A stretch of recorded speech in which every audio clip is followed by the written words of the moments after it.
Chapter 747. Could breaking the crystal ball destroy the mage tower of the great wizard Valeglia? Definitely not. What if the entire mage tower collapsed? It was possible. For example, 2 floors of the mage tower on Dragonstone Island had been destroyed by the Allied forces, and the crystal ball had also been destroyed. However, the magic pump of the mage tower on Dragonstone Island was on the B10 basement level. It could not be destroyed even if all the buildings were demolished.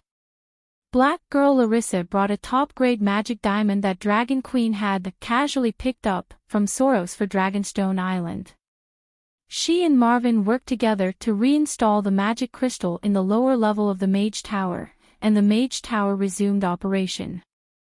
In other words, the foundation of the mage tower was the magic pump connected to the magma pool. Only by destroying it would the mage tower be completely destroyed. If one were to compare it to an electrical system, the magic crystal ball would be equivalent to an electrical socket with an AI system, while the magic pump would be a generator. Half of the Holy Church of Orlos was floating above the sea, so naturally, the mana pump would not be in the basement. Thus, after Big Black destroyed the mana crystal, Danny prepared to summon Ursa and the others who were watching the battle from afar. She wanted them to go downstairs and completely destroy the magic tower. After all, Dragonstone Island's magic network was very useful for long-distance communication. Especially after the collapse of the Great Wall and the successful invasion of the otherworldly demons, Danny's need for real-time information was even more urgent. Looking for Jenny was one of the reasons she had come to Orlos this time, but the mana tower was an even more important goal. As for Sheepegg, she already knew that he was in the Smoke Sea Abyss, but she did not have any means to deal with him. However, something unexpected happened. Danny had just absorbed the weak divinity in Sheepegg's mind. She jumped onto Blackie's back and prepared to summon her underlings. Suddenly, the magic pump overclocked, and a terrifying amount of magic power was extracted from the underwater volcano. Even the Holy Cathedral was shaking from the intense magic waves. Obviously, there were more than 8 white-cloaked priests in the Holy Cathedral. Sheepegg must have sent another thought to a devout believer and reactivated the mage tower. Unlike Dragonstone Island, which only had one magic crystal ball, the Holy Cathedral's mage tower structure was more complex, and there were many secondary control hubs. In fact, it was not just a thought, but a part of his soul. Because a thought and divine power of a thought was not enough to control the mage tower overclocked. In order to get Danny, young Dan had put in a lot of effort this time. In the blink of an eye, the magical flux of a large-scale spell being activated came from the bottom of the tower. A circle of red transparent light rose from the base of the tower, forming a gigantic tower-shaped protective barrier that enveloped the 50-meter-tall Holy Church. Yep, the Templar Tower will be wearing a layer of imitation Susa. Before Dahe could take off, it was also covered. A red transparent film appeared above the open-air platform on the top floor. Sheepegg, are you crazy? Danny was shocked and angry. Sheepegg's goal was not hard to guess. He wanted to raise a fire barrier to prevent Danny from escaping. However, a spell of this scale could be considered a forbidden spell. It required an extremely large amount of earth-fire magic power. The magic power in the underwater volcano was almost limitless, but the magic power in the magma had its own pattern. If you lived in Yellowstone Park and used the boiling volcanic lake to cook eggs, it wouldn't affect the operation of the volcano at all. If you threw a nuclear bomb at the Yellowstone volcano, 2012 would definitely not be just a movie. The effect of wantonly extracting earth fire magic power was similar to the effect of detonating a nuclear bomb. It would break the stable energy cycle of the underground magma. Therefore, the magic tower on Dragonstone Island did not extract any additional magic power. The magic tower only replaced the original hot spring. In other words, the magic pump was extracting the natural fire magic power from the hot springs. It didn't cause any damage to the volcano below Dragonstone Island, nor did it affect it. Previously, Sheepegg and Danny were in the same situation. The fire magic power from the underwater volcano was constantly evaporating the sea. Sheepegg collected the dissipated magic power and did not affect the normal operation of the underwater volcano. Of course, the amount of dissipated magic power was limited, which caused the magic tower's efficiency to be lower. Therefore, Danny used a little trick to break Sheepegg's magic shield. Now, Sheepegg seemed to be flustered and exasperated and wanted to perish together with her. Sheepegg, you're crazy. If the volcano erupts, you'll be punished on top of your crimes. You're dead meat, Danny shouted angrily. Well, Sheepegg was now a prisoner of the Yen Sea. If a prisoner committed a crime, wouldn't he be punished even more? Ha ha ha, are you afraid? Danny's exasperation seemed to have pleased Sheepegg. He was very proud and confident. He laughed and said, "Don't worry, everything is under my control. Before the volcano erupts, I'll kill you no." Suddenly, Sheepegg howled in anger and despair. Then, Danny noticed that the translucent magic shield above her was rapidly turning red and the aura was getting stronger. If Danny was still confident that she could break the magic shield with her newly created Wind Wound spell, now she was really trapped on the top of the Black Tower. Plop, plop. The Black Tower of the Holy Synod slowly tilted toward the sea. The sea below was boiling and steam rose into the air, forming a milky white column of air that supported the sky. There was also a thick black smell of sulfur mixed in the air like a mushroom cloud after a nuclear explosion. In the deep sea below, there seemed to be a flaming monster that could tear the earth apart, rapidly awakening. Looking at the fire outside the balcony that reflected the red sky, Danny understood there was no stopping it. The volcano would erupt. Because the magic pump was out of control. Lahi Luo, Sheepegg roared with hatred. The roar shook the entire Black Tower of the Holy Synod. Lolo. Danny was a little confused. What did this have to do with Lolo? But in the next moment, when she and Blackie entered the dragon spirit, her perception followed the energy transmission channel created by the dragon crystal of the magic power tower and extended infinitely downward. 100 meters, 500 meters, 1,000 meters. About 5 kilometers deep into the magma at the bottom of the sea, a powerful and familiar aura flashed in her spiritual sense. Lolo. That guy tricked Sheepegg. No, Sheepegg's main body was not here, but Lolo's target is me. The long night fell, the laws of the world changed, and the power of the gods and demons became active. My retribution seems to be coming. Danny's face turned green and white. The Dragon Queen was not surprised that Lolo tricked her. She could even find countless reasons for him. She broke the fate that he had arranged 6,000 years ago, Asha's prophecy. Her talent of creating life from fire was coveted. The three-eyed crow blinded joined hands with her and tricked the Savior's physical body, John. She even destroyed his consciousness when he snatched Aegon's pterodactyl. He also wanted to snatch the door god's treasure. Before the long night, Lolo was too far away from the material world, and he could not take revenge on her. But now, the long night was full of gods and demons. The true gods who could only look down on the world from the astral world also descended to the mortal world. It seems that the enemies I have to be careful of are not limited to Sheepegg and deviant ghosts. Danny realized that her enemies had leveled up, and the true gods were no longer legends. She would have to face them directly. Blackie, let's go. Danny bent down and grabbed the bone spur on Blackie's neck tightly. Go. Where can you go? Sheepegg's faint voice came from the stairs, and a huge amount of magic power surged, enveloping Danny and Blackie's surroundings, almost freezing the space.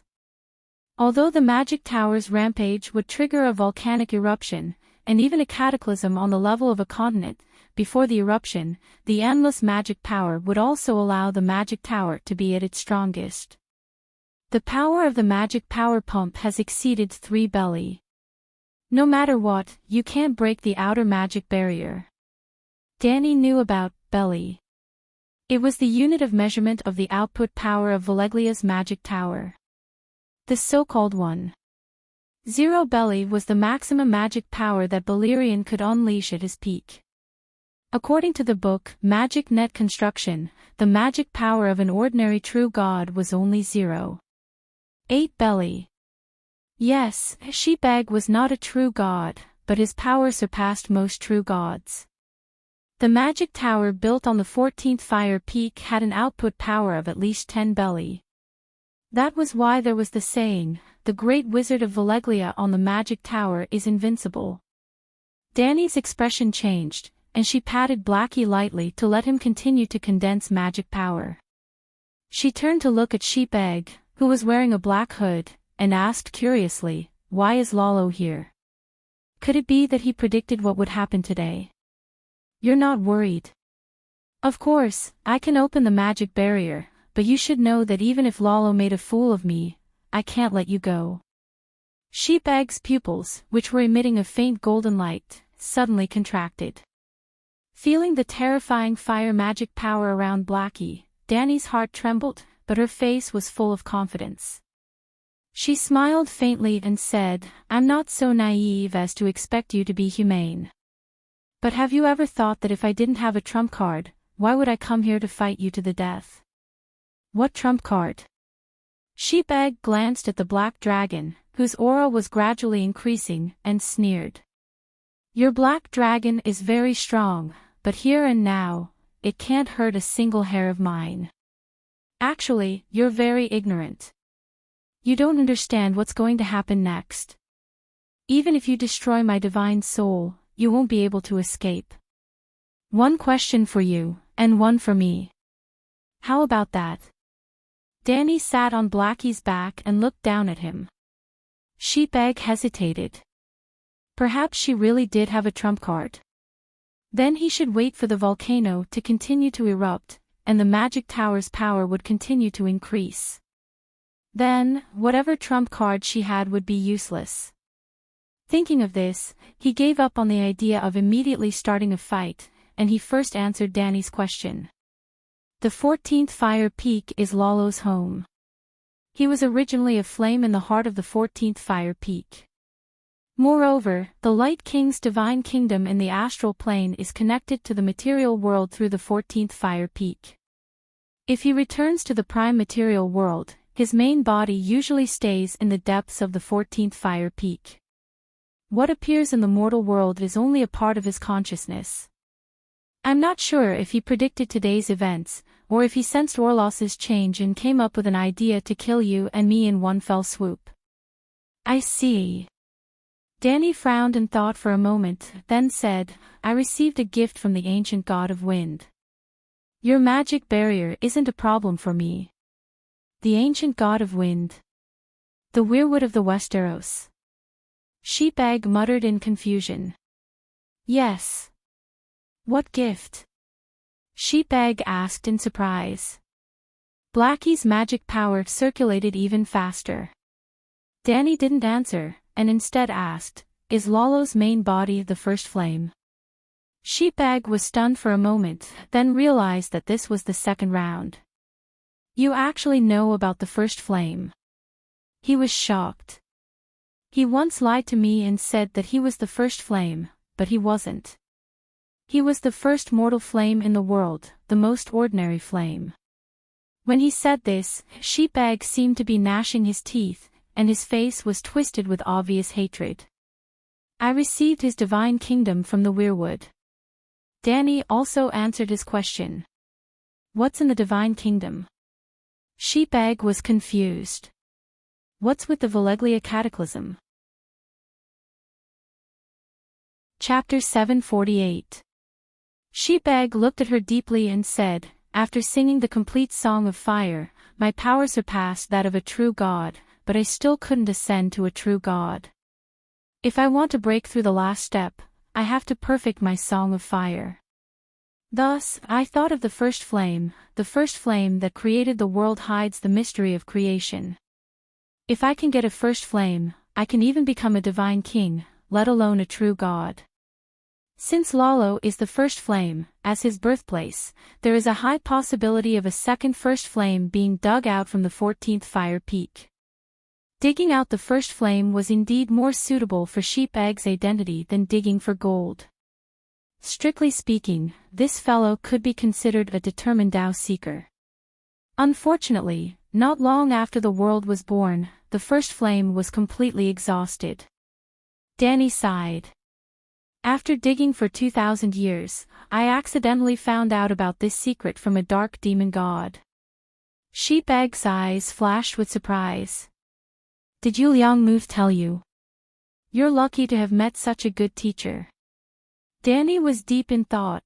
The story between Sheep Egg and Lalo must be very interesting. Good people will be rewarded, she said proudly. Good people? Childish. Sheep Egg sneered. The definition of good people by humans has no meaning to the will of the world. As long as you can sing a more perfect song of law, even if you exterminate the human race, you will still be blessed by the heavens and be the favorite of the world. People of different paths cannot work together. Let's first explain the Great Cataclysm. Feeling the increasingly intense energy waves in the sea below, Danny's eyes flashed with urgency. Sheep Egg sneered and said lightly, after that, I settled for the second best. I only wanted the remains of the first flame. If Lalo is the first flame, the place where he was born must have been soaked in the first flame for countless years. There must be remains of the first flame. Speaking of this, he sighed dejectedly. Unfortunately, he is not. Thousands of years of digging caused the crust outside the volcano to become thinner and thinner, and in the end, disaster came. I thought that a true god was involved in the Great Cataclysm. Danny was inexplicably disappointed the melon was not big enough. Of course there was a true god. Sheep Egg broke her disappointment. Just like today, at least Lalo did something. The incident was too sudden, and he wasn't sure if there were other gods involved. But in the end, the source of the catastrophe is still me. If I don't activate the high-power magic pump, no one will be able to plot against me. At least he had some self-awareness. Are you regretting it? I regret it. Sheep Egg sighed. I should have spent a few thousand years to settle down and create a more perfect magic tower technology so that those with ulterior motives wouldn't be able to take advantage of it. Danny's lips twitched. You know that Lalo lied to you. There is no first flame under the 14 fire peaks.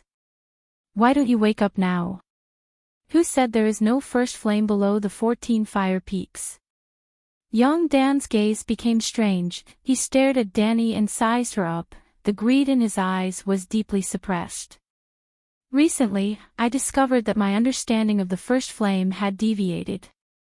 The first flame is the flame that creates the world. Naturally, it can take any form.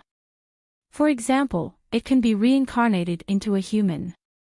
For example, it can merge with a person's soul and become their talent. I may not have dug out the first flame back then, but after the catastrophe, the 14 fire peaks erupted together. The power that was enough to reshape the world erupted, and one of them was the first flame. Sheep Egg gradually became fanatical, and the greed in his eyes could no longer be suppressed. You guessed wrong, I have nothing to do with the first flame. Eggface's stare made Danny very uncomfortable. I'm not wrong. Danny Alice, you can't escape. Sheep Egg licked his lips and said excitedly, this time, I don't just have a thought. This body has 1/5 of my soul power. In terms of divine power, divinity, and the total amount of soul, I am now 3 times stronger than you. Not to mention, I have the magic tower. Even if I don't do anything and only lock your spiritual power, you won't have a chance to use spatial witchcraft. Also, haven't you noticed? The magic power of the underwater volcano has been expanding, and the magic tower's power has been increasing rapidly.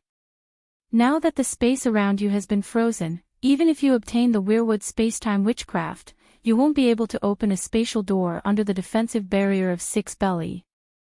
After all, it hasn't even been a day since you obtained that old devil's talent.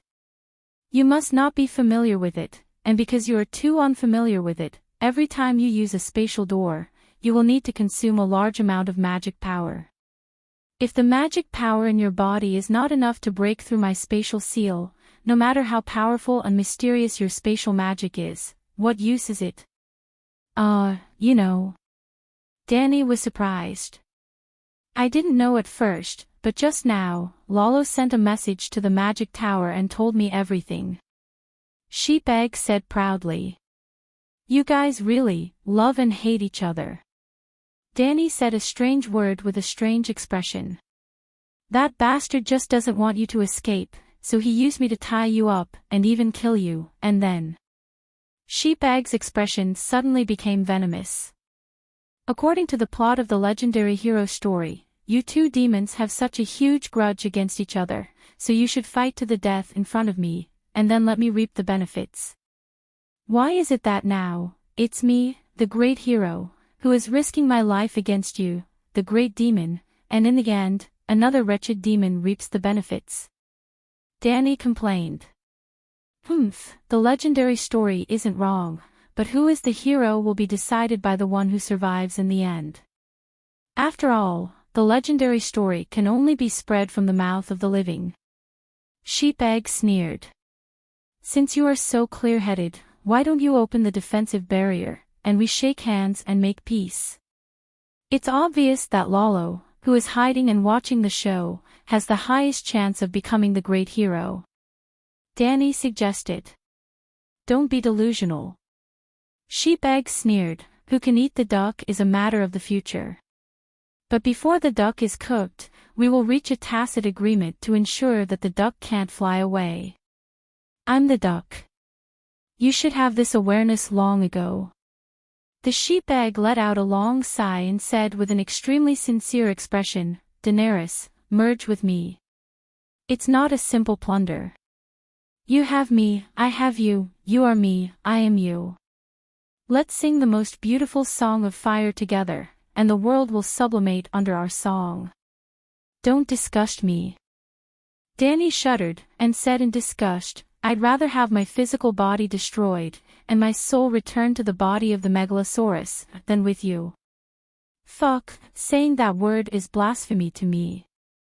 Don't be stubborn. Do you think that after you die, Lalo will allow the white dragon and green dragon to take your soul and leave?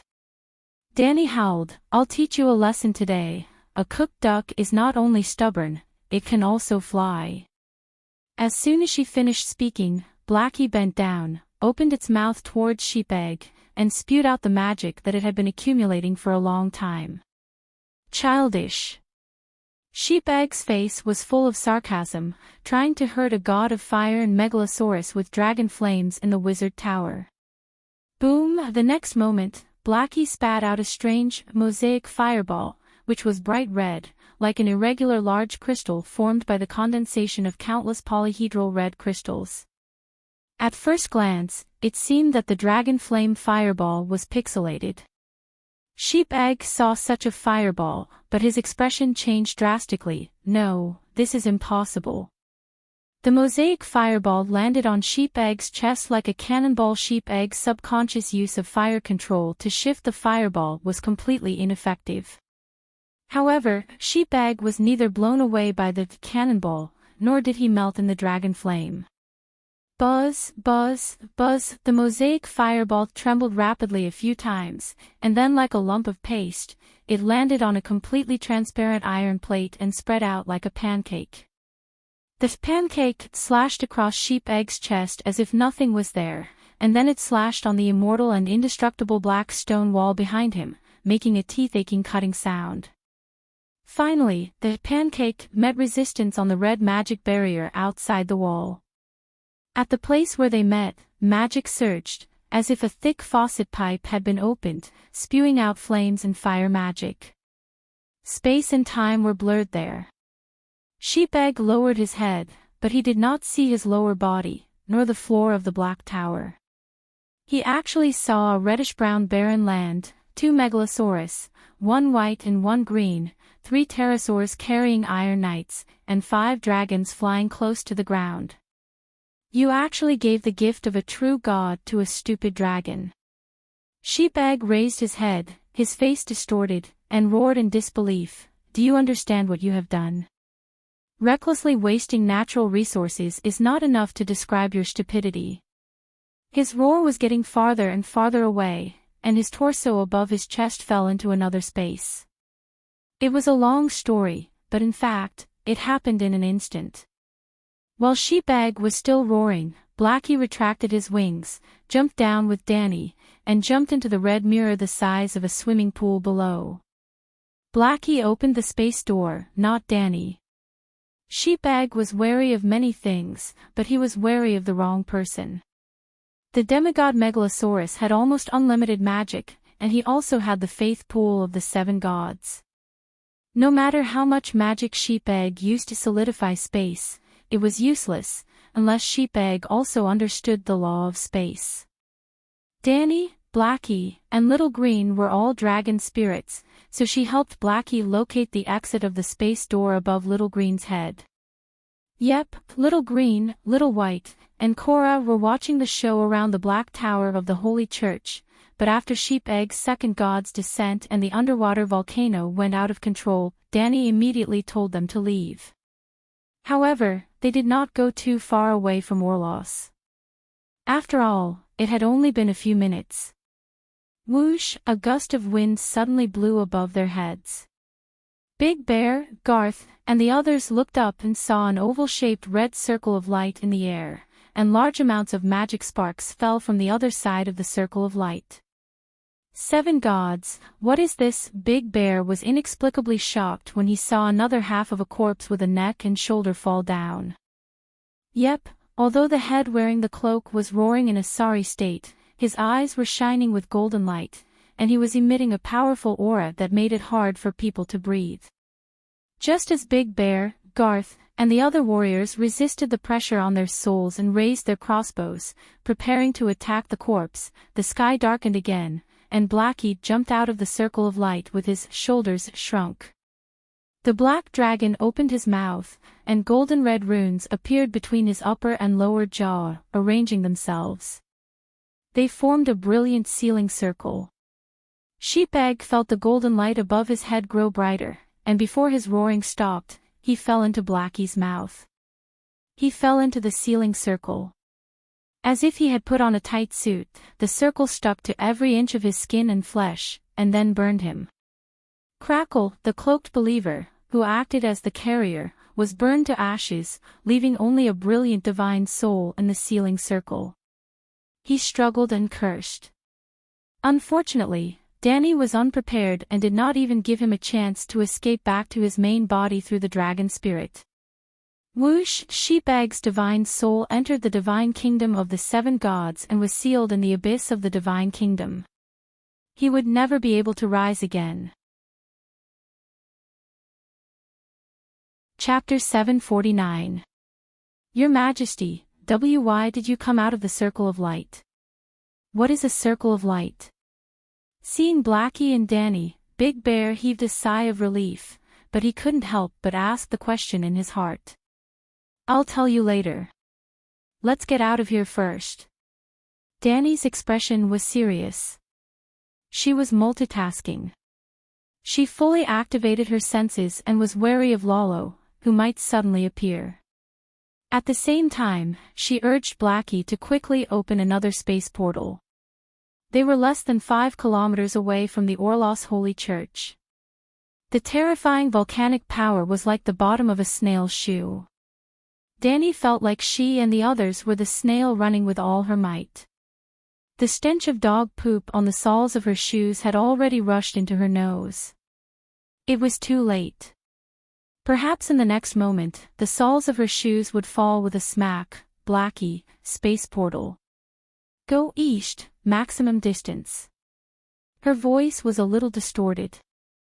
Roar, Blackie roared. The nine-colored vortex in his mind spun rapidly. His thick neck made a swallowing motion and opened his mouth.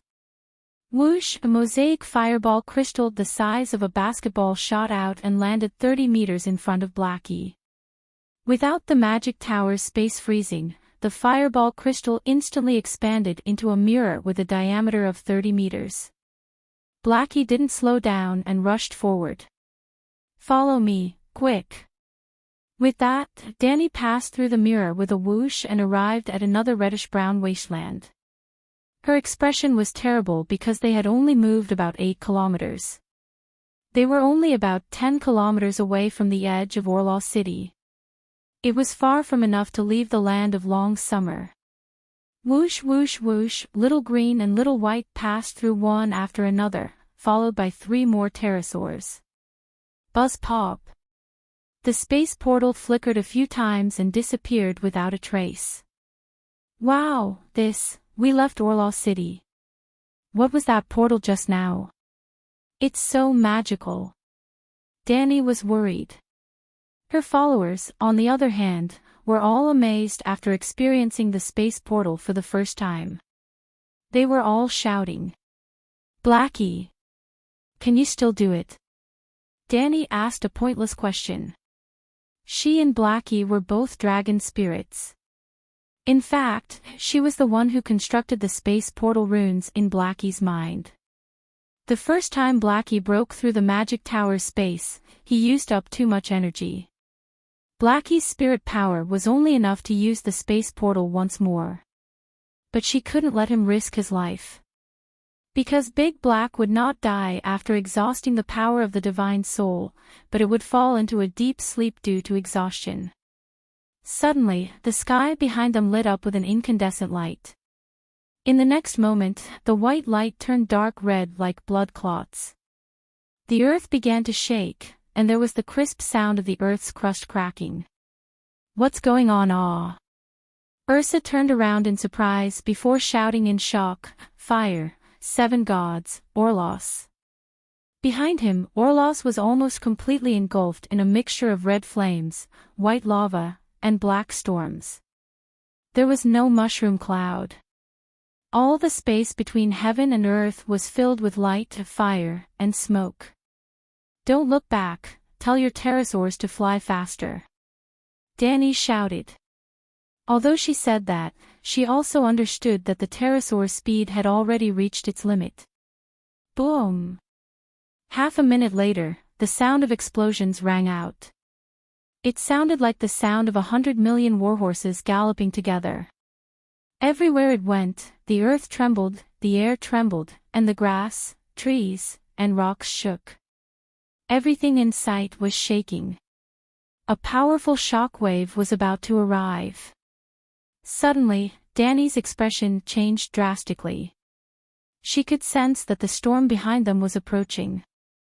The shock wave was mixed with a large amount of fire magic, magma, sparks, black smoke, and hurricanes. These were not fatal to them, so she was not worried.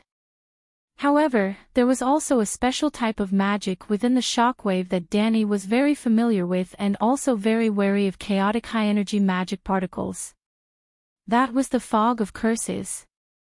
The land of long summer was filled with the fog of curses, but the density was limited. As long as one did not live in the fog of curses for a long period of time, there might be a risk of having a deformed child, but there would usually be no fatal injuries. However, if the density was too high, Danny had a feeling that Big Black and herself would be heavily injured under such a dense high-energy magic shockwave. However, they would definitely be able to survive. Little Green and Little White would have their scales, wings, and eyes burned, just like what the high-energy radiation magic had done to the Volleglia megalosaurus during the Great Calamity. Even Little White and Little Green might not be able to survive, let alone the other 3 pterosaurs. Danny began to regret. If she had known earlier, she would not have let Little White and the rest come along. Alright, it was a little belated. She had only wanted to destroy Jenny's magic tower on the way to the Westeros. She did not expect to cause such a huge commotion. Big Black, prepare to overclocking and fusion. Sighing secretly, Danny decided to use her ultimate move.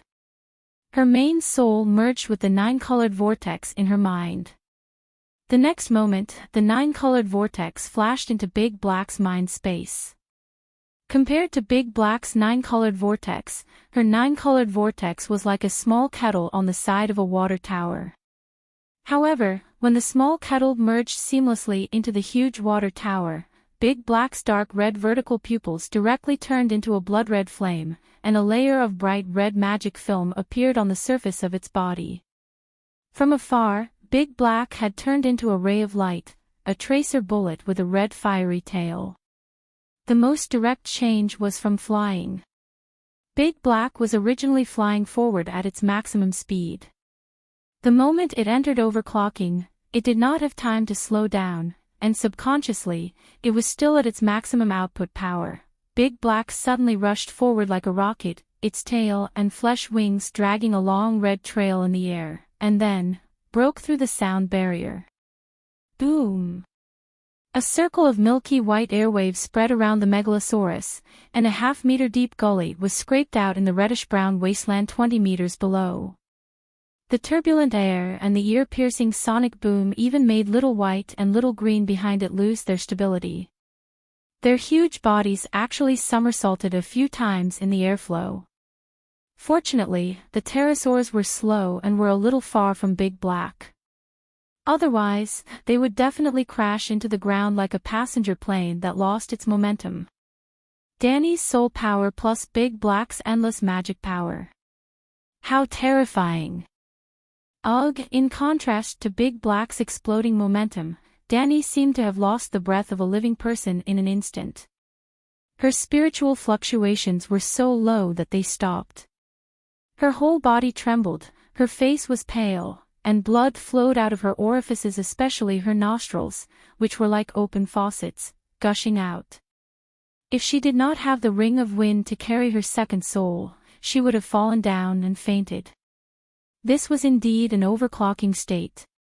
However, it was not Big Black offering its own 9-colored vortex. Instead, it was a reverse overclocking. Danny had given all of her mana, divine soul power, and even her talent in understanding the fire creation power to Big Black. The Megalosaurus flight relied 80% on magic power and 20% on aerodynamics. After receiving all of Danny's soul power, Big Black suddenly became godly and broke through the sound barrier. When Big Black swooped down from the sky, it could reach 450 kilometers per hour, but now it was about twice as fast. Whoosh! The black dragon did not slow down, but it quickly spat out a fire crystal that seemed to have been pixelated. The fire crystal was not affected by air resistance. It drew a laser-like light shadow in the air and landed 50 meters in front of Big Black, the effective killing range of the dragon flame. Buzz! A circle of space doors opened instantly, and Big Black passed through with a violent airwave. Splash! On the other side, the sonic boom rolled up a 100-meter-high wave on the sea surface. Wherever Big Black passed, a huge white water vapor belt like the Megalosaurus was dragged out. Seeing the sea, Danny, whose internal organs were crushed by the G-power, finally breathed a long sigh of relief. In the next moment, Big Black took the initiative to cancel the overclocking state and returned her 9-colored vortex that was full of holes and dim light. Cough! Danny's face looked better after her main soul and meditation foundation returned, but she still kept coughing out pieces of her internal organs. Whoosh! After a few breaths, Little Green, Little White, and the 3 pterosaurs jumped out of the space door one after another. Boom! The moment the space door closed, the shock wave from behind had already hit the half-closed space door, making the water ripple. The airwave, which was mixed with high-energy radiation magic, let out a ghostly howl in the space between the gaps. However, it only lasted for a few tenths of a second before everything returned to normal. If it weren't for the obvious chaotic high-energy magic particles in the air above the sea surface, Danny would have thought that everything just now was an illusion. That was close. Danny said with lingering fear. "Ah, Your Majesty, you're injured," Garth exclaimed. Danny was wearing a helmet and had pulled down her visor, but her silver-white breastplate was stained with bright red blood. "Your Majesty, are you all right? When did you get injured? What happened to Orlos? Who injured you? You've vomited so much blood, I'm afraid you can't go to the north anymore. Go back to Myrene and rest for a while." "That's right, just the few of us will be enough." Garth's subordinates all started talking at once. "We'll take a detour and go through the plains." Danny waved her hand and didn't explain much. She just leaned on the dragon's saddle and closed her eyes to rest. Although everyone's hearts were filled with worry and doubt, seeing that Blackie had already taken the lead and was flying towards the north, they could only helplessly follow. Danny's condition was terrible. The best choice was actually to go back and rest for a few days. After all, she wasn't going to the Great Wall to enjoy the scenery of the north. It was inevitable that she would encounter powerful enemies while investigating the movements of the other ghosts. However, she had a cooked duck with her that could be used to replenish her energy. Blackie flew in the sky, and Danny's consciousness entered the faith space. She saw the original appearance of the cooked duck. "Blasphemy, blasphemy, I am your ancestor god." The silver-haired man who was emitting a holy golden light roared angrily and struggled with all his might. The white chains around his wrists, ankles, and neck rattled. "I'm heavily injured, and I have no interest or time to talk nonsense with you. Now, you have two choices in front of you, either follow the tradition and surrender to me, then pay the ransom, and I'll let you go. Or, you'd rather die than submit, and I'll immediately let you die with regrets," Danny said coldly. Sheepbag stopped shouting and struggling, and looked over. Actually, he was using his senses to observe. He saw that the Dragon Queen's aura was weak, and her soul was weak and chaotic. She indeed looked like she was heavily injured. "Ha ha ha, I understand now. The Black Dragon's teleportation distance is limited, and you couldn't escape the explosion. Is your physical body destroyed?" Sheepbag laughed heartily. "Your Megalosaurus are all dead, right? Ha ha ha, before you leave the land of long summer, my main body will find you.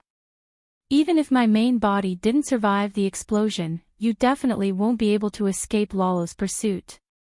Danny looked at him in disdain and said calmly, "I'm sorry to disappoint you. None of us died, but your Orlos was turned into a sea of fire in the calamity. Your direct descendant, Belarus, was annihilated. Your believers are all dead. Your main body is definitely 10 times more pitiful than me. If I were Lalo, I would definitely pick the weaker one. Sheepbag, you're finished." Sheepbag's expression changed, and he said hatefully, "I don't believe it. You were clearly heavily injured, and even your soul has withered. This means that the Black Dragon's teleportation didn't allow you to escape the shockwave of the explosion." Chapter 750. Danny smiled and nodded. "You're right. Dahe has just received the Wind God's spacetime talent and can't even open a portal on its own. Even with my help to condense witchcraft runes, it can only teleport less than 10 kilometers at a time. Moreover, breaking through your spacetime freeze earlier exhausted the power of its soul." Sheepbag seemed to have thought of something, and its golden pupils contracted for a moment. Then it shook its head and said in an ethereal voice, "If that's the case, how did you escape? You're the ancestor of the Megalosaurus. Can't you guess the trump card of the Dragon Spirit Knight?" No. Sheepbag's crazy guess was confirmed, and it was even more unbelievable. "You're crazy. Isn't it just reverse overclocking?" "How is it crazy?" Danny asked curiously. "You gave the talent of a true god to the Megalosaurus, and you reverse overclocked the Megalosaurus. You're crazy." Sheepegg roared emotionally. I don't understand what you're saying, Danny said disapprovingly. Don't you know the relationship between the Megalosaurus and the Dragon Spirit Knight? Moreover, my relationship with Dahe is beyond that of a dragon and a knight. He's my child. The human and dragon are one, and their souls are intertwined. What's mine is his, and what's his is mine. I already have my own talent ability, but Dahe has nothing and is so stupid. How can I not help him? Danny's words were not a lie, but there was still some exaggeration. Door God's inheritance was too rich, and he was so good to her for no reason, which made Danny feel uneasy. A person with a complicated mind would always think of things in a complicated way. There was no doubt that Danny was not a pure white lotus. Instead, she had the vigilance and dark character that one must have in order to live in the celestial empire on earth. Helping an old lady cross the road had become the standard to measure one's wealth. How could Danny trust someone to be good to her without any bottom line?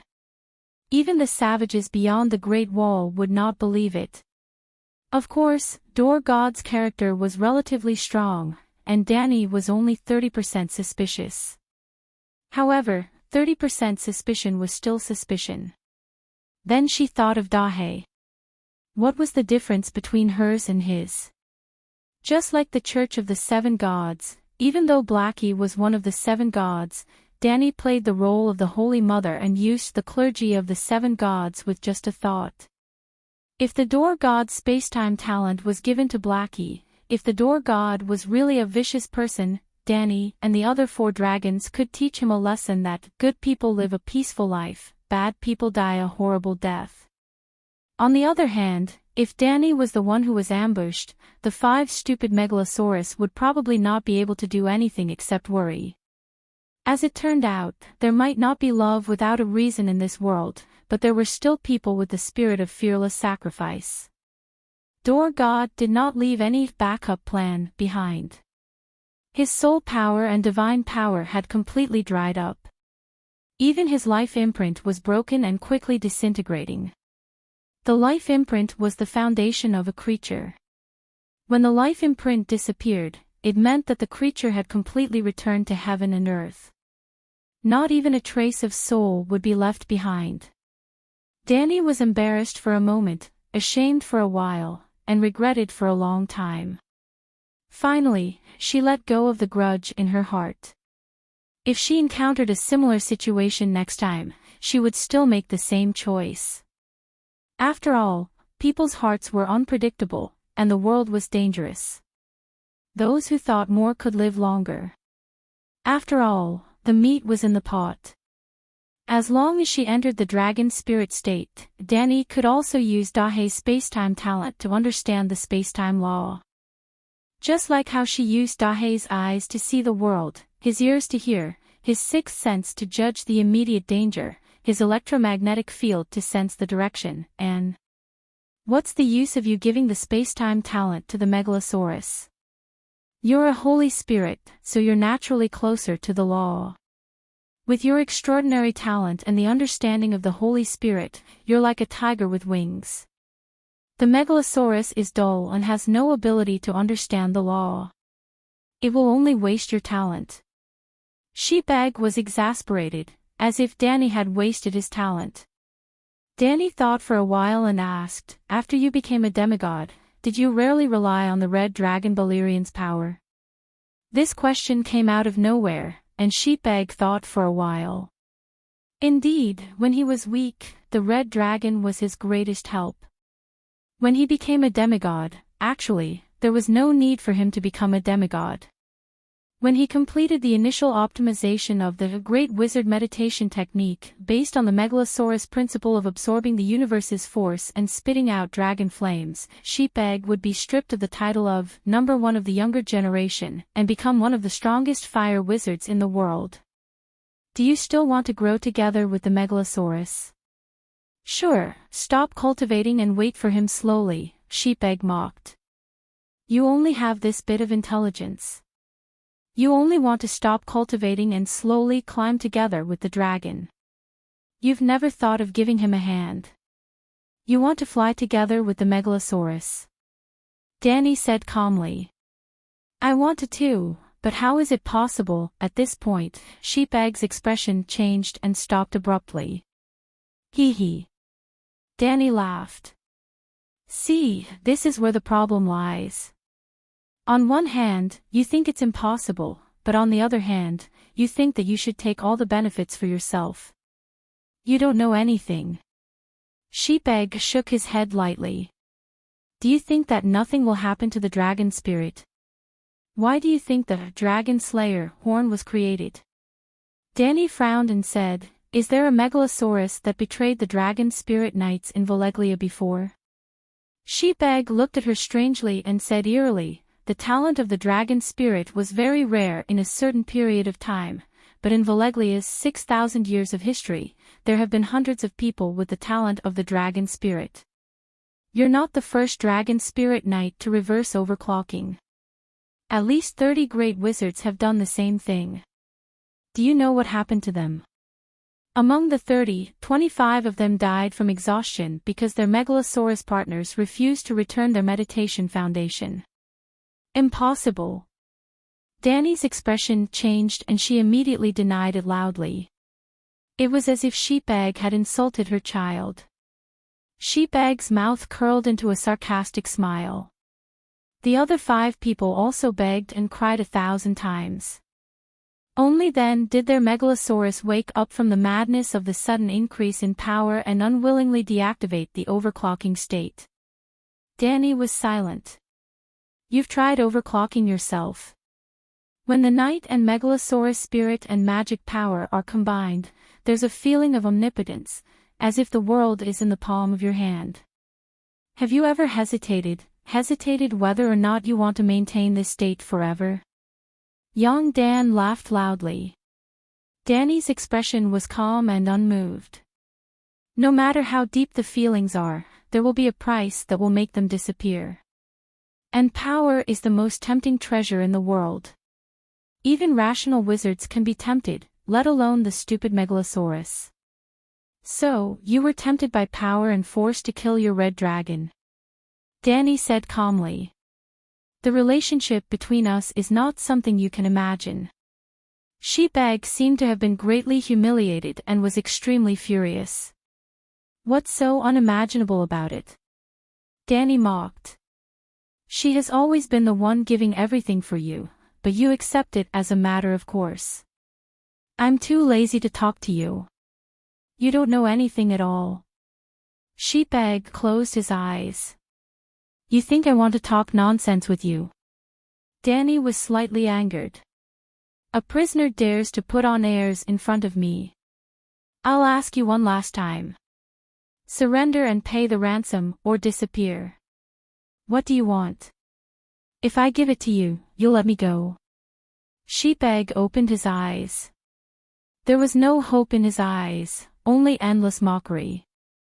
I want your witchcraft, the technique to forge steel and immortal stone. Hand it over and I'll let you go. Danny was not embarrassed at all. Her expression was very serious, as if she would definitely let him go if he paid the ransom. I won't believe you. Sheepeg mocked loudly. Do you think I'm a 3-year-old child? Or do you think your intelligence is the same as a 3-year-old child's? 2 choices. Do you want to live or die? Danny said calmly. You'll never get any of my witchcraft arc. Before he could finish his sentence, Sheepeg let out a miserable howl. The milky white chains burned with platinum flames, igniting his entire spirit. A huge amount of spirituality and divinity fell into Danny's mind. The withered and broken 9-colored whirlpool quickly recovered and was full of vitality again. Unexpectedly, after absorbing 1/3 of Sheepeg's spirit, not only did Danny recover, because she absorbed a large amount of Sheepeg's Song of Fire divinity, she seemed to have stolen some of Sheepeg's special traits that had nothing to do with spiritual bestowment. Just like how Sheepeg desired Danny's bloodline and talent, Sheepeg's own talent and soul traits were also a great supplement for Danny. To put it simply, the two of them could complement each other. No matter who swallowed who, they would become the final and most perfect representative of Valeglia's dragon and magic civilization. Previously, Sheepegg had always wanted to swallow Danny. Now, Danny swallowed him. Suddenly, Cora and the others who had been following behind Blackie and looking at Dragon Queen's back worriedly saw a blur in front of their eyes. The air around Dragon Queen's body was distorted. It was like a summer afternoon. Standing on the road and looking forward, one could see the scenery in front of them being distorted in the air. It was not an illusion. They could feel the heat waves emitted from her body even though they were dozens of meters away. The invisible flame distorted the air around her. "Your Majesty! Your Majesty, what happened?" Big Bear shouted worriedly. "Don't be noisy. Danny is cultivating." Blackie roared in a muffled voice. Big Bear, Garth and the others immediately stopped talking. They just opened their eyes wide and looked at her. About 2 hours later, when they passed by the Free Young Girls Island's Nan town, they saw the distorted air around Dragon Queen gradually extinguish. The scorching heat and inexplicable pressure emitted from her body also disappeared. The 9-colored whirlpool that was rotating at high speed finally broke through the limit and emitted a pale golden holy light. Danny had become a fire demigod. Sheepegg, it's so nutritious. Danny woke up from her meditation and licked her lips. She was not satisfied yet. She wanted to swallow the remaining 2/3 of Sheepegg's soul immediately. But considering Blackie's unreliable door of time and space, she had to leave a backup plan for reverse overclocking. Sheepegg's remnant soul is only 1/5 of his original body. 1/3 of 1/5. 1/15 is enough for me to become a demigod easily. Even the fire demigod's divinity surpasses the wind demigod's. This, Danny's eyes shone. If she swallowed Sheepegg completely, she could at least reach the threshold of a true god. If she was more prepared, she could completely chant the Song of Fire. Then she could very well reach the realm that Sheepegg had always desired, the fire god. Shaking her head, Danny threw away the fanciful thoughts in her mind. She immediately split out a spirit projection and landed beside old Barton in Murine City. She warned, "Sir, a catastrophe has occurred in Orlos. The winged dragon army should not fly to the land of long summer." After that, she sent a message to the Free Young Girls Islands Nan town and New York town. "Do not go out to sea. Go ashore immediately and enter the highlands. Be careful of the tsunami from the Smoke Sea." Chapter 751. Freedom Maiden Island had such a good geographical location. It could be said to be the Hawaii of Slaver's Bay. Why had it always been barren?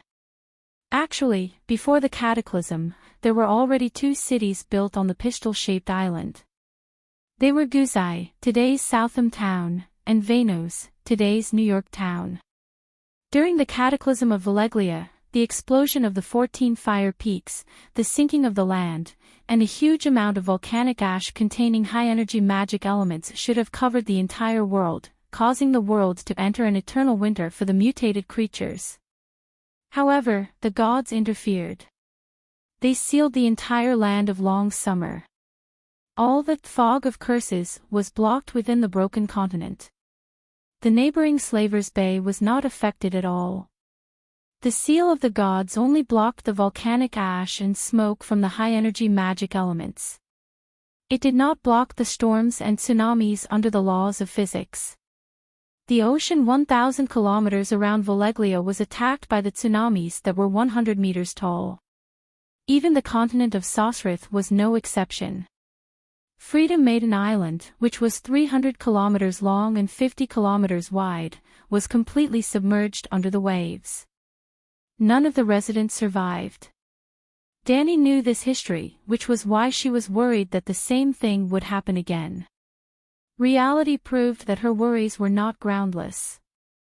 At around 3 in the morning the next day, a 15-meter-tall wave surged from the southwest and swallowed half of New York town. The other half was used as a military base and was built on the tall cliffs by the sea. Even Gwyn Island, New Guise, in the east and Volantis in the west were struck by the squall of the next evening.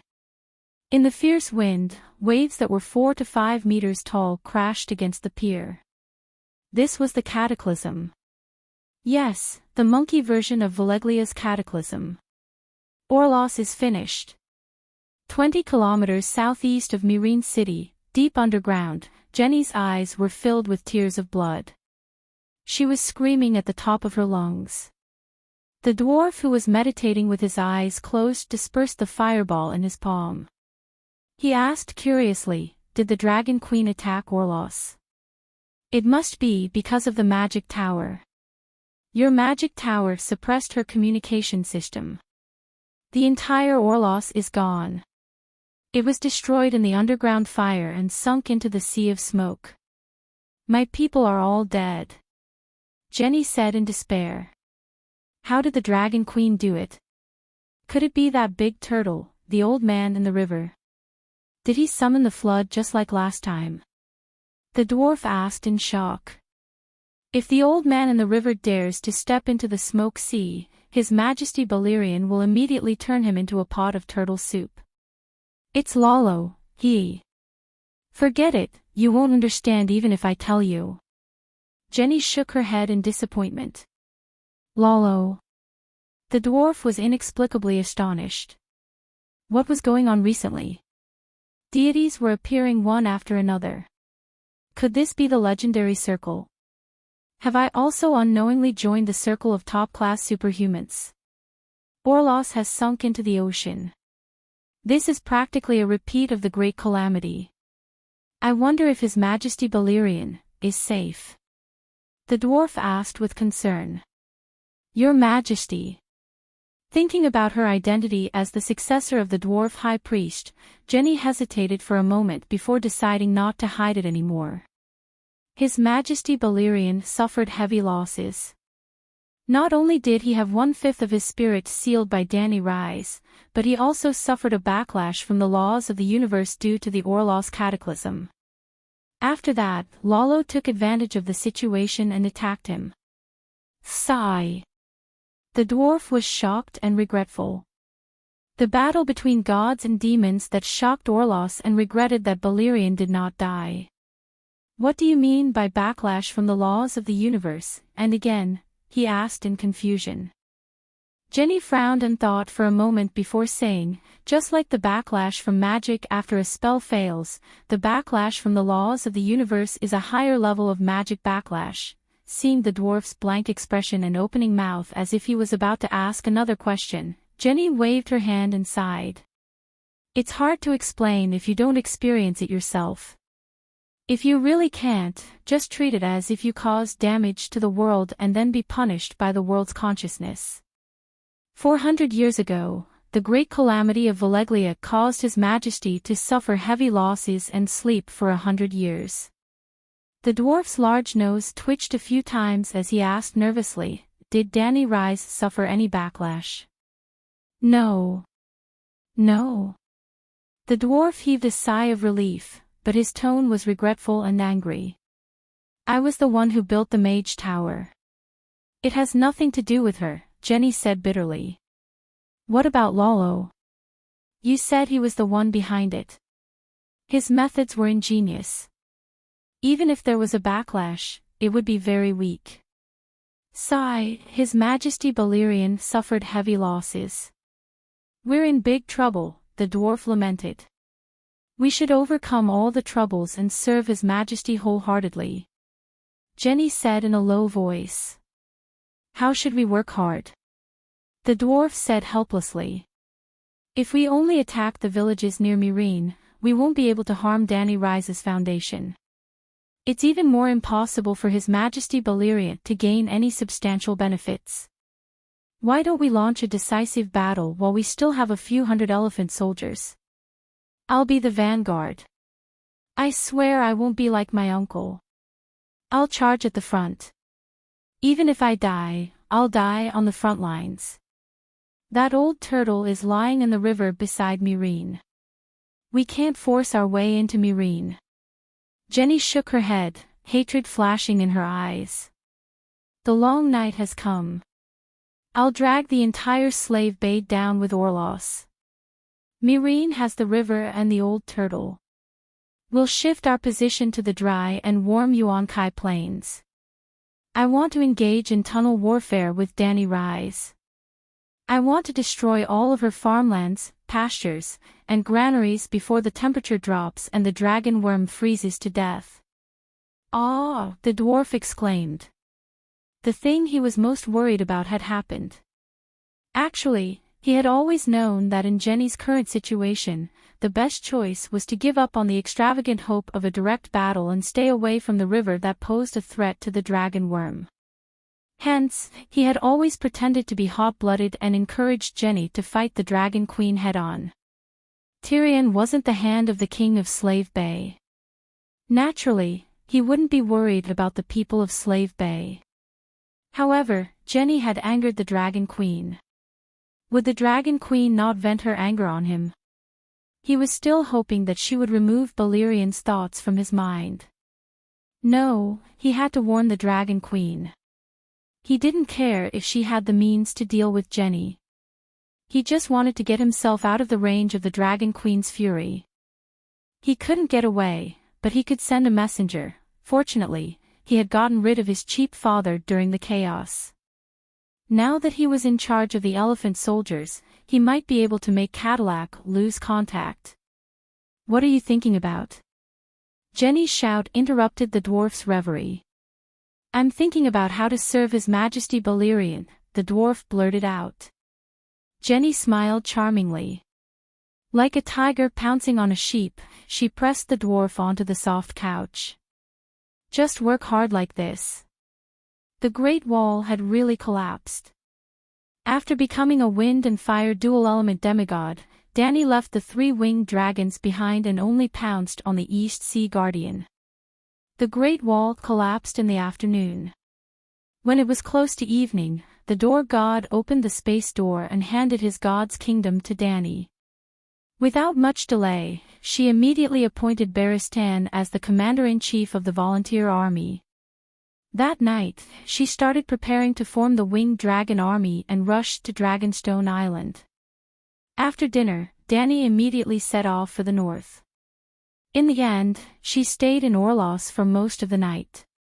Hence, on the afternoon of the second day, around 4 o'clock, Dany arrived late.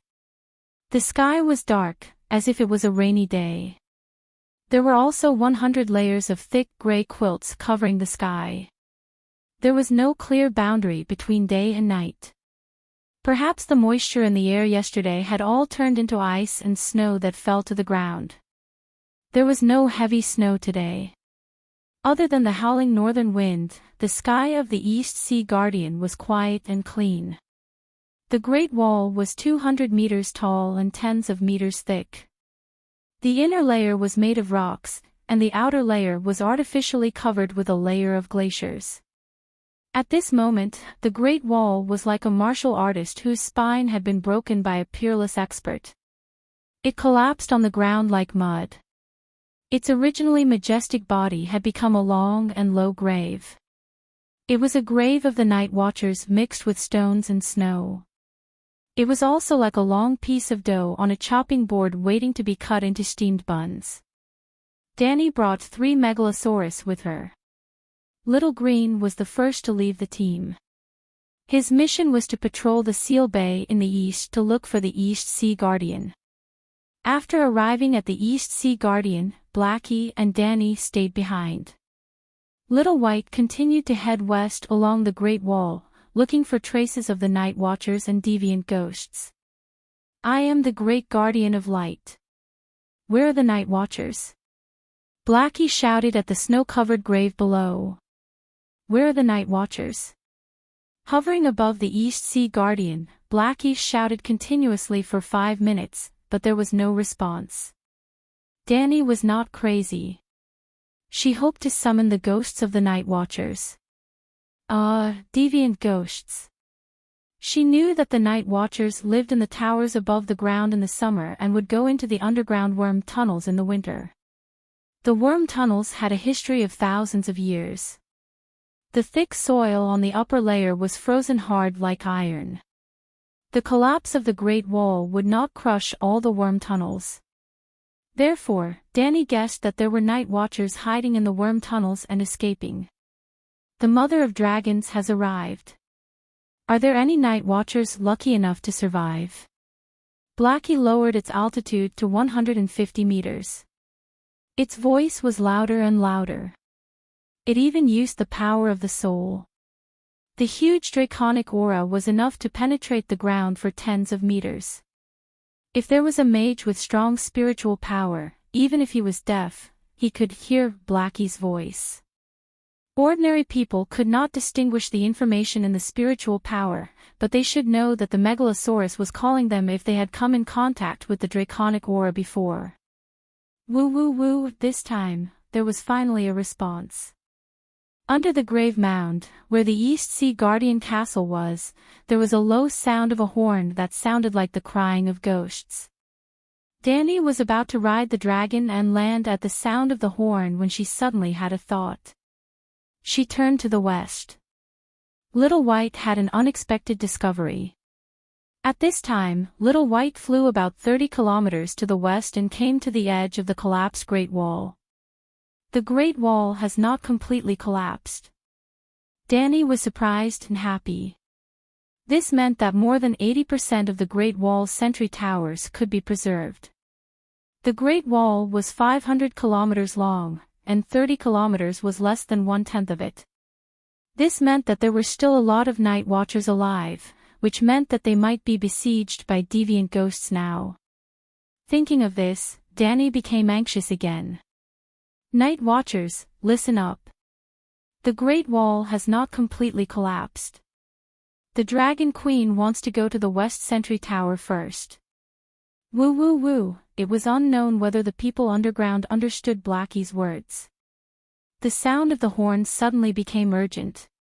But Danny had made up her mind, and she would not change it easily. What's more, there were priorities. It was more urgent to save the Dark Castle than to stay in the East Sea Guardian and dig a hole. Blackie spread its wings and sped up to the west. 4 kilometers to the west of the East Sea Guardian was the shipyard of the Night Watchers' Greenguard Castle. It was located by a river south of the Great Wall, so it was not buried by the glaciers and rocks of the Great Wall. Blackie roared, but no one answered. Continuing to the west, Danny saw the half-collapsed Great Wall in a castle called Beacon Tower. The towers of the Beacon Tower were smashed by the glaciers, but 2 stone towers were still intact. Still, no one was there. Looking at the Great Wall that was broken by the glaciers and cracked by the inner layer of the rock, Danny had the idea that came to her when she first came to the Great Wall. She wanted to see if the dragon flame could collapse the Great Wall, just like what the zombie ghost dragon did in the finale of Wandering Power. Chapter 752. Boom.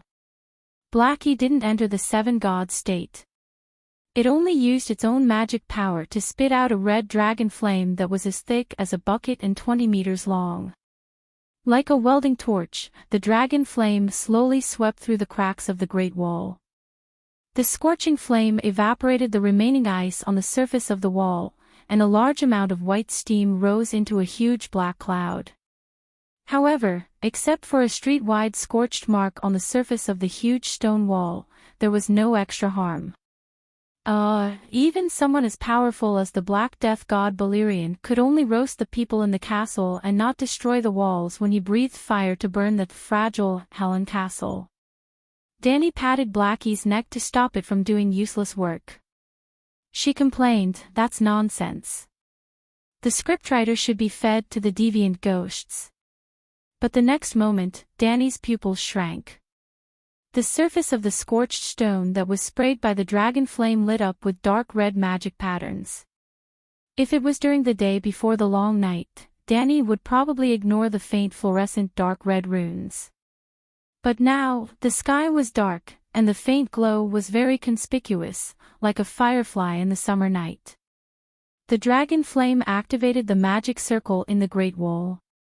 Danny jumped down from Blackie's back and landed lightly on the top of the cracked Great Wall. She closed her eyes and released her spiritual power to sense the magic circle in the Great Wall. Gradually, the confusion on her face turned into realization. So it's because I repaired the magic circle of the Great Wall and charged it. When Danny came to the Great Wall for the first time, she accidentally met the Black Gate and accidentally got the wind song of the Gate God. She also went through the test of the Gate God. The test of the Gate God was like this: the wind song had no owner. Whoever touched it and injected their spiritual power into it would automatically control it. At the same time, the wind song was the core of the magic circle of the Great Wall. Without the wind song, the Great Wall would begin to collapse. Then, could the person who got the wind song give up the true God-level power that was in control of the world? Danny was very thirsty for power, but she only struggled for a moment and immediately handed over the wind song. Door God was very satisfied with her performance. Considering that she was a Holy Spirit and had the talent to understand the embryonic form of the Song of Ice and Fire, Door God had secretly chosen her as the heir of his legacy. It was just that Danny herself didn't know. At that time, she also used her own power to repair the broken magic circles in the Great Wall.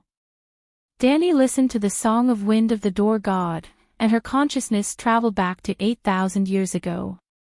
She witnessed the entire process of the construction of the Great Wall, so she knew all the magic circles in the Great Wall and how they operated. After that, he contributed all of his, Big Black's, and Little White's magic power to repair the cracks on the surface of the Great Wall and recharge the magic array under the Great Wall. Since then, the magic array inside the Great Wall was maintained by two kinds of magic power. One came from the Door God, and the other came from Danny, Dahe, and Little White. The winter horn targeted the Door Gods, just like how an antivirus patch targeted a virus. When the horn was blown, the Door God perished, and the array formed by the Door God's godly power was naturally destroyed. However, the magic array that Danny repaired, and the magic array that relied on her and the Megalosaurus magic power to operate, remained. More than a year had passed, and Danny's magic power must not be much left. After the Great Wall collapsed, her magic power was depleted even faster. Perhaps in a few days, she would not be able to sense any trace of her own magic power in the Great Wall. However, the Great Wall had only collapsed yesterday, and there should still be some of her magic power left.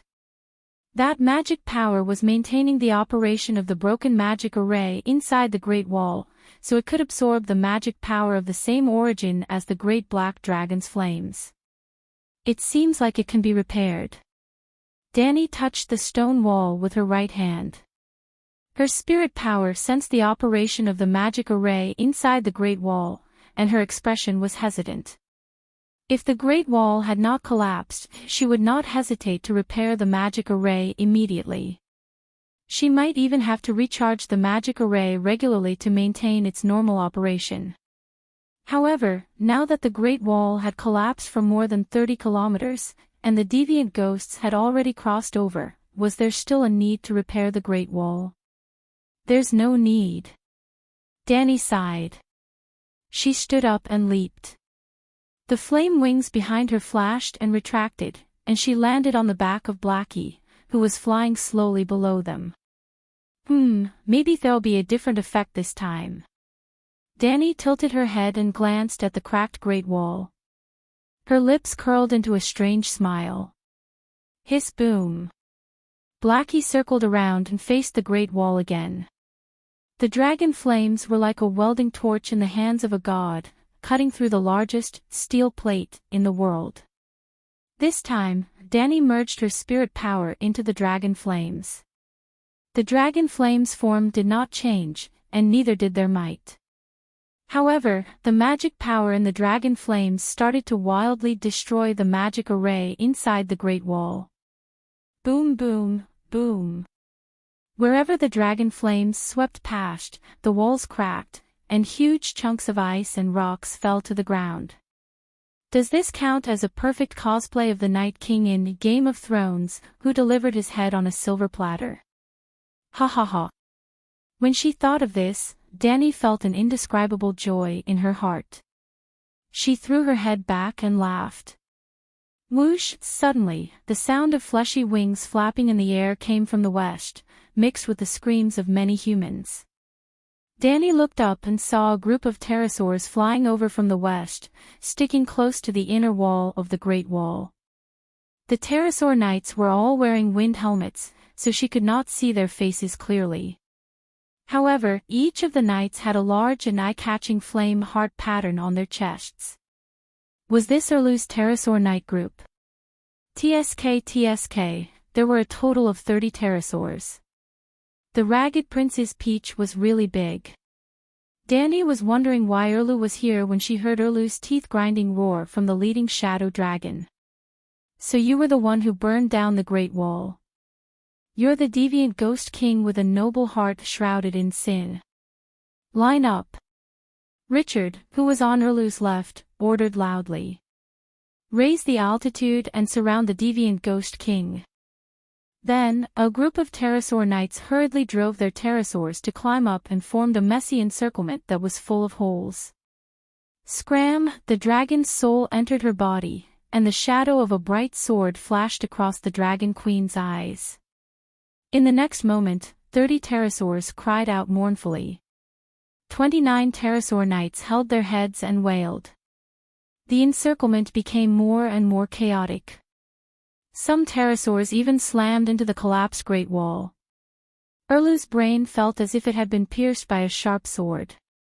It was extremely painful, but his willpower was strong.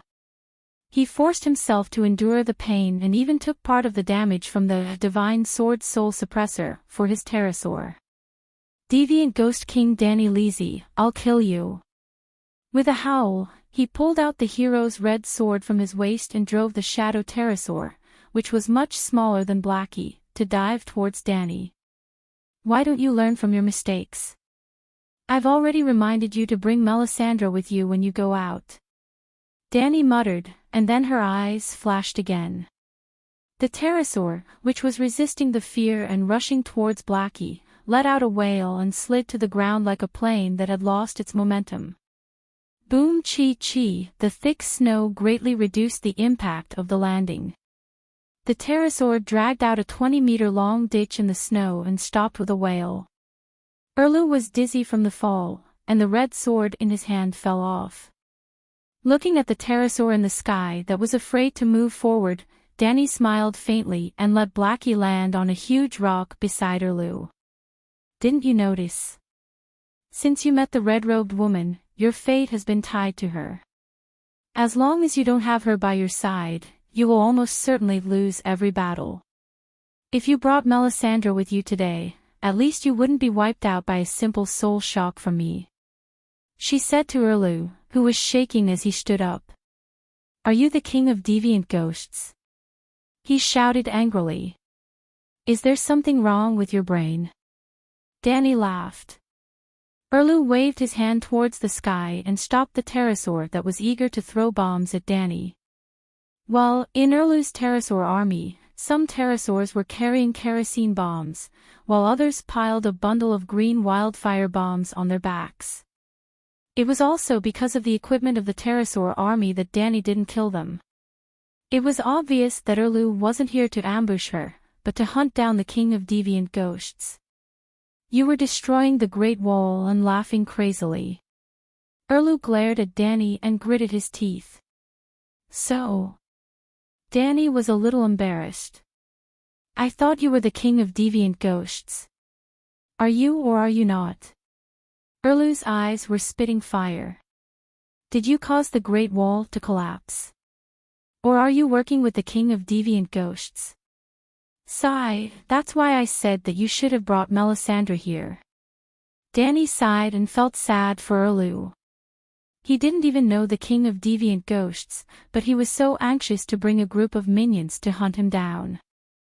Erlu stumbled across the waist-deep snow. With great difficulty, he finally managed to pick up his red sword. You were destroying the Great Wall and laughing proudly. With the red sword in his hand, Erlu inexplicably felt more confident. The prophecy said that he would defeat the king of deviant ghosts with the red sword in his hand. I wasn't laughing. The wind is strong here. You heard wrong. Danny firmly denied. Erlu was skeptical. Indeed, outside the Great Wall, the north wind whistled like a ghost. Just now, it seemed to be a ghost like this. You rode a dragon and burned down the Great Wall, he said again. That's why you should have brought Melisandre here. Erlu gritted his teeth. Don't change the topic. Are you working with the king of deviant ghosts because of the Iron Throne? Danny waved her hand in disgust. Let the king of deviant ghosts sit on the Iron Throne. You muggle, you can't sense the magic waves and can't recognize the glow of the magic runes. You didn't know that I was checking the incomplete magic circle inside the Great Wall. Checking the magic circle. The Great Wall has collapsed. How can you check the magic circle inside?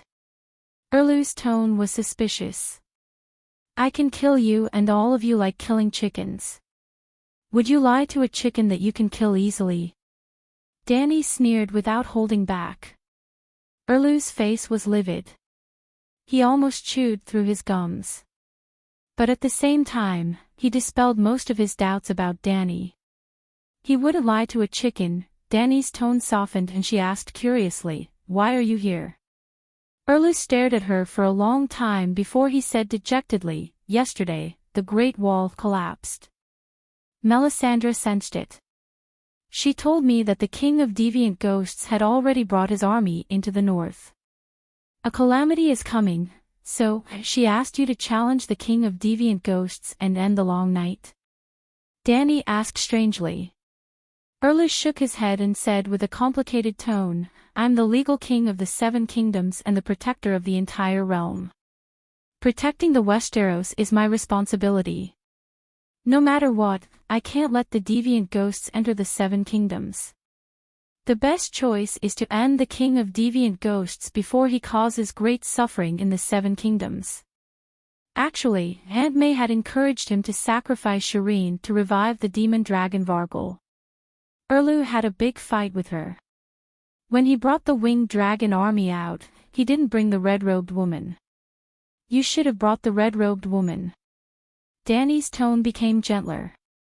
With her around, even if you unfortunately encounter the king of deviant ghosts, you can at least cause some damage to the king of deviant ghosts before the whole army is wiped out. Then, your sacrifice won't be in vain. Erlu clenched his jaw, the muscles on his face twitching uncontrollably. His widened eyes seemed to shoot out death rays.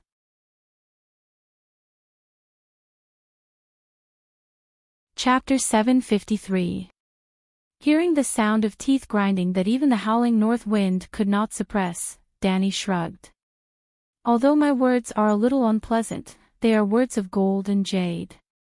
Even I am not sure if I can kill the Ghoul King. You guys are useless except for adding 30 ghoul dragons and 30 ghoul winged dragon knights. We are flying in the sky. As long as we stay above 400 meters, the Dragon Slayer crossbow will not be able to hit a single scale of the winged dragon. Against the Ghoul King, we will definitely win. A knight beside Erlu shouted. After Erlu landed, a few knights immediately came to protect him. I don't talk to reserve duty ghouls. Danny waved her hand. You guys continue. I will leave first. Reserve duty. Ghoul. Erlu's knight learned from his boss. He glared and gritted his teeth. Don't look down on us. We are. Blackie flapped its wings, and the violent airflow made the knight stagger. His words were interrupted. Danny was not in the mood to argue with a minion. Hiss! The black dragon rolled up a curtain of snow and jumped into the sky, flying toward Dark Castle in the west. If she met Erlu somewhere else, Danny might take revenge on him.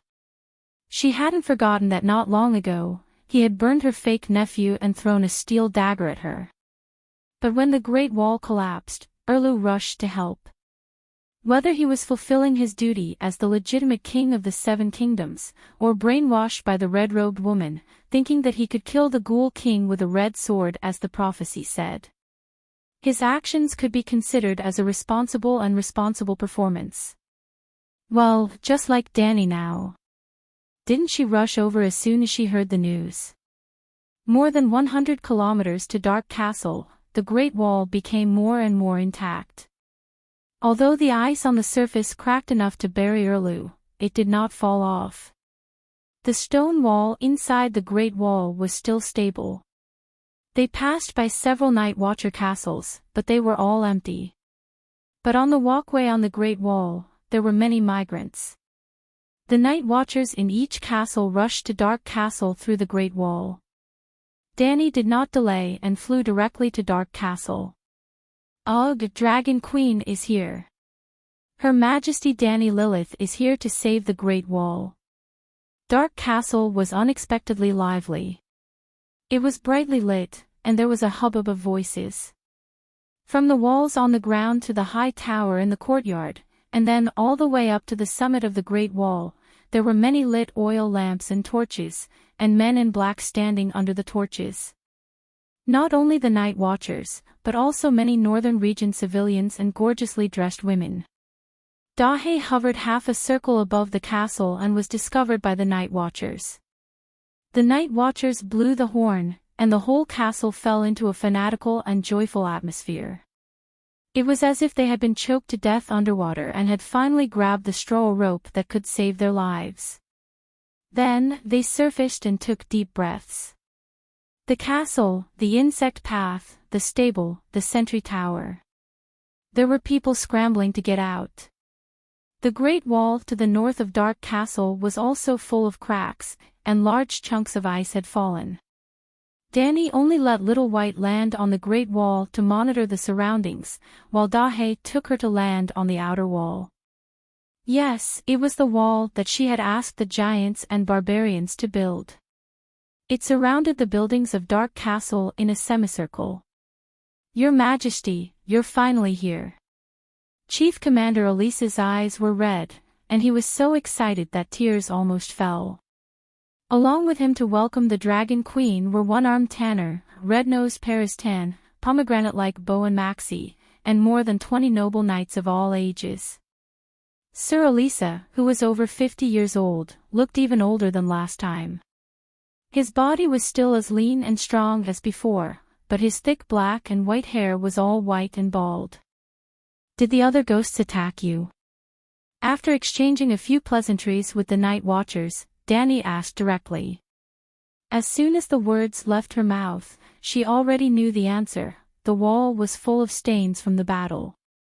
There were bloodstains, the stench of burning corpses, and the burnt oil. Thank goodness you helped us build this wall. Elisa patted the battlements and said with a complicated expression, last night, the ghouls came like a tide. If it wasn't for the wall, Dark Castle would have fallen like the other castles. Galen, who had been promoted to the captain of the cavalry, grinned and said, there's also the dragon-tooth dagger. The wooden dragon crystal dagger that looks like an ore is very useful. It can clear a large area with a sweep of the blade. It's very effective in defending a castle. I killed about 50 ghouls by myself. If it wasn't for the fact that wielding the dragon-tooth dagger was too tiring, I could have killed even more. Those dead people didn't have weapons or armor, so they weren't hard to deal with. They were bought by us like scarecrows.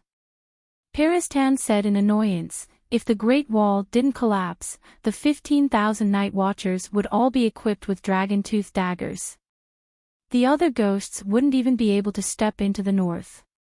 Red Pomegranate looked around and said, the wall isn't the place to talk.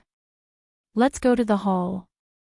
The main hall of Dark Castle was both a meeting room and a dining room for the Night Watchers to eat. In the past, due to limited manpower, the Night Watchers didn't have the energy to clear the 10-meter-thick snow in the yard. They would have abandoned the buildings on the ground and hid in the underground tunnel for the winter. But this winter, everyone knew that the night was coming. Everyone was on guard against the other ghosts.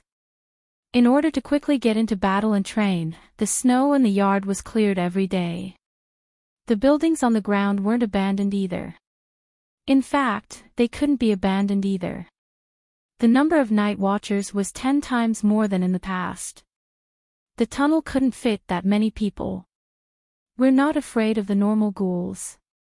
The night watchers with dragon crystal daggers can deal with them as easily as a knight in full armor dealing with a farmer with a hoe. But there are other ghosts hidden among the ghouls. The other ghosts can deal with the night watchers as easily as a knight dealing with a farmer. If Stannis hadn't come in time, Dark Castle would have suffered heavy casualties. Sir Olisa said with a complicated expression. He personally went to fight the other ghosts. Dany asked in surprise. No, but he has 30 winged dragons that can throw wildfire bombs and kerosene bombs. Following that, the night watchers spoke one after another, explaining to the Dragon Queen the process of fighting the deviant ghosts from last night to this afternoon from various angles. There were more than 50,000 ghouls attacking Dark Castle. There were at least 10 other ghosts hidden among them. The ghouls were like a tide, endless and endless. But Dark Castle was the main camp of the Night Watchers. There were more than 3,000 Night Watchers stationed there, including 200 knights. If there were 50,000 zombies, the Night Watchers would definitely be defeated. But the ghouls weren't zombies. Being scratched or bitten by a ghoul was no different from being scratched or bitten by a normal crazy woman. Well, the ghouls didn't carry viruses. If the Night Watchers didn't have dragon crystal daggers, the ghouls would still be alive and Dark Castle would have fallen long ago. But the Night Watchers had been preparing for the other ghosts for a year or two. They had at least one dragon tooth dagger or dragon crystal spear. One slash was more effective than a knight using a normal sword to cut down a peasant. So, even if the other ghosts threw ice swords at them, the Night Watchers still held the line. With the 15-meter-tall wall, they blocked wave after wave of ghouls. Then, the other ghosts personally went to attack the wall. In fact, before Elu came, the Night Watchers had already killed 3 other ghosts. Or rather, those 3 other ghosts tried to cross the wall but were killed by the Night Watchers. The Night Watchers held on until morning. Erlu led 30 winged dragons to the wall and only threw 2 waves of kerosene bombs. They didn't even know if they killed the other ghosts in the ghoul forest. There were about 35,000 ghouls left, and they all retreated. Dany was surprised. The winged dragon's bombs might be very effective against small soldiers, but the ghouls aren't afraid of death, and the other ghosts aren't afraid of exhaustion. There's no need for them to retreat so early. Maybe they can't see any hope of victory, but they're not stupid. They won't waste their forces for nothing, Erlu's uncle said. Dany glanced at the old green turtle and asked, Count Ismond, do you think the other ghosts will lack forces? Maybe they don't, but there's no need to waste their forces, the old man said with certainty. Dany looked around and asked, I just looked over from the Eastern Sea. It's empty. There's not a single other ghost. Do you know how many ghouls crossed the wall? Where's their main force now? I don't know. We received the last messenger crow from the Eastern Sea. There was a line of scribbled words on it, the other ghosts are attacking. There's no end to them. Be careful. Endless is an adjective. Maybe only the king of the other ghosts knows how many people died. Anyway, in my opinion, the 50,000 ghouls that surrounded Dark Castle last night were also endless. Professor Perister smiled bitterly. His Majesty Stannis took his winged dragon knights to find the main force of the other ghosts. When he comes back, we'll know the details of the other ghosts. The old green turtle laughed. I'm afraid I'll disappoint you. Dany shook her head. Stannis did indeed return disappointed. 3 hours after Dany landed in Dark Castle, Erlu took his winged dragon knights back to the top of the wall. They were far away from Whitey, and the winged dragons didn't dare to get close. I went to the Eastern Sea and didn't find the king of the other ghosts. In the main hall of Dark Castle, Erlu turned to look at Dany. If Dany Rise isn't the king of the other ghosts. At the head of the hall, there was a long table. Dany and Erlu sat side by side. However, the Dragon Queen had the Megalosaurus. Her reputation, power, and popularity on the wall were all better than Erlu's. Therefore, the commander-in-chief put her seat in the middle, and Erlu sat on her right. The others were divided into 4 rows according to their status. Before Dany could say anything, Commander Orissa, a loyal subject of the dragon family, was angry. Your Majesty Stannis, now that the other ghosts have crossed the wall, the 7 kingdoms are in danger. What's the point of playing this game of power? Yes, we should defend Her Majesty Dany Rise's United Ghost Resistance Front. Red Pomegranate said. A red-eyed crow flew over silently and landed on a window near the roof. Except for Dany, no one noticed it. She's really burning the wall. Erlu's face was pale. Erlu's uncle couldn't stand it anymore. Your Majesty, the Dragon Queen is examining the magic circle in the wall. You don't understand magic, so you might not understand. Erlu glared at the old turtle. I don't understand. Do you? The old turtle nodded. The Dragon Queen showed us that the Megalosaurus magic can repair the cracks in the wall. We all saw it. Her Majesty Dany Rise can indeed activate the magic circle in the wall. The knights and barons nodded. Before Erlu came back, Dany had already cleared her crime of burning the wall. Glancing at Erlu, who was grinding his teeth again, Dany asked, 50,000 ghouls besieged Dark Castle. More than 30,000 ghouls retreated this afternoon. Didn't you 30 pterosaurs follow the retreating ghouls to the main group?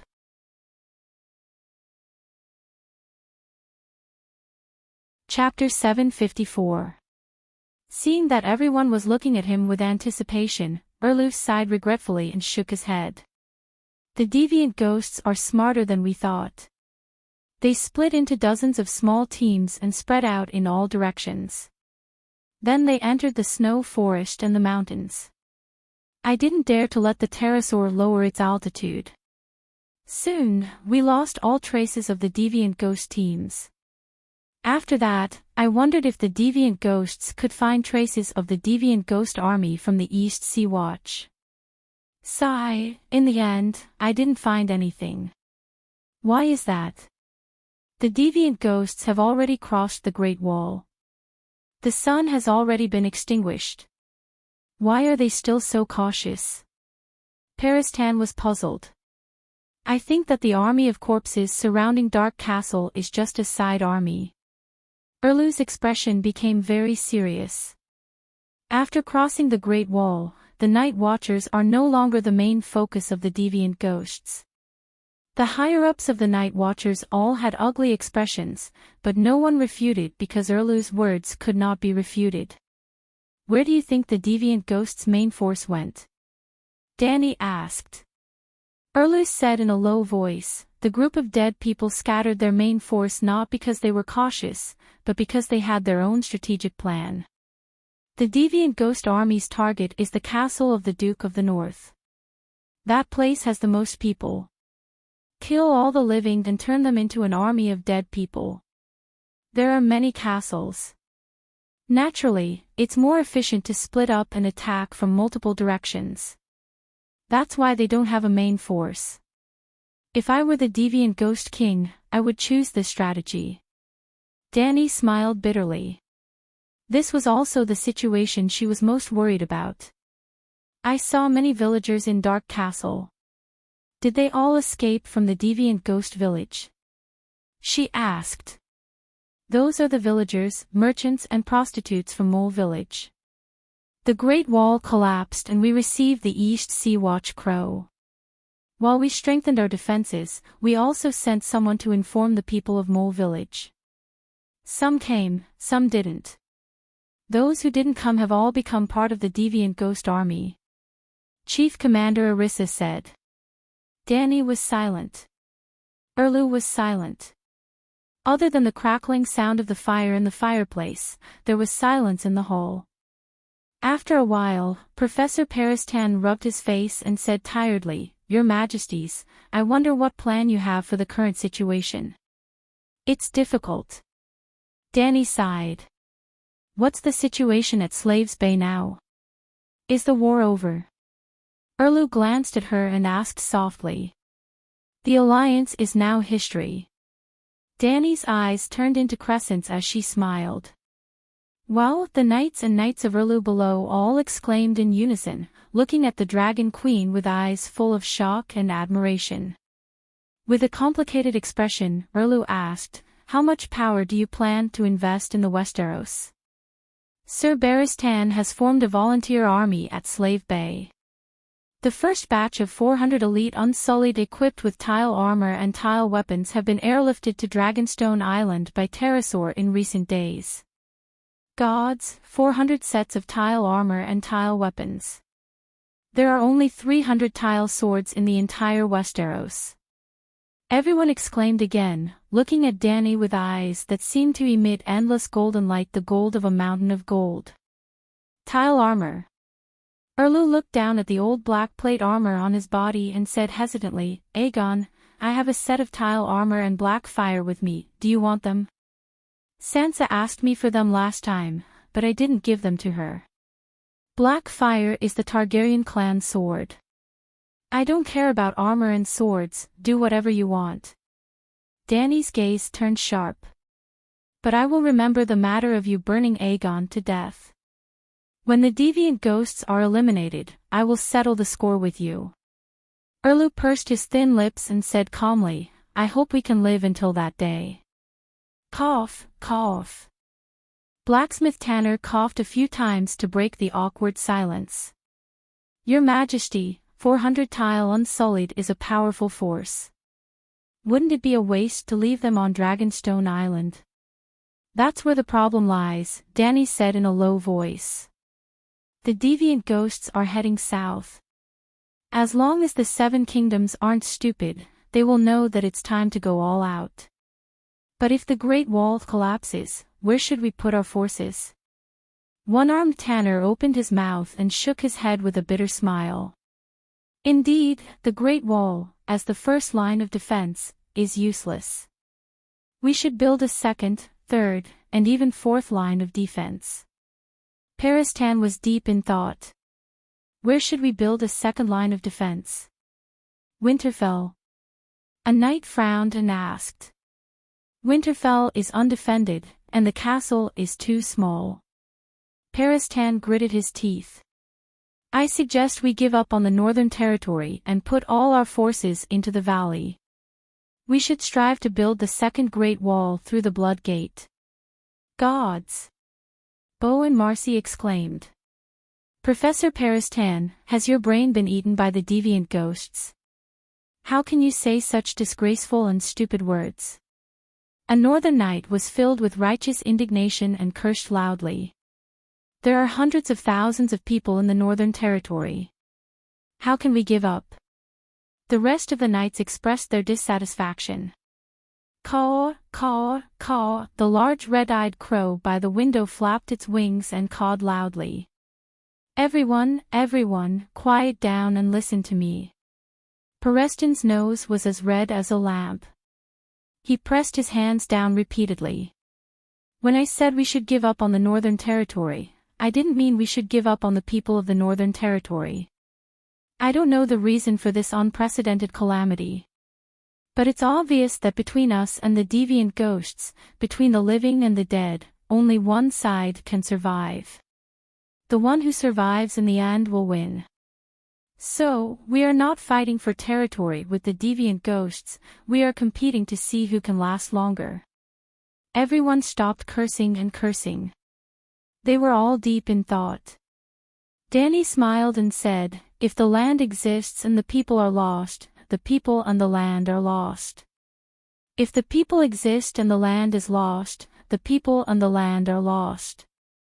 Professor Peristan, you have seen through the nature of this war. Your Majesty praises me too much." Peristan smiled bitterly and shook his head. "This is the most helpless choice. Of the 17 castles on the Great Wall, only Dark Castle remained intact due to its walls. The rest of the castles have all fallen. Only the Night Watchers who climbed up the Great Wall survived. The Night Watchers are the most elite and powerful force in the Northern Territory. You can imagine what will happen to the Northern Territory's vassals who have exhausted their strength in the recent years of war. The deviant ghosts have already passed the Great Wall. Is there enough time? There are so many people, where can they move to?" Sir Elisa frowned. "Commander, have you studied the map of the Northern Territory carefully?" Peristan smiled proudly.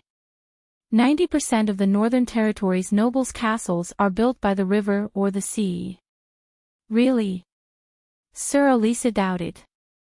"It's true." Bowen Maxey was pleasantly surprised. "I didn't realize it before.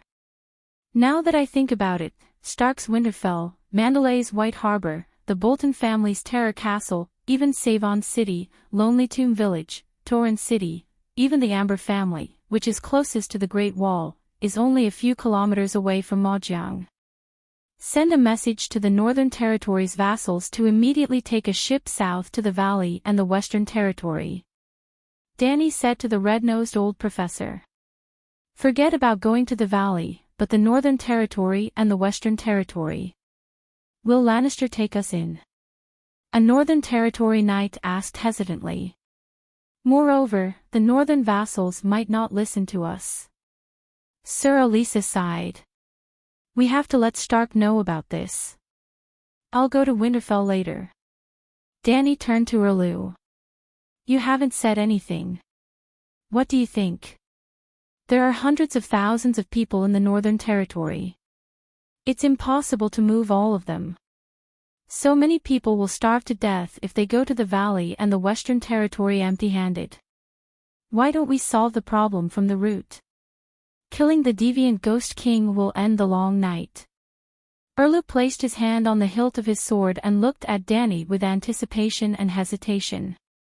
"Perhaps, if we find the deviant Ghost King, we can kill it together. His Majesty Stannis has 30 pterosaurs and Her Majesty the Queen has 2 megalosaurus. It's possible to kill the deviant Ghost King. As long as we kill it, the long night will end." Everyone was excited. A smile appeared in Danny's large eyes. "If we kill the deviant Ghost King together, who will the Iron Throne belong to? Whoever puts in the most effort will get it." Erlu clenched his jaw and squeezed these words out from between his teeth. "Your Majesty Danny Liz, it's already like this." Peristan smiled bitterly. "It's already like this, stop daydreaming." Danny waved her hand and looked at the eager crowd in the hall. "Haven't you heard the story of the long night from Old Nan? The last long night lasted for an entire generation. This generation's deviant Ghost King is even stronger. How can he be killed right after crossing the Great Wall? You're a barefoot princess. You didn't even have food when you were young. Where did Old Nan come from?" Pockmarked Richard complained in his heart and pointed at the red sword at Erlu's waist. "His Majesty Stannis has the red sword of heroes. The last long night lasted for an entire generation because Azor and Ahai failed to forge the red sword multiple times. Now, we don't need to waste time forging the sword. As long as we find the deviant Ghost King, His Majesty Stannis can fulfill the ancient prophecy." Red Pomegranate, Red Nose, and the others nodded. "That makes sense. We've all seen the power of the red sword. That sword ugh." At the end, they were all stuck. After being stunned for a moment, they looked strangely between the Dragon Queen and the red sword. It seems that the red sword can only be used to its full potential in the hands of the Dragon Queen. His Majesty Stannis, you see, at this time. Dr. Peristan muttered. Why don't we give the sword to the most capable person? Yes, yes. Alisa and the others nodded. Her Majesty Dany Rise has experience in fighting deviant ghosts alone.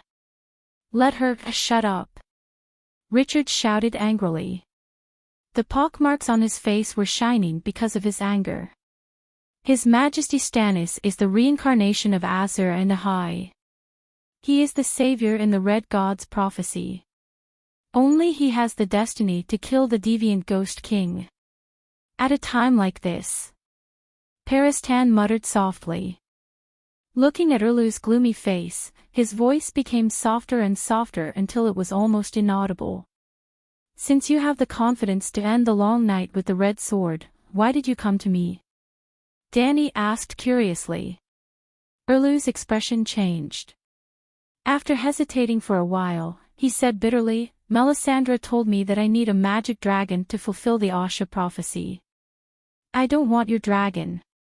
Even if I wanted it, you wouldn't give it to me. Cooperate with me and create a chance for me to challenge the deviant Ghost King. I will kill it myself. If I fail, you can pick up my sword and continue, Your Majesty, you are the child of prophecy. You will never fail. Richard's face turned red as he shouted. At this time, prepare for the worst. Erlu shook his head. Are you sure you want to do this? Dany looked at Erlu and reminded him. I can tell you clearly that with just the red sword, your chances of success are very low. I am Robert's only heir and the rightful king of the Seven Kingdoms. Protecting the Westeros is my responsibility. It is also the mission I have been waiting for all these years. Erlu said firmly. Dany looked at him deeply and nodded. Okay, I agree. What? Erlu was in disbelief. I don't like you. This is the truth. But at this time. Go back and bring Aegon's armor and Melisandre here. With them, your chances of winning will increase by 10 times. 10 times. Erlu gritted his teeth. Did I only have a 10% chance of defeating the deviant Ghost King before? No. With the tile steel armor and Melisandre fighting for you, you barely had a 10% chance of surviving. The idea is to survive, not to kill the deviant Ghost King. Crack, crack, crack. Erlu ground his teeth.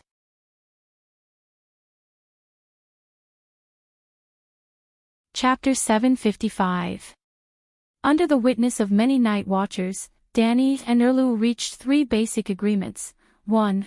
Immediately send out a warning to the northern warlords and remind them to prepare to cross the sea. 2. Inform the nobles in the south of the next swamp to prepare to build a second and third defense line. 3. Confirm the location of the strange Ghost King and then cooperate with the Dragon Queen and the Child of the Prophecy to try and kill him. Almost everyone believed that the strange Ghost King might not go to the northern warlord's castle, but when attacking Winterfell, he would definitely appear. Therefore, Erlu and Dany would meet in Winterfell. Winterfell would become the main battlefield of the first Strange Ghost King War. After the meeting ended, Dany went to Pereston's crow's nest. The sanctuary is destroyed. In the scholar's study, she saw the red-eyed crow again. It was the black crow that was eavesdropping on their conversation from the small window. It was also one of Bran's crow avatars. To cross the Great Wall, the sanctuary must be destroyed first. The Winter Horn is also effective against the sanctuary's defense circle. The tombs that have existed for millions of years have turned into scorched earth in the flames. There is nothing left there. The raven's eyes flashed with human-like sorrow. Why didn't you discover the Winter Horn earlier? I don't know. It seems to have the help of fate and has been hiding in my blind spot. Before the sanctuary was destroyed, I had never even seen the Winter Horn, the raven said.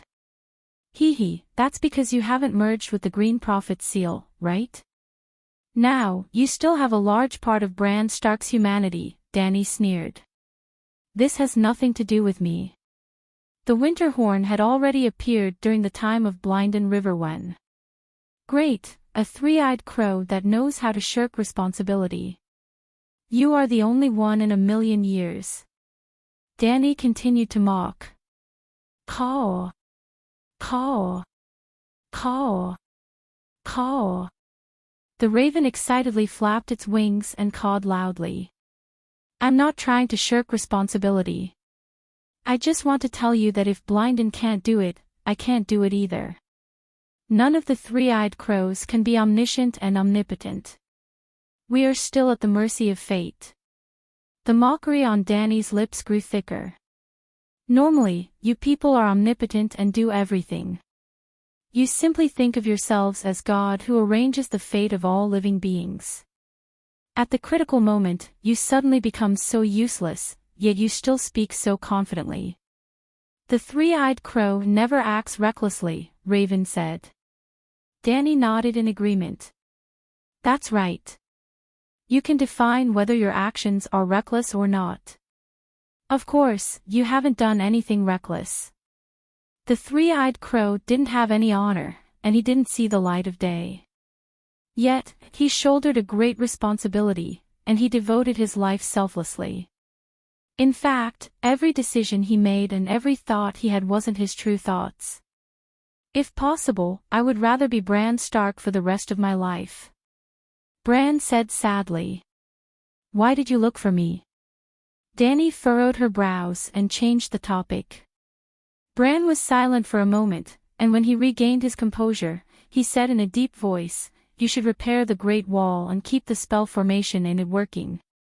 The Great Wall has already collapsed, so what's the point of repairing the spell formation? You should block the cold wind from the north. Block the wind. You know that the shelter is the world's gate, right? Have you ever thought about what kind of world lies beyond the gate? Before Dany learned about the world's secrets, she would have said that the far north was the Arctic Circle, and if one went further north, one might reach the other end of the world. For example, Asia and the Barren Lands. You want to say that our world is like a house that isn't cold or hot, and it's only because of the cold wind from the north that the world's temperature drops. Then, the Great Wall is the house's gate, and it can block the cold wind and keep the house warm. The crow nodded and said, The long night has arrived, and the cold wind from the outside world is like an ice-cold flood. The Great Wall is the dam that blocks the flood. When the Great Wall was in good condition, it couldn't block all the ice and snow, let alone now that the East Watch section of the Great Wall has collapsed. Even if you repair the rest of the spell formation, the ice will still fill our world. But this process will be greatly delayed. Stannis might be able to kill the King of Strange Ghosts. Do you think it's possible? The Black Crow asked. It's not completely impossible. If you are willing to help, the hope will be even greater. Dany looked at it with shining eyes. The Black Crow was silent for a long time and sighed. After the long night, the River of Fate seems to be shrouded in a layer of fog, and I can't see Stannis's final outcome. But, you are right, since Stannis is willing to risk his life, there is always a glimmer of hope. I agree, as long as I find a chance, I will do my best to help him. If he can really kill the King of Strange Ghosts, the long night will definitely not end immediately, but the world will at least be able to escape the state of sliding into the ice abyss. Erlu's willingness to risk his life is the key. He volunteered to fight at the front, and if he succeeded, Dany and Bran would save a lot of effort. If Erlu failed and died, they would be able to find out some information about the King of Strange Ghosts through that battle. The two reached a consensus, and the atmosphere became much more relaxed.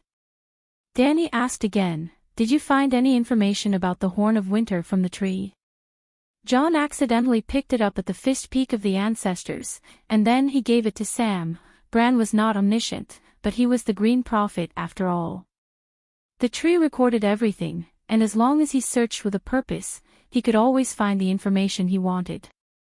So the strange ghost at the bottom of the ship was after the horn, and not Manslade's son. I was puzzled at the time. The son of the former king of savages didn't even like Stannis, so why would the strange ghost target him? Dany was a little embarrassed, but more than that, she was annoyed. She shouldn't have listened to the fatty back then. What was the use of sending the strange ghost to the City of Scholars? Alright, it was indeed a little useful. When those scholars saw the real strange ghost, they started to remind the vassals of the Seven Kingdoms to be on guard against the long night. But compared to the Great Wall, what was the use of the nobles of the Seven Kingdoms being on guard? Three-eyed crow, you failed in your duty. The strange ghost raven flew back to the Great Wall with the horn, and you didn't even know about it.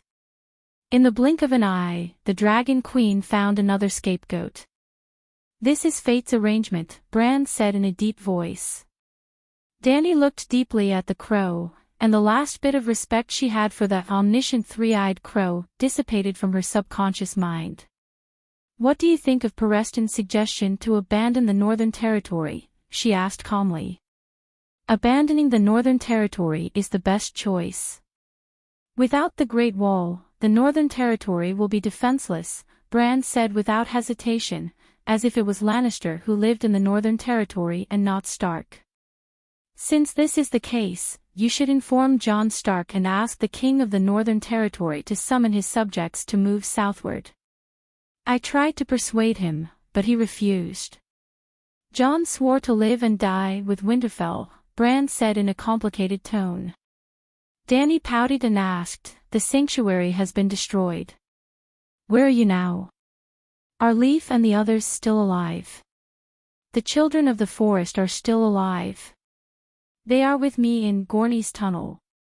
From the sanctuary to the Great Wall, there are thousands of kilometers of underground caves. Do you plan to hide in the caves for the rest of your life? The Westeros are not friendly to shapeshifters. Only after experiencing the destruction of the strange ghosts will they understand the meaning of the three-eyed crow. At that time, I will naturally appear in front of them, Bran said honestly. What happened when the Green Prophet seal shattered? The Green Prophet seal is very strong, but also very weak, Bran said perfunctorily. Dany looked at him deeply and asked, you still have the will of Bran Stark. You did it on purpose, didn't you? How many Green Prophet seals have you fused and how many are left? That has nothing to do with you. Bran's tone became cold. He did it on purpose. When the Green Prophet seal shattered, Dany only picked up 1% of the fragments. King of the Strange Ghosts only took 10%. Bran, Jon, and Arya worked together to expel them from the alliance of Will of Stark. If they caught Bran and turned him into a ghoul, King of the Strange Ghosts could follow the thought channel of Bran the Ghoul and steal all the Green Prophet seals. It was a pity that he didn't manage to kill Bran last time. The reason why he was able to steal the fragments of the Green Prophet seal was thanks to Arya's mental connection. To put it bluntly, King of the Strange Ghosts was only indirectly stealing the fragments through Arya. He didn't really enter the Green Prophet's forest consciousness domain, because the Green Prophet seal was stored there. Even if there was only 90% of the Green Prophet seal left, it was enough to assimilate Bran into an emotionless AI, just like Blind and River text back then. But the reason why the Green Prophet seal shattered was because Bran resisted being assimilated. Just like Bran said, the Green Prophet seal was very powerful and could increase a person's willpower by countless times. But at the same time, it couldn't leave the Green Prophet and couldn't work on its own. Otherwise, why would the three-eyed crows exist in every generation? They could just let the Green Prophet seal take care of everything. Actually, the fact that the Green Prophet seal shattered into countless fragments was a good thing for Bran, who had his own consciousness. He could fuse the tiny fragments piece by piece and ensure that his willpower wouldn't be destroyed by the Green Prophet seal. In other words, Dany's guess was right. Bran still had a large number of Green Prophet's fragments piled up in his warehouse that he hadn't used. Since you don't want to take responsibility, why don't you give it to me? For the sake of the world, no matter how tired or bitter it is, I'll gladly endure it. Dany said righteously, exuding a fearless and heroic aura. You're too greedy. You've already obtained Mother Goddess's kingdom, and you still want the Green Prophet's inheritance treasure. Bran was very angry. He flapped his wings and squawked angrily. I'm just brave. I'm 10,000 times better than you. Dany said righteously. One day, I'll fuse all the fragments together and reforge the Green Prophet seal, Bran said as if he was making an oath. Give me 1% as payment for repairing the Great Wall, Dany suggested. Isn't repairing the Great Wall your responsibility as the successor of Mother Goddess? Bran said angrily. Fine. As the successor of Mother Goddess, I can't just take the benefits without taking responsibility. Similarly, as the successor of Weirwood's Divine Kingdom, I have the right to ask for believers of the Divine Kingdom.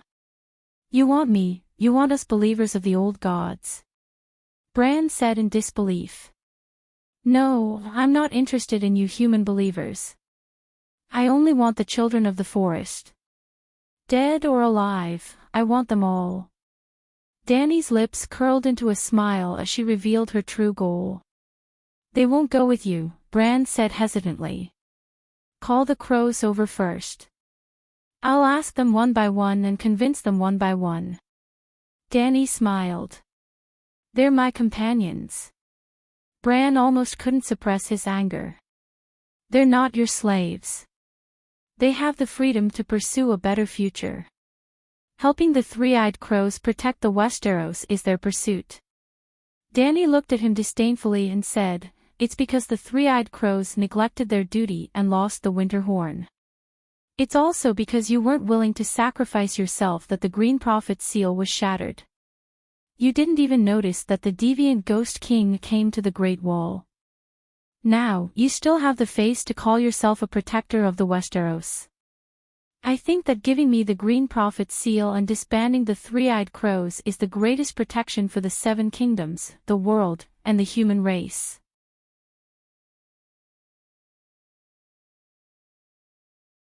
Chapter 756. The 500-kilometer Great Wall had 19 castles. The 998th Commander-in-Chief, Jon Snow, used 17 of them. After Arisa Thorne took over, he only made some adjustments to the manpower and resources of the 17 castles. He didn't make any major changes. The Great Wall started to collapse from East Sea Castle and extended 30 kilometers to the west. It was well preserved. When it reached the Shadow Tower in the west, there were only a few large cracks on the wall, and a lake-sized glacier fell from the front and back. If the alternate Ghost Army didn't sweep along the Great Wall, the Night Watchmen would have preserved at least 80% of their manpower. Even if the alternate ghosts led the ghouls to clear the castles south of the Great Wall, thousands of Night Watchmen survived. They were either on duty at the Great Wall or were alerted by Dark Castle.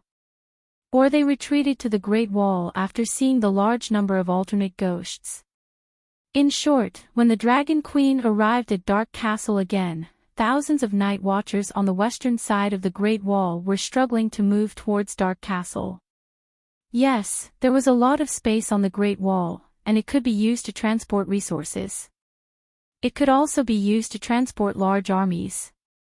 However, there was a thick layer of ice on the Great Wall. Now that the ice surface was cracking, the ice would break and people would fall. Hence, the Night Watchmen were moving slowly and hesitantly.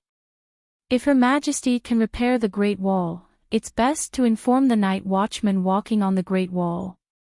They might be crawling through the cracks on the ice surface. If the cracks close, they might accidentally kill many Night Watchmen, Peristan suggested. This wasn't a groundless worry. If the Night Watchmen were walking through the cracks and the ice surface suddenly closed, they would be buried. Hence, while the ravens were informing the night watchmen moving towards Dark Castle, Dany had a long period of free time. However, she didn't rest. Little Green finally found the night watchman's ships in Seal Bay. There are survivors under the East Sea Worm Passage. Get the pterosaur to bring a group of people and dig them out, Dany said to Erlu. Even if we know that King Alternate Ghost will go to Winterfell, we can't give up the search. The Alternate Ghost army is scattered, and King Alternate Ghost's forces are the weakest. If we encounter him, we won't have to wait until the battle at Winterfell, Erlu said. Leave this mission to the others. You should rest up and prepare to challenge King Strange Ghost. Erlu hadn't rested much for the past 2 days. There were dark circles under his sunken eye sockets. His stork bones and square chin were particularly prominent under his thin skin. Who did you ask to search for deviant ghosts? A glint flashed across his tired blue eyes. Could it be a shapeshifter? King of the shapeshifters. King of savages. You don't know about the three-eyed crow? Dany asked curiously. Seeing that he was really confused, she reminded him, Green Prophet. I know the Green Prophet. They are the servants of the Frost God. You are working with the Frost God. Erlu gritted his teeth. Stannis, let me tell you a secret. Dany pulled a long face and said seriously, actually, you're not Theon's biological son. He picked you up from the garbage dump on the street. What? The topic changed too quickly. Erlu was stunned for a while before he reacted. Then he flew into a rage. Are you humiliating me? Dany shook her head. Do you believe me if I say so? Obviously, you don't. Without waiting for him to answer, she continued, what I say might not be true. Why do you believe everything Melisandre says? Erlu was stunned for a while. He frowned and said, what are you trying to say? I want to say that Melisandre is not an omnipotent god. She might not know everything. She is also not a virtuous great knight who would never lie. Erlu said coldly, you said before that I have to take her with me wherever I go. Sigh, you don't even know how to be an emperor. You only want to fight for the Iron Throne. Dany sighed and took a few steps closer to her cousin. She whispered, a king should be suspicious of everyone, especially witches of unknown origins. At the same time, a king should know how to control all the power he can use. Witches are not trustworthy, but her power is real. You have to order her around like a dog, like an old ox, and guard against her like an ungrateful wretch.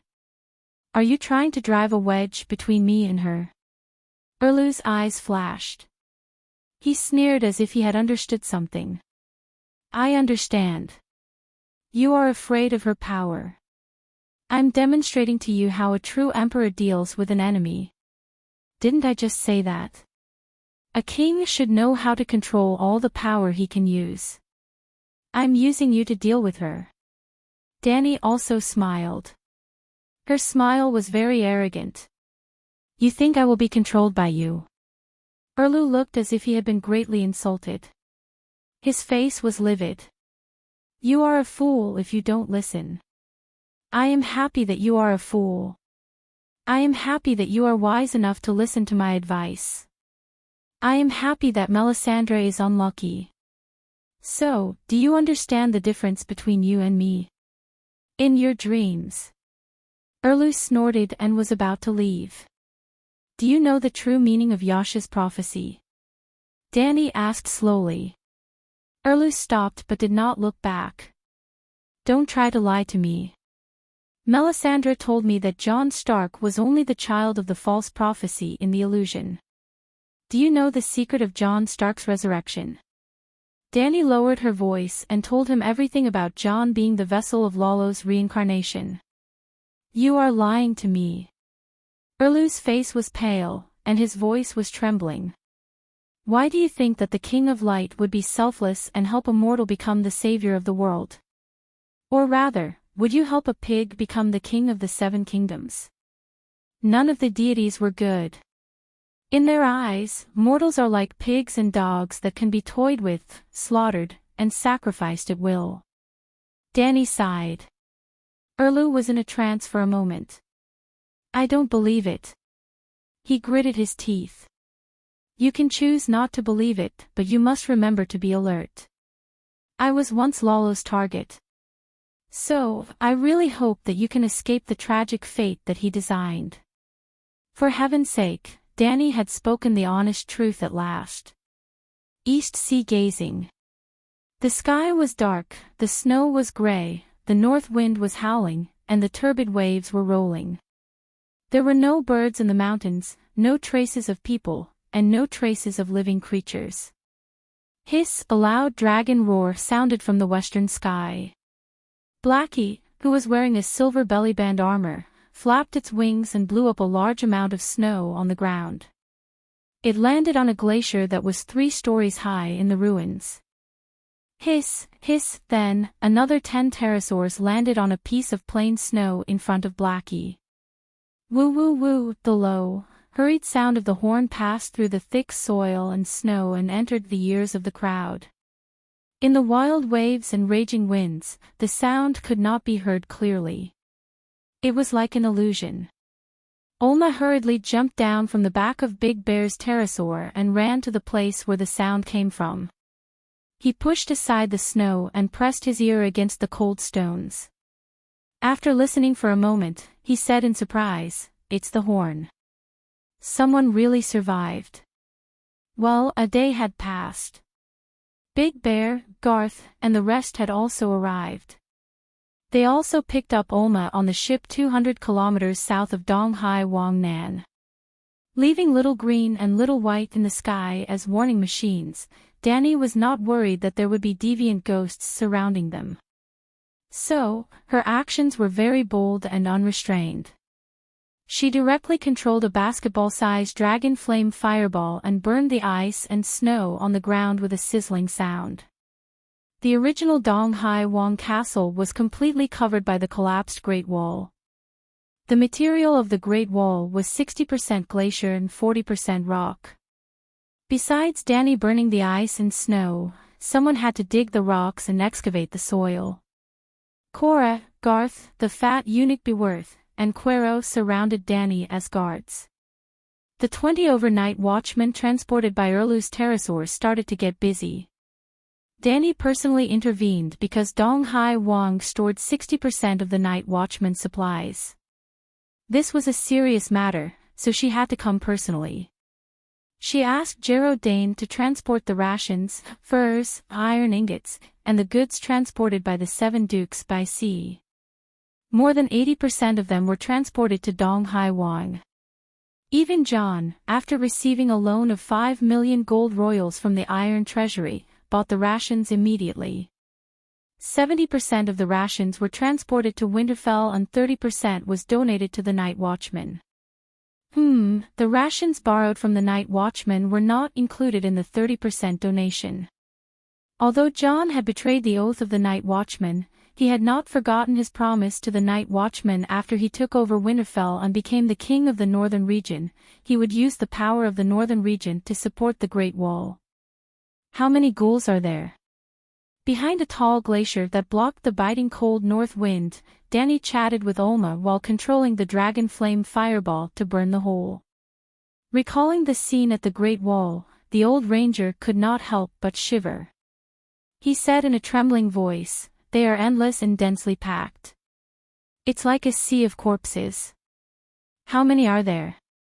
Do you know how to estimate the number of troops on the battlefield?" Big Bear frowned.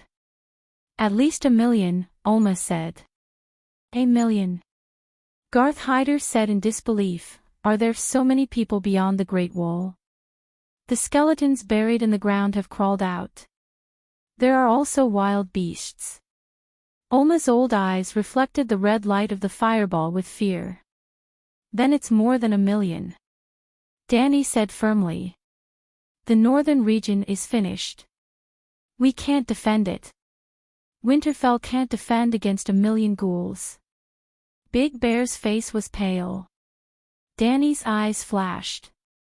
She asked again, other than the corpses, what else did you see that day? I saw a tornado, a sun that suddenly lit up, and a large group of crows. The strangest thing was King Stannis' gesture. He was singing a strange song, as if there's treasure under the Great Wall. I know it. Everyone is coming to snatch it. I know it. Then he was stepping on the waves. He seemed to be able to control the waves. Are you talking about Patchface? Are you kidding me?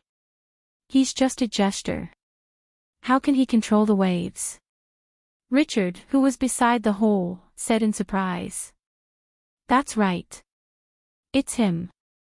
The aura on his body at that time. Oma frowned. He seemed to be thinking about how to phrase it.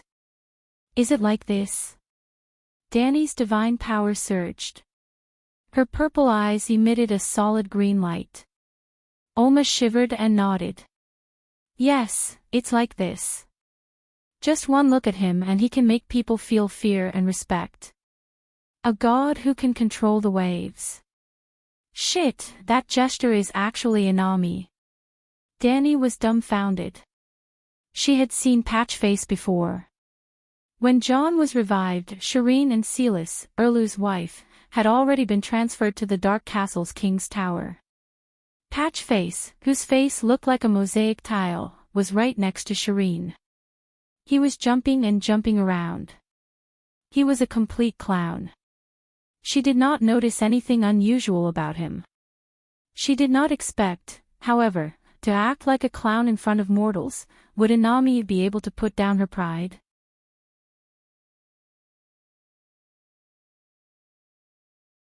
Chapter 757.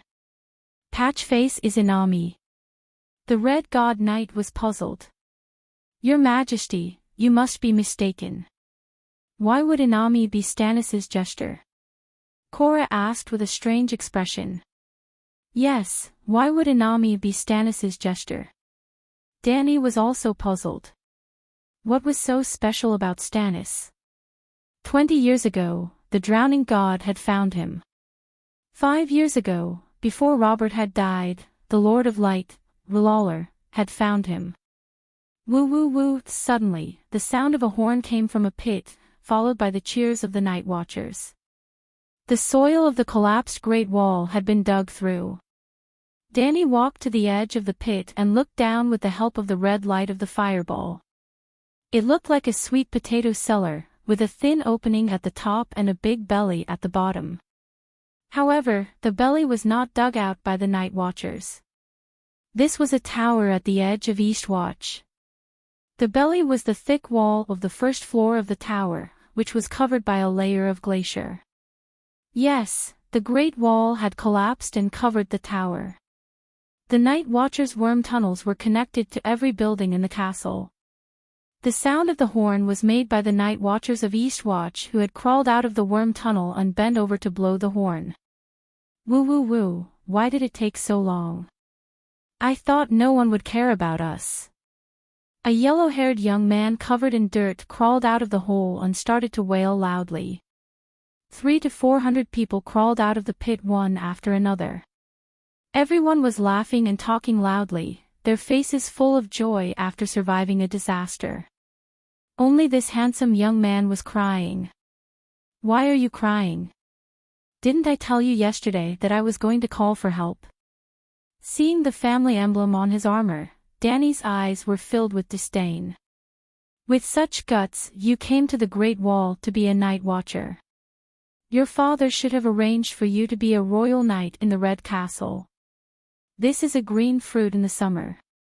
Ursa sighed. This baby didn't put on the black clothes of his own accord. Oma mocked loudly. As the instructor of the new recruits in Eastwatch, the old ranger knew everyone here. Wasn't Lord Ashuo a palace knight before? It was only because he committed adultery with Queen Margaret that he was sent to the Eastern Sea. I was wrongly accused. I am Queen Margaret's bodyguard, but I don't have any dishonorable relationship with her. Xiufu's face turned red as he loudly defended himself to the Dragon Queen. Later, in the trial of the church, even Margaret herself admitted the crime of adultery. What are you still quibbling about? And I don't care who you're having an affair with, as long as you don't cry loudly and annoy people. Danny said impatiently. I really... Schulf was still unwilling to give up. He looked around and grabbed a tall man with black hair, an aquiline nose, and 3 scratches on his face. Onis, tell the Dragon Queen that I was framed by you and Queen Circe. This has nothing to do with me. The hook-nosed man angrily struggled to free his right arm. How is it not related? Queen Circe used sleeping with you as a bargaining chip to seduce Queen Margaret. You didn't succeed, so you lied to the Archbishop and said that you had an affair with the Queen. You even dragged me into it, the yellow-haired man said loudly. His words were too shocking. Not only was Danny's attention attracted, but the night watchers who were discussing the construction of the sentry tower also quieted down and looked over.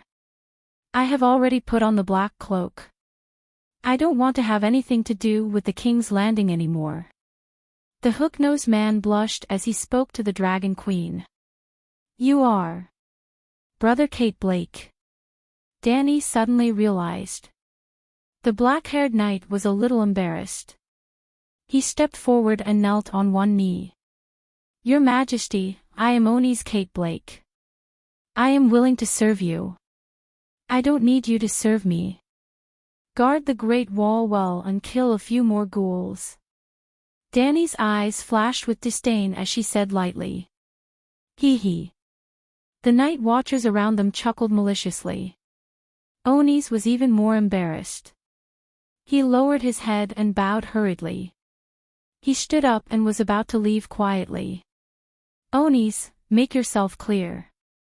The yellow-haired man pulled the hook-nosed man again, walked past Mormont and Garth, and came 3 steps away from the Dragon Queen before the fat eunuch, Beworth, pushed him back with his big belly. The Queen doesn't like you. Don't come so close, the fat eunuch said bluntly. Onis looked at Beworth coldly, then turned to the yellow-haired man and growled, Don't make a fool of yourself. Who here cares if you really have an affair with Margaret? I care. The yellow-haired man glared. I can put on the black cloak, but I can't become a night watcher by insulting the reputation of the Clayton family. What's wrong with you? Onis was anxious, angry, and confused. What's wrong with you today? Previously, when they asked you how Queen Margaret felt, you were extremely proud and spoke with assurance. When Danny heard this, she was stunned for a moment, and then her face changed greatly. Be careful, there was another person whose complexion suddenly changed. Joseph Clafton's fair and handsome face grew a thin layer of barbed scales, and his eyes were green like 2 will-o'-the-wisps hanging over the broken tombstones of a barren grave. His purple-black lips made a bubbling sound like a pot of cooked porridge. Before the others could react from the shock, he suddenly rushed forward. His mouth was as wide as a plate, and the black liquid was like a shadow tentacle, shooting out extremely fast. It split in midair and rushed to Beworth and the Dragon Queen behind the fat eunuch. Piss off. Danny reacted before anything could happen. Her 5-layered dragon spirit and soul-destroying strike were like 2 divine swords, slashing straight into the monster's eyes that were emitting green light. At the same time, she lowered her body and pressed her right hand on the hilt of her sword. A circle of green wind quickly wrapped around her body. When the pungent liquid shadow was in front of her, she suddenly accelerated and rushed forward. With a swish, the sharp sword was unsheathed. At this time, Zaif's soul was cut by the 2 divine sword-like attacks. He was covering his eyes and howling in pain. The dark red sword flashed. Danny dodged the liquid shadow and stabbed the big sword into Zaif's mouth. With a swish, it came out from the back of his head. "Aw, it hurts," Beworth wailed. He also reacted quickly, swinging his sword to cut the shadow tentacle that was attacking his face. The shadow was hit by the steel scimitar, and immediately exploded into countless splashes of liquid. But the fat eunuch didn't want to wear armor, so he only wore a steel vest. His chest and waist were protected by steel scales, but his arms and face were only wearing ordinary clothes. As such, facing the splashes of black liquid, he subconsciously raised his empty left arm to block in front of his face. The place where the liquid shadow landed seemed to have been splashed with concentrated sulfuric acid. His sweater was burned through, his skin was rotten, and a layer of boiling blisters appeared. A large amount of white gas was emitted, and a disgusting smell of rotten flesh was emitted. "Queen, be careful of the shadow." After being hit, Beworth still subconsciously reminded. "What the hell is this?" When Dragon Queen stabbed her sword into Zaif's mouth, Onis and the others on the side finally reacted. After being stabbed in the mouth, Zaif didn't die. Instead, he clenched his teeth and firmly locked onto Danny's sword that was close to the width of a palm. His two palms that had grown a thick layer of black hair and long dagger-like nails quickly scratched Dragon Queen's face and chest 7 to 8 times. Yep, Zaif's speed was also very fast. In the short time it took for Dragon Queen to activate the magic sword rune in his mouth, he actually attacked 7 to 8 times consecutively. Sizzle, a string of dazzling sparks flashed on Danny's helmet and chest plate. The terrifying thing was that after the sparks, it was clear that there were more than 10 crisscrossing scratches on the smooth surface of the mirror-like armor. Although the scratches were very shallow, like an ordinary person scratching the surface of a wooden table, he had indeed used his bare hands to scratch through the steel tiles. It was so terrifying that even Danny was stunned for a moment. Sizzle, sizzle, sizzle. At this moment, Cora, Garth, and the others also reacted. They unsheathed their sharp swords and stabbed into Zaif's body like lightning. Moreover, they all stabbed his vital points. Bear's long sword slashed his neck, and dirty blood splattered. Half of his neck was broken, but because of the laryngeal armor, his strength was used up, and his head didn't fall off. Garth's sword pierced through Zaif's back and pressed against the plate armor in front of his chest. Zaif's strength wasn't too great, and he was wearing a fake full-body armor with weak back defense. Kuei Luo's sword hit Zaif's eye socket and went deep into his skull. It could be said that if Zaif was a normal person, he would definitely die. However, he wasn't normal. "You're hurting me." Zaif let out a terrifying roar. His teeth that were biting onto Dragon Queen's sword began to grow. They were about the length of a finger and as sharp as a dagger. It bit on the blade of the sword, producing an ear-piercing sound of friction. "There's more to it." Danny sneered. Magic surged, and the dark red sword burned with blood-red flames.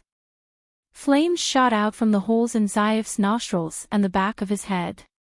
At that moment, his mouth seemed to have become a steel furnace, filled with blood-red flames. His skull became transparent, as if countless cracks had opened, revealing blood-red light. A familiar taste. Unfortunately, the fake demon's sword in your hand is far inferior to Yasuo and Yahai's. It's like a normal steel sword compared to a steel tile. Zaif's green eyes were also ignited by the flames. A long string of flames flew out, and Kuei Luo's right hand, which was holding the sword, began to feel hot. However, Zaif was very calm. His voice was full of energy, and his soul waves didn't weaken. Instead, they became stronger. The power that had been suppressed before seemed to be gradually awakening. "Who are you?" Hearing these words and seeing this scene, Danny could not help but be shocked. "Who am I?" Zaif laughed maniacally at the sky. "Ha ha ha. I am the world, forget it. I'm not interested in knowing who you were before. After all, you'll just be a corpse in the near future." Danny held the sword in her right hand, and her left hand pointed to the sky. Rumbled, blazing white, warrior, dragon flames shot out from Blackie's mouth. Then, they drew an arc above everyone's heads and poured down on Zaif's head like a waterfall. Roar! Zaif let out an ear-piercing howl that exceeded the limits of human hearing. His voice was like countless flying needles, piercing the souls of the people around him. I am the first deity born from the beginning of the world. Ha ha ha, your dragon flames are useless against me. Zaif howled in pain as he laughed maniacally. At that moment, his flesh was melting and falling off in the dragon flames, burning fiercely like a piece of paper smeared with wax. However, as his flesh fell off, it was like the shackles on his body had been released. A huge monster drilled out from under Zaif's human flesh. It had goat horns, the head of an ox, the body of a snake, the tail of a scorpion, the claws of a ferocious tiger, and eyes that burned with green flames. It was 3 meters tall, and its skin was covered in layers of circular dark red scales. He bathed in the dragon flames and laughed heartily like a northeastern hero taking a bath in a bathhouse.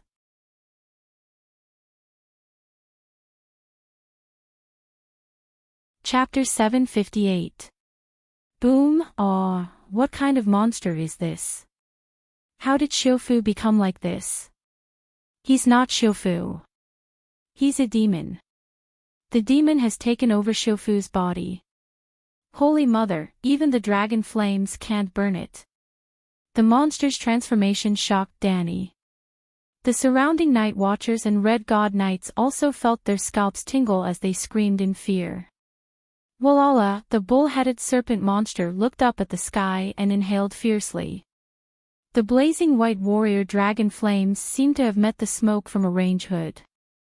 They left Danny's fire control and swirled into the monster's mouth. The monster's python body seemed to have been plugged into a power bank. Bright red light slowly filled its lower abdomen and then piled up. From its lower abdomen to its chest and then to its throat, it overflowed.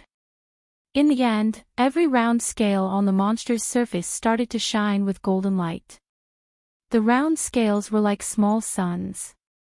In the center of the suns, there seemed to be flaming runes flickering. This ability to control fire, this resistance to dragon flames, and as mentioned before, it was born in the first flame. Danny was shocked. She suddenly guessed who the devil god was. Although its form was a bit strange, it was most likely the shadow devil Lalo of the true god Lalo. Lalo had indeed come to kill her. Boom! The monster suddenly lowered its head and opened its mouth. Like a megalosaurus spitting dragon flames, it shot out a bloody flame that was 20 meters long and as thick as a thigh. Immediately, a few night watchers were hit and melted in the flames, howling in pain. That's right. The monster took away Danny and Blackie's control over the dragon flames. It absorbed them into its stomach and turned them into fire magic. Then it spat them out in the form of devil flames to the people around it. As the devil flames sprayed out, the bright round scales slowly dimmed. Even though Big Bear, Garth, and Chui Luo saw the monster transform, they didn't forget their responsibilities.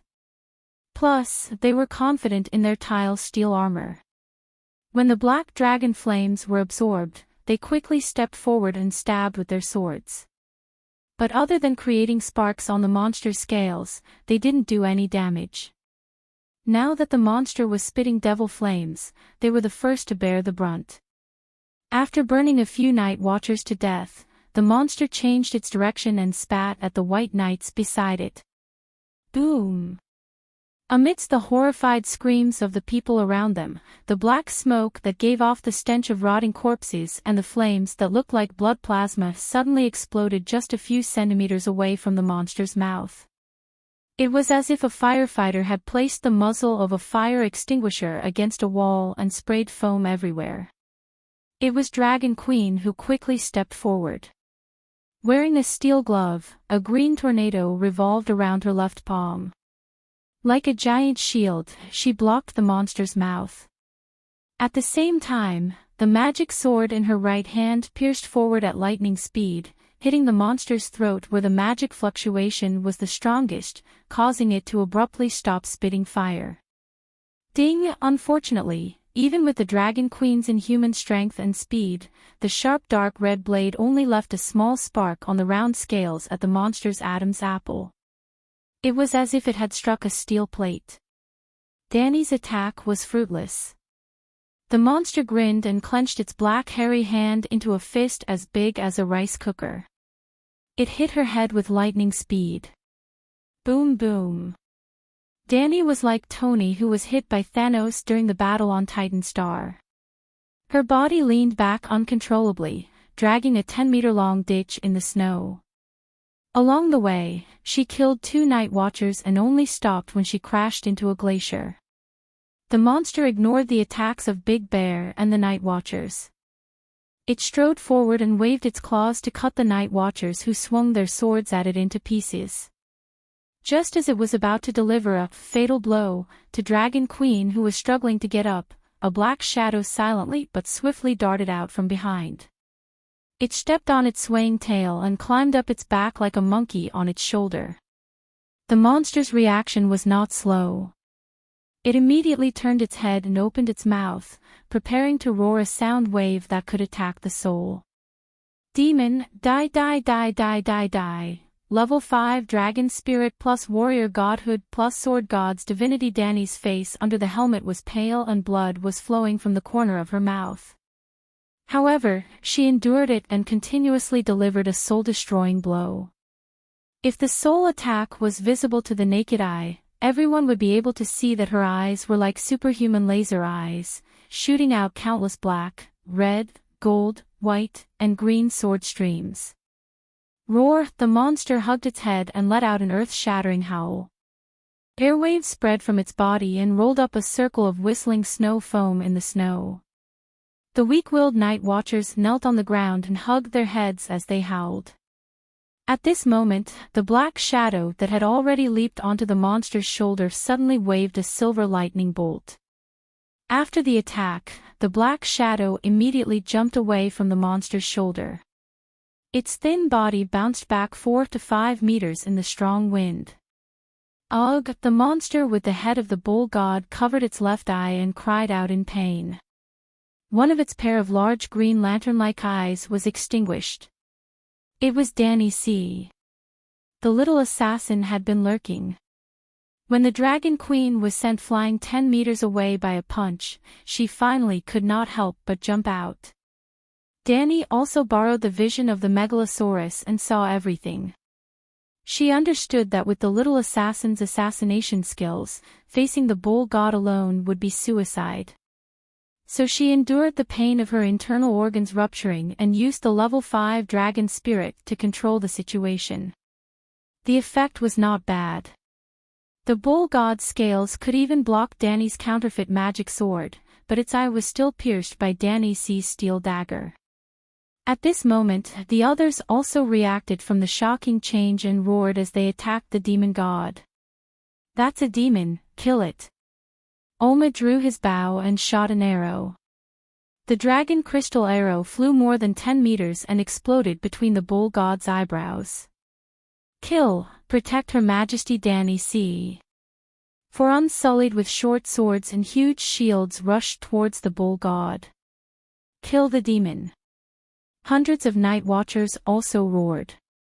Under De Xiong's command, 20 Night Watchers cooperated with the 4 Unsullied and used 4 huge shields to block the bull god. Behind them, hundreds of fierce men used their strength to block the bull god while using their iron swords and dragon teeth daggers to greet the monster through the gaps. Kill, this is the servant of the frost god. Even Erlu's 7-winged dragon knights joined the battle under the lead of Acne Face Richard. Under the strange gaze of the bull god's right eye, the knights of Blazing Red Heart shouted in unison, "For the King of Light, glory belongs to Lalo." The bull god was very tall, but it was only 3 meters tall. The bull god was very strong, but there were 4 huge steel shields around it. Behind the steel shields, there were hundreds of fierce men. No matter how strong it was, it was definitely not as strong as hundreds of fierce men. If it was only these people, the bull god could use magic. Other than the armored knights and the Unsullied, no one could block the magic of flames and shadows. But every time it started to condense magic, Danny would continuously use 7 or 8 soul-extinguishing strikes. After using soul-extinguishing strikes continuously, Danny's head also hurt as if it was being torn apart, but her efforts also paid off. The soul-extinguishing strikes were not fatal to the bull god, but it interrupted its attempts to condense magic again and again. Whoosh! Danny used holy healing to slightly stop the injuries to her internal organs. Then she opened her flame wings and jumped up 30 to 40 meters. With her head down and feet up, she stabbed the bull god's head with her sword like a meteor. Ding! A string of sparks flew, but it did not work. She stepped on the night watcher's head and tried to attack the bull god's right eye and mouth. Unfortunately, it was alert.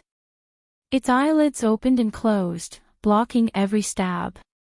Its teeth clenched, and it almost took her sword away. Its defense is so terrifying. Danny was shocked, and her face was full of disbelief. Even if this bull god was a true god of darkness, wasn't it too much? Just as Danny was considering whether to let Blackie join the battle, the bull god seemed to have suffered a fatal blow. It suddenly let out a shrill howl that had never been heard before. Ha ha ha, the bull god's skin is thick. Let's attack its steel door. In the crowd, Acne Face Richard raised a blood-stained iron sword and laughed proudly. With a loud laugh, he stabbed the sword again. This time, the 1.2-meter-long blade only went into the sword guard. Richard was still laughing and stirring the hilt with all his might. Danny was dumbfounded. The bull god was in extreme pain. It struggled madly and exploded with unprecedented strength. It actually pushed the shield back 2 to 3 meters. Under the violent impact, the 2 Unsullied and dozens of night watchers were seriously injured, and they spat out blood. Thus, after squeezing out a space for it to move, it used its tail to support itself on the ground and jumped up 4 to 5 meters. However, on the 2-meter-long scorpion tail, there were 2 red heart knights, and one of them was Acne Face Richard. Yes, the bull god had a snake's body, and a long scorpion tail. At a rough glance, it looked a little like the Nuwa clan in China's Xianxia novels. Previously, dozens of night watchers were holding down the scorpion tail tightly, not allowing it to struggle. Richard was a knight who pursued glory fervently. The demon's appearance and strength were terrifying, but his blood was boiling. Regardless of whether it was the servant of the frost god or not, he had finally defeated the dragon queen. If he could kill it, thus, when the night watchers were holding down the snake's tail, he kept swinging his sword and slashing at it, causing sparks to fly and the blade to curl. In his anger, he had a flash of inspiration. He bent down and touched the end of the tail with both hands. Finally, he touched a soft spot. Then, he was wild with joy and thrust the iron sword into it. Dirty blood splattered, corroding his armor into a putrid black smoke. However, he did not care. He only hugged the snake's tail tightly and used his sword to stab with all his might. He stabbed it until it was smashed to pieces. Big Black. The bull god leaped up. Danny immediately stabbed 2 soul-suppressing slashes into the minds of the 2 red heart knights on the scorpion tail. When they let go with a cry, they fell from the thick and long tail. Slash! A black thunderbolt flashed across the dark sky.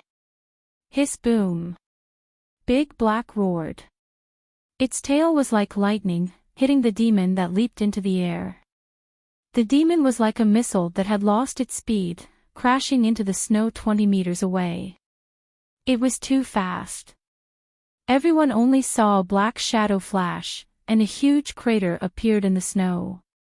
The snow and rocks that flew up were at least 10 meters high. The ground shook slightly. Dany's fire wings flapped gently. She leaped 20 meters and landed beside the crater. She raised her sword and was about to stab it down. Suddenly, Richard staggered to his feet. With a ferocious face, he roared at the Dragon Queen, "I killed the bull god. Don't steal my glory." After shouting, he raised his iron sword and rushed toward the crater beside Dany, with a roar. "Use my sword, the Iron Demon Sword, to break the evil." The Dragon Queen seemed to be intimidated by his aura, and she actually took the initiative to hand over her sword. The pockmarked Richard was stunned, and his mind became clearer. "Why? This is your glory," Dany said sincerely. "What a pity. If only Erlu were here, she would definitely give him all the glory." Richard was hesitating. The demon at the bottom of the crater also struggled to get up. It roared at the Red Heart Knight, "Idiot, you are blaspheming the gods." Dany immediately said, "Sir Richard Hope, this is a dark demon. Only the Iron Demon Sword can kill gods." Kill gods. What a great glory. If the news spread, it would be enough to make all the people who laughed at me in the past respect me like a god. Thinking of this, the pockmarked knight no longer hesitated. He took the sword and solemnly bowed to Dany. "Thank you, Your Majesty. You are a great knight king with honor.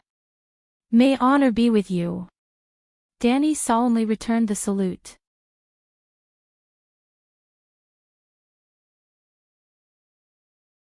Chapter 759. Idiot, I'm Boom.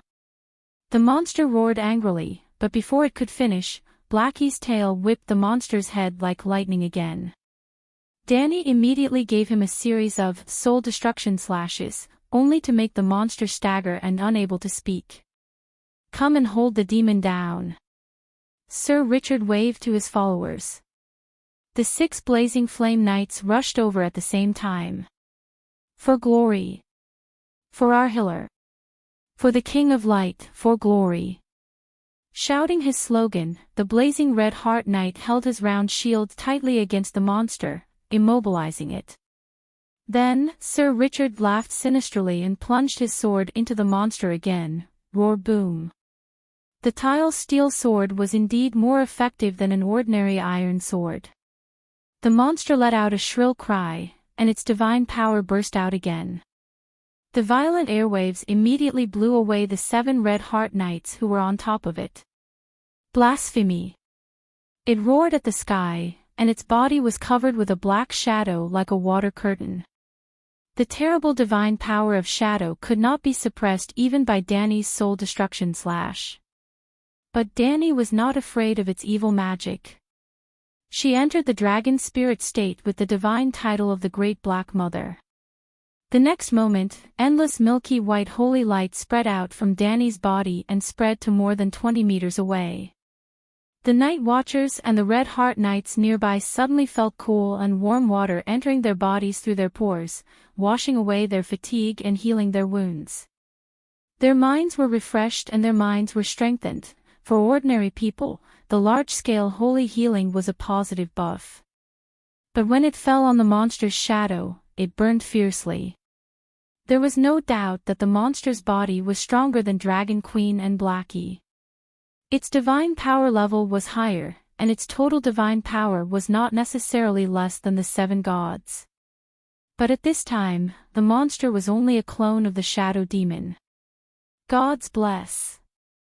Dany shouted. "Destroy the Frost God servant. 7 gods bless!" Ursa, Garth, and the Unsullied shouted and rushed forward. "Dragon God bless!" Centaur Kueluo shouted.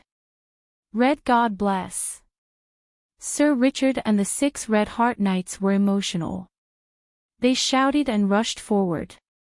Once again, the monster's claws scratched the surface of the steel shield. But because the shield was pressed against its body and hundreds of people exerted force, it could not move even if it wanted to. Once again, Sir Richard raised his magic sword with a grim smile. Once again, the Minotaur wailed in agony. This time, it was obviously much weaker than before. It struggled hard but could not break free from the hundreds of fierce men. Ha ha ha, for the King of Light. Sir Richard rode on the tail of the scorpion, stabbing again and again. Every time he stabbed, he laughed wildly and shouted, "For glory! For our healer!" Finally, the Minotaur was emptied out. It lay weakly in a pool of blood, unable to struggle. The shield-bearers got up and left, but it could not get up. The Red Heart Knights could stab as much as they wanted, and the Night Watchers could happily swing their swords. His eyes were blinded, and his nostrils, mouth, and ears were also pierced through by steel swords. As his divine power was exhausted, a Night Watcher fiercely wielded his dragon-tooth knife and shattered the round scale armor for the first time. "Ah, the monster's scales are broken," he shouted in surprise. He slashed again and broke the skin. In a moment, the monster was cut into a bloody mess, just like the pot of beef used to make pissing meatballs. However, the 400 people took turns slashing and panting. The real damage was far less than the Red Heart Knight's rainbow piercing the sun. Their stomachs were empty. "Okay, everyone get out of the way. Let me burn the monster to ashes." Before the monster was completely dead, the Dragon Queen came to clean up the battlefield. "It's not completely dead yet." Richard wiped the sweat off his forehead and said unhappily, "I still want to cut off its head and end the monster's life myself." "You killed the monster. All the glory belongs to you, to all of you. I don't want any of it."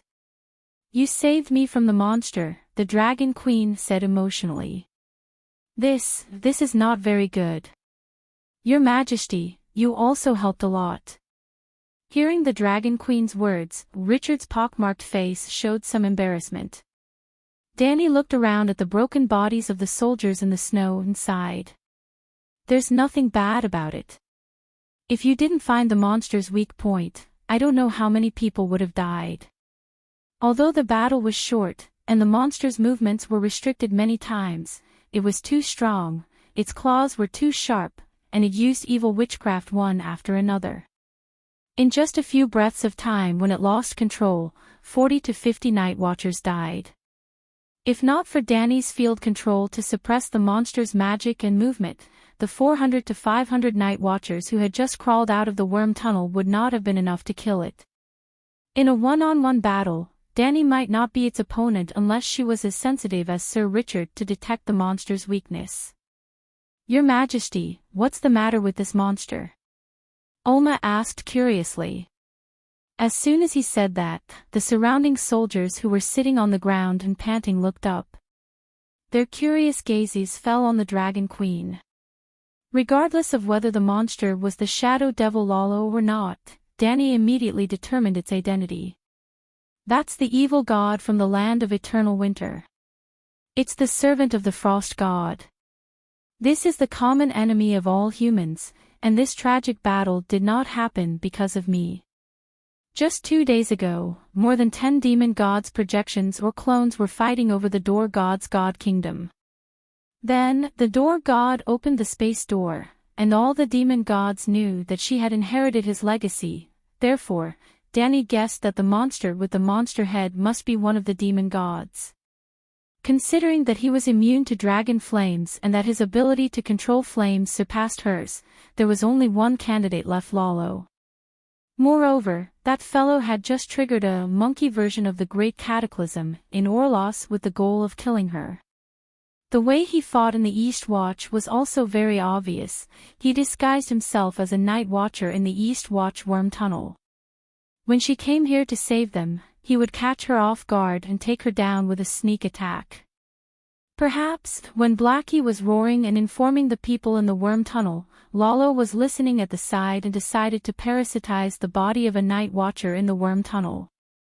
This is an evil god called Painted Skin Monster. He hides in Sir Hugh's body and devours Sir Hugh's soul, bones, and flesh, leaving only a human skin on his body. TSK, so it's a painted skin monster. It's indeed terrifying. Evil God, evil God. The night is long, and danger is everywhere. The evil God has descended, the King of Light bless us. Danny was talking nonsense with a straight face, but the others believed her. After all, the monster head really came out of Hugh's body. Everyone saw it with their own eyes. This kind of painted skin monster is almost impossible to guard against. DeShiong said worriedly. Indeed. This time, it's all thanks to Oni's Kate Black who discovered Hugh's abnormality. Danny looked around and asked curiously, where is Oni's? He's dead. The servant of the frost god burned him into meat sauce. A night watcher replied loudly. Sigh, may the Holy Father forgive his sins when he was alive. May the Holy Mother take his soul to heaven. Danny's face was filled with compassion as she lied out of kindness. Your Majesty Danny Alice, how is this servant of the frost god compared to the king of deviant ghosts? Sir Richard was both expectant and fearful. If the king of deviant ghosts was stronger than the Minotaur, then would his king have any hope of defeating him? If the king of deviant ghosts was weaker than the Minotaur, then how was he, who had killed the Minotaur evil god, compared to the Savior? They each have their own merits. Danny frowned as she started to worry. The king of deviant ghosts' defense and power might not be as strong as the Minotaur, but it might not be weaker than the Minotaur. It was a very simple logic. If the Shadow Lalo's clone could kill the king of deviant ghosts, then why would he need to plan for the child of prophecy thousands of years in advance? Therefore, it was very likely that the Minotaur monster would not be able to defeat the king of deviant ghosts. Thinking of this, it was very scary. Considering that the king of deviant ghosts was not just one ghost. There were hundreds of deviant ghosts and millions of ghouls around him. It was even scarier. The king of deviant ghosts and the painted skin monster each have their merits. Sir Richard's face was filled with joy. Ha ha ha, the Light King bless me. I killed a servant of the frost god who is on the same level as the king of deviant ghosts. Long live the Light King. Long live Richard Hope. The other 6 red god believers looked fanatical as they raised their swords and shouted. Hiss, the Minotaur monster that was cut beyond recognition spat out a mouthful of dirty blood. Its body twitched a few times before it died completely. Danny had been waiting for this moment for a long time. A bright light flashed in her eyes. A thought was separated from the ring of wind in her sea of consciousness. It flew out of her sea of consciousness with the big black dragon spirit and entered the void. From the perspective of the soul, a soul that looked like a black sun separated from the Minotaur monster's body. It drew a black light and was about to leave the Westeros and disappear into the Far East. In the next moment, Danny's Green Prophet's soul caught up with it, just like how she chased after the second life of the Six Forms man Valamir. Just like how she chased after the dragon spirit of the red dragon Balerion. She caught up with it. Without any nonsense, the big black dragon under her opened its mouth and swallowed it in one gulp. In the next moment, the rune circle that Danny had prepared was activated.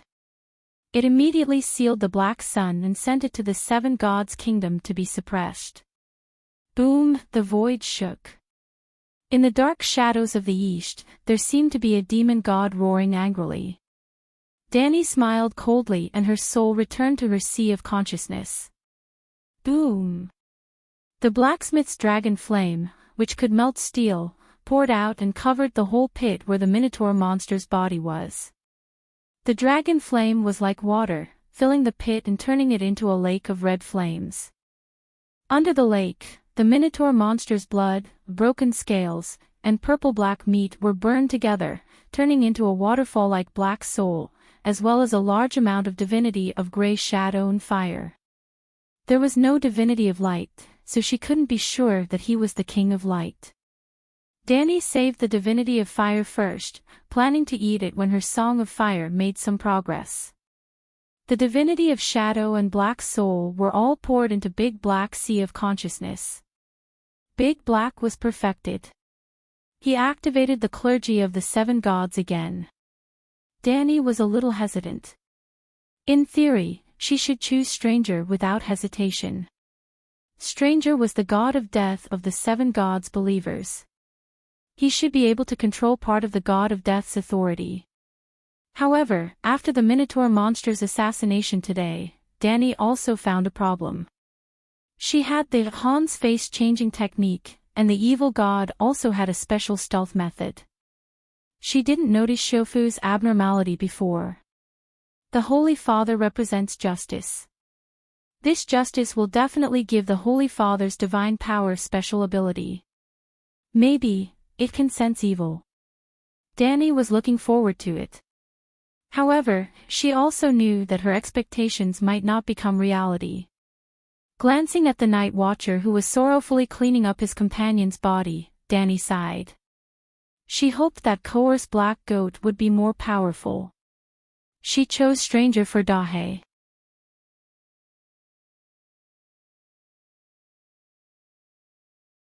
Chapter 760. Stranger Danny felt very awkward at this moment. The priesthood of the seven gods was similar to the god's summon in Xianxia. For example, the god's summon of earth that was conferred by the heavenly court could immediately turn a mortal into a land. At the same time, he could also obtain all the knowledge that a god of earth should have from the god's summon of earth. Even if he was an illiterate soldier in his previous life, he could master the extraordinary knowledge of maintaining the power of the earth and improving feng shui the moment he obtained the god's summon of earth. If it was in the world of gods like the Faerun continent where extraordinary power was standardized, the priesthood of the gods was almost equivalent to the heavenly court summon of earth. But this world did not have a complete system of extraordinary power. To put it bluntly, everything was in the initial stage, but before the gods could start their own business, the company entered the stage of bankruptcy and liquidation. The world began to degenerate, and it was difficult to protect oneself, let alone start a business. Therefore, the priesthood of the seven gods was formed unconsciously by the power of faith of the believers under the tacit approval of the rules of the universe. It was a kind of summon of earth. The knowledge and the summon of earth was either given by heaven and earth, which was a natural summon, or the heavenly court's big shots instilled their own knowledge and skills into it, just like a master tape recording a CD, which was a heavenly court summon. Even large immortal cultivation sects were qualified to create summons. The priesthood of the seven gods did not have the corresponding knowledge given by the universe, nor did the big shots inject experience points into it. It was all accumulated by the believers over time. Simply put, the knowledge that the believers of the past knew was only known to the seven gods. Therefore, the warrior of the seven gods was the position with the richest knowledge among the seven priesthoods. Blacksmithing, forging, farming, hunting, and all the other labor-related skills, was second, followed by the Holy Mother, healing and medicine. Perhaps the old woman, who represented wisdom, could surpass the blacksmithing, but the Holy Father of justice, the pure maiden, and the stranger of death were difficult for the believers to inject extraordinary knowledge. Especially the stranger. After Danny and the stranger of the great black dragon spirit, she only received the knowledge of silence and her sister how to deal with corpses. This, the dragon queen would definitely not be willing to be a corpse collector. Therefore, unlike the warrior priesthood that helped Danny become the god of swords, the stranger did not help her increase her knowledge. But this did not mean that the stranger priesthood was useless. In stark contrast to its lack of knowledge, Moku's divine power was wondrous and powerful. Your Majesty. Deshiong rubbed his eyes and opened them again. The dragon queen was right in front of him and had not disappeared. But when he blinked and looked again, under the dusky sky, the dragon queen's body seemed to have merged into that gray and white darkness. She disappeared. Or was there a layer of shadow blocking his view? The others also noticed this, but although White Knight and the 4 shield-bearers did not understand, they immediately stepped forward and protected Dragon Queen in the center. "Your Majesty." Big Bear was surprised and couldn't help but take another step forward.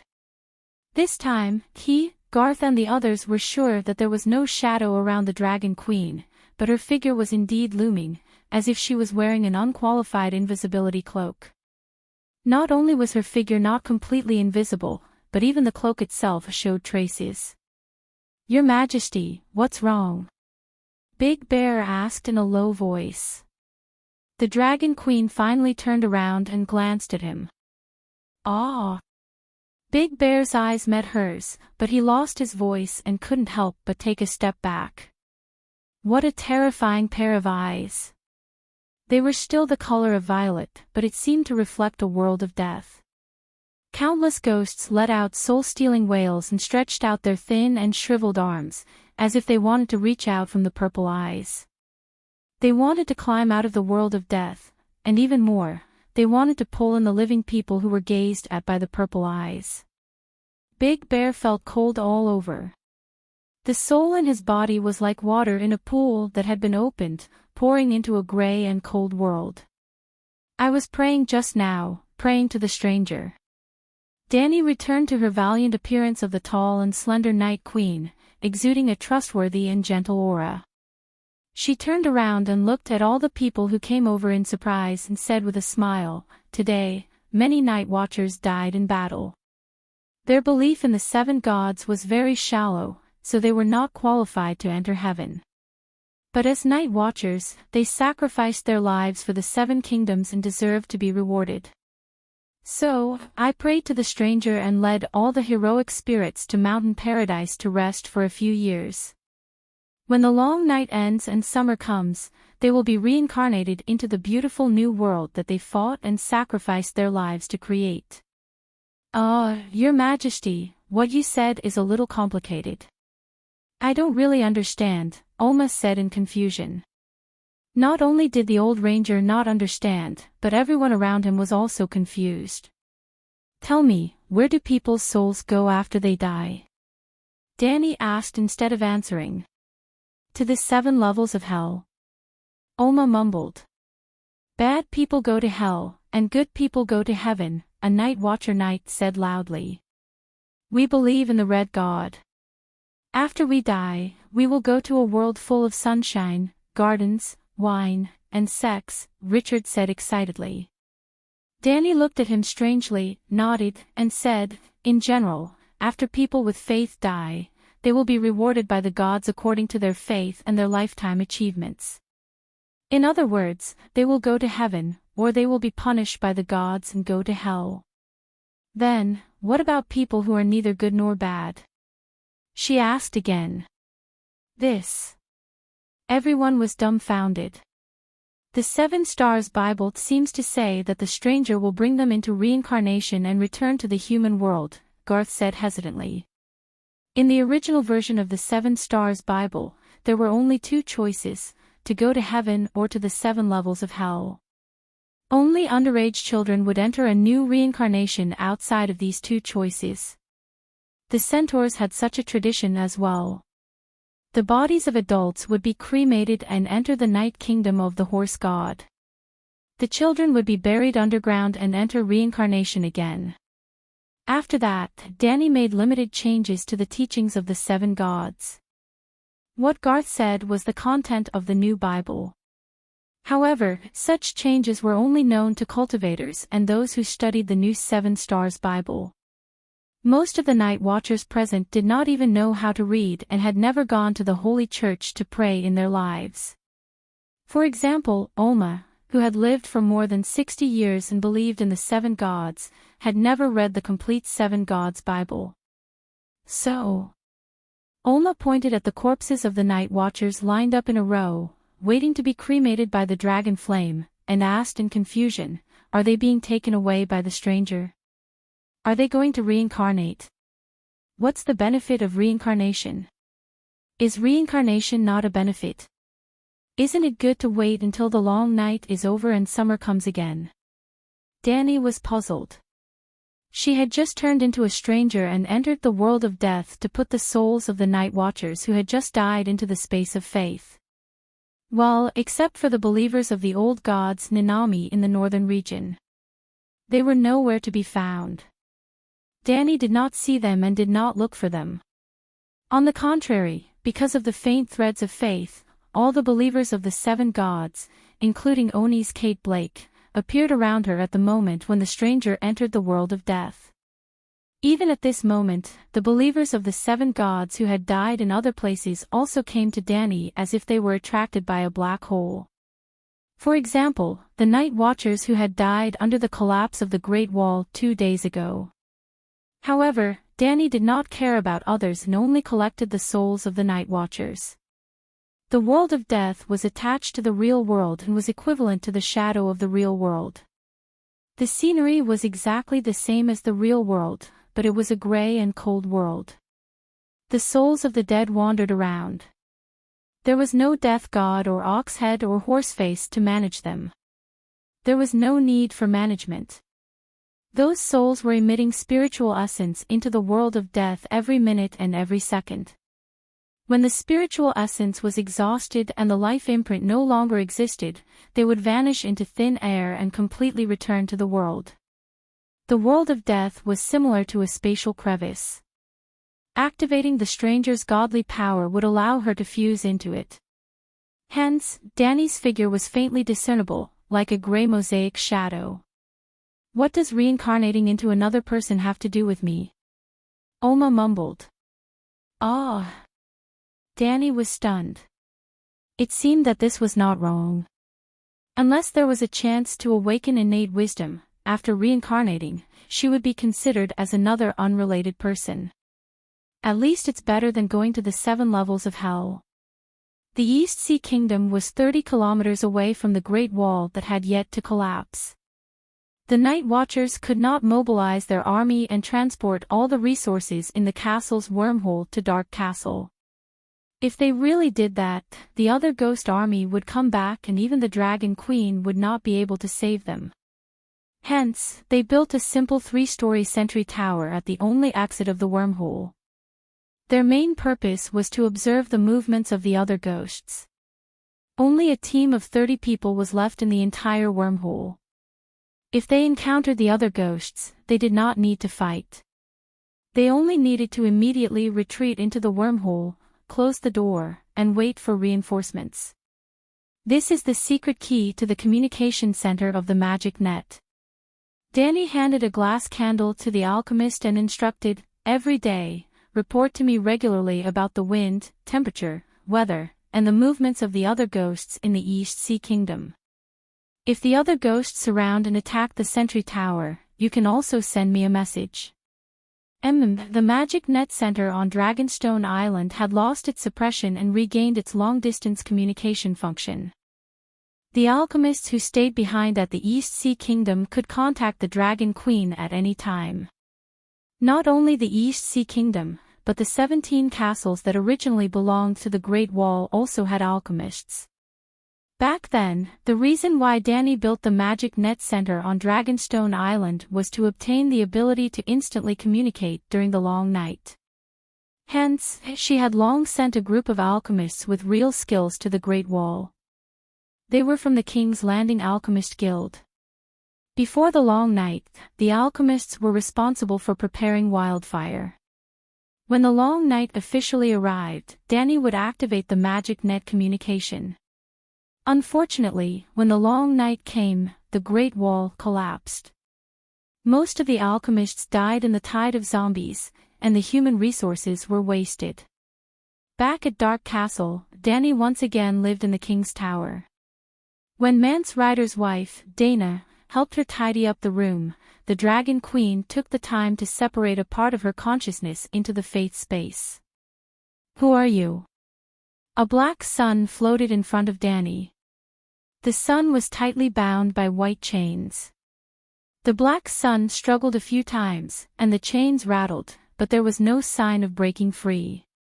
"I am the God King of the Darkness, the Master of Shadows, the shadow cast by the first flame between heaven and earth."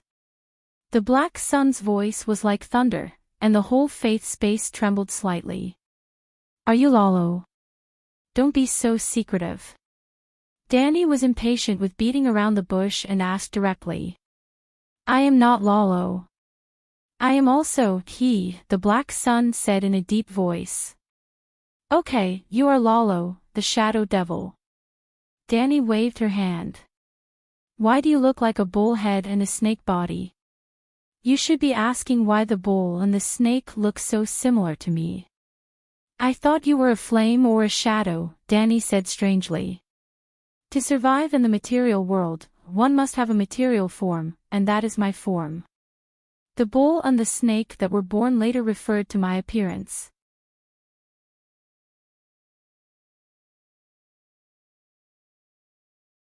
Chapter 761.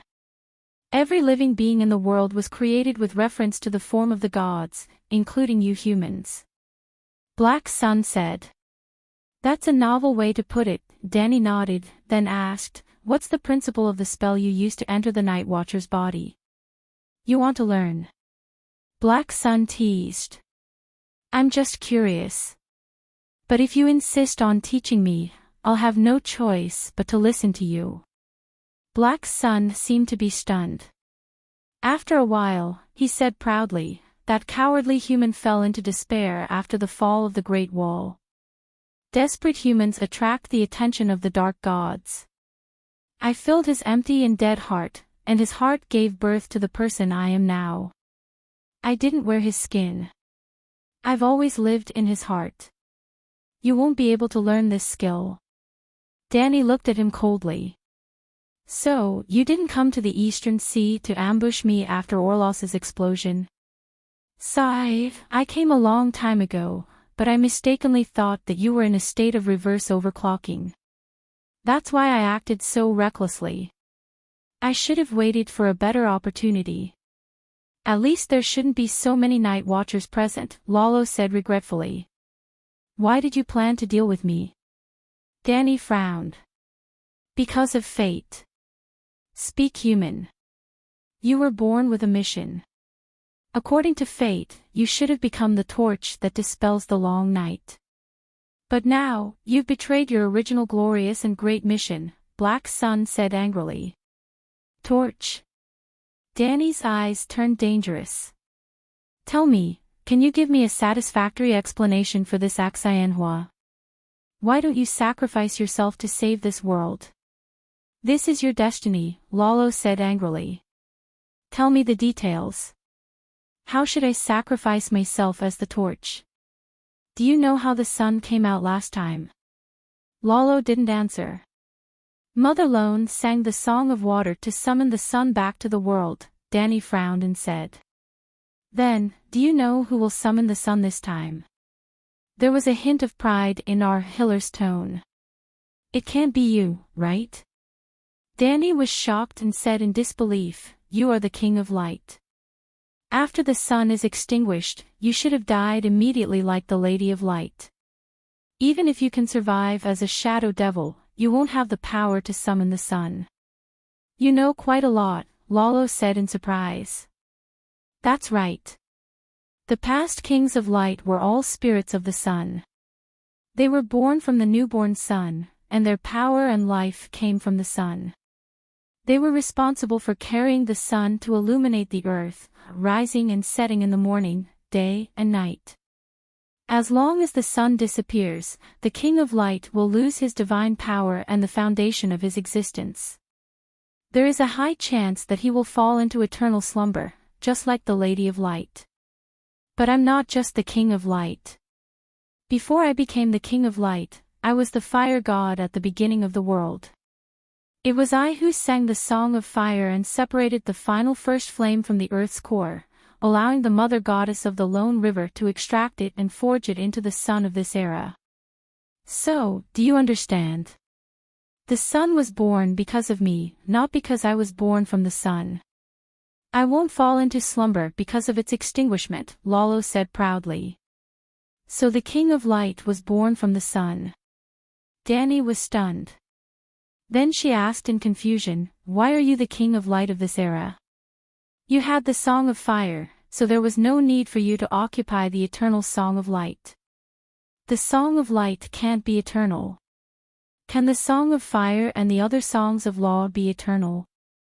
Black Sun's mocking laughter had a trace of sadness and resentment. Danny was silent.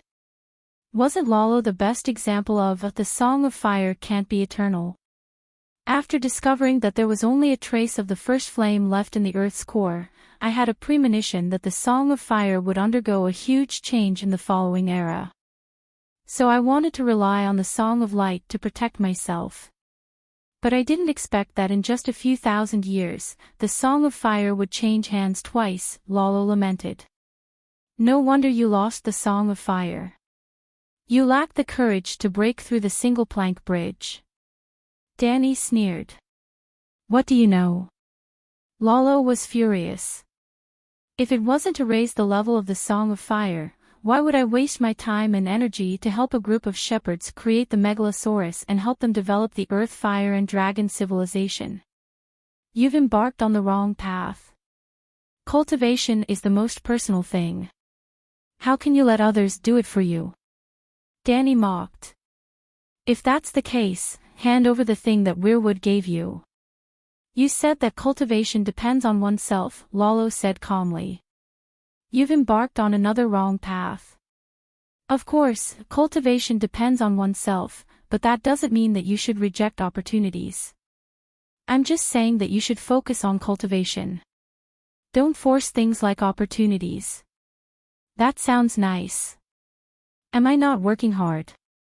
I've been working hard since the beginning of the world. Tens of millions, hundreds of millions of years have passed, but I still haven't improved. Lalo said angrily. Ah. Danny was stunned. She sighed. Your talent is really bad. Yes, my talent is bad. The black sun didn't hide anything. After hundreds of millions of years, I finally realized this. I know that I can't rely on myself, so I have to find another way. You humans have short lifespans and poor foundations, but your cultivation talent is really amazing. If there's a human Holy Spirit that can help me complete my talent, I'll definitely be able to change the tragic fate of the world. Dream on. Who would be willing to sacrifice themselves to help an evil god like you? Danny sneered. This is your fate. Lalo said loudly. It's my turn to summon the sun in this era, but the last of the first flame has been exhausted. If I fail, the entire world will fall into darkness, and you will all die in the end.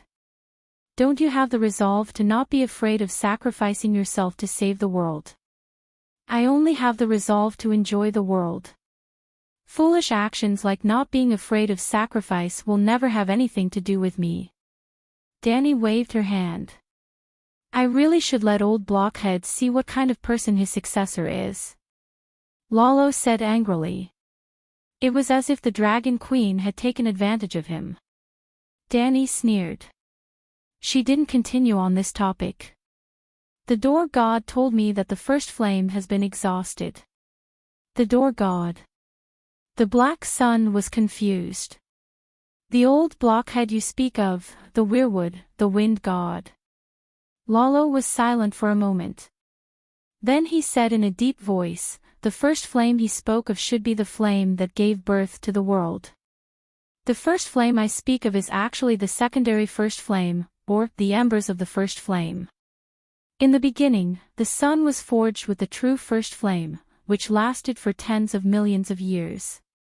There was no winter back then. The entire world was in eternal summer.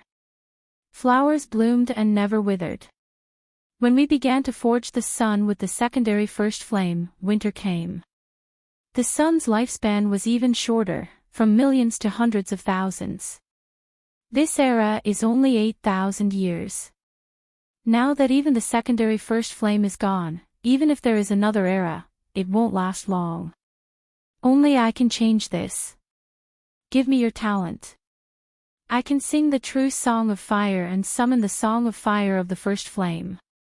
This is the reason why fate allowed you to be born. Why can't I summon the first flame? Danny smiled faintly. You. Ha ha ha ha.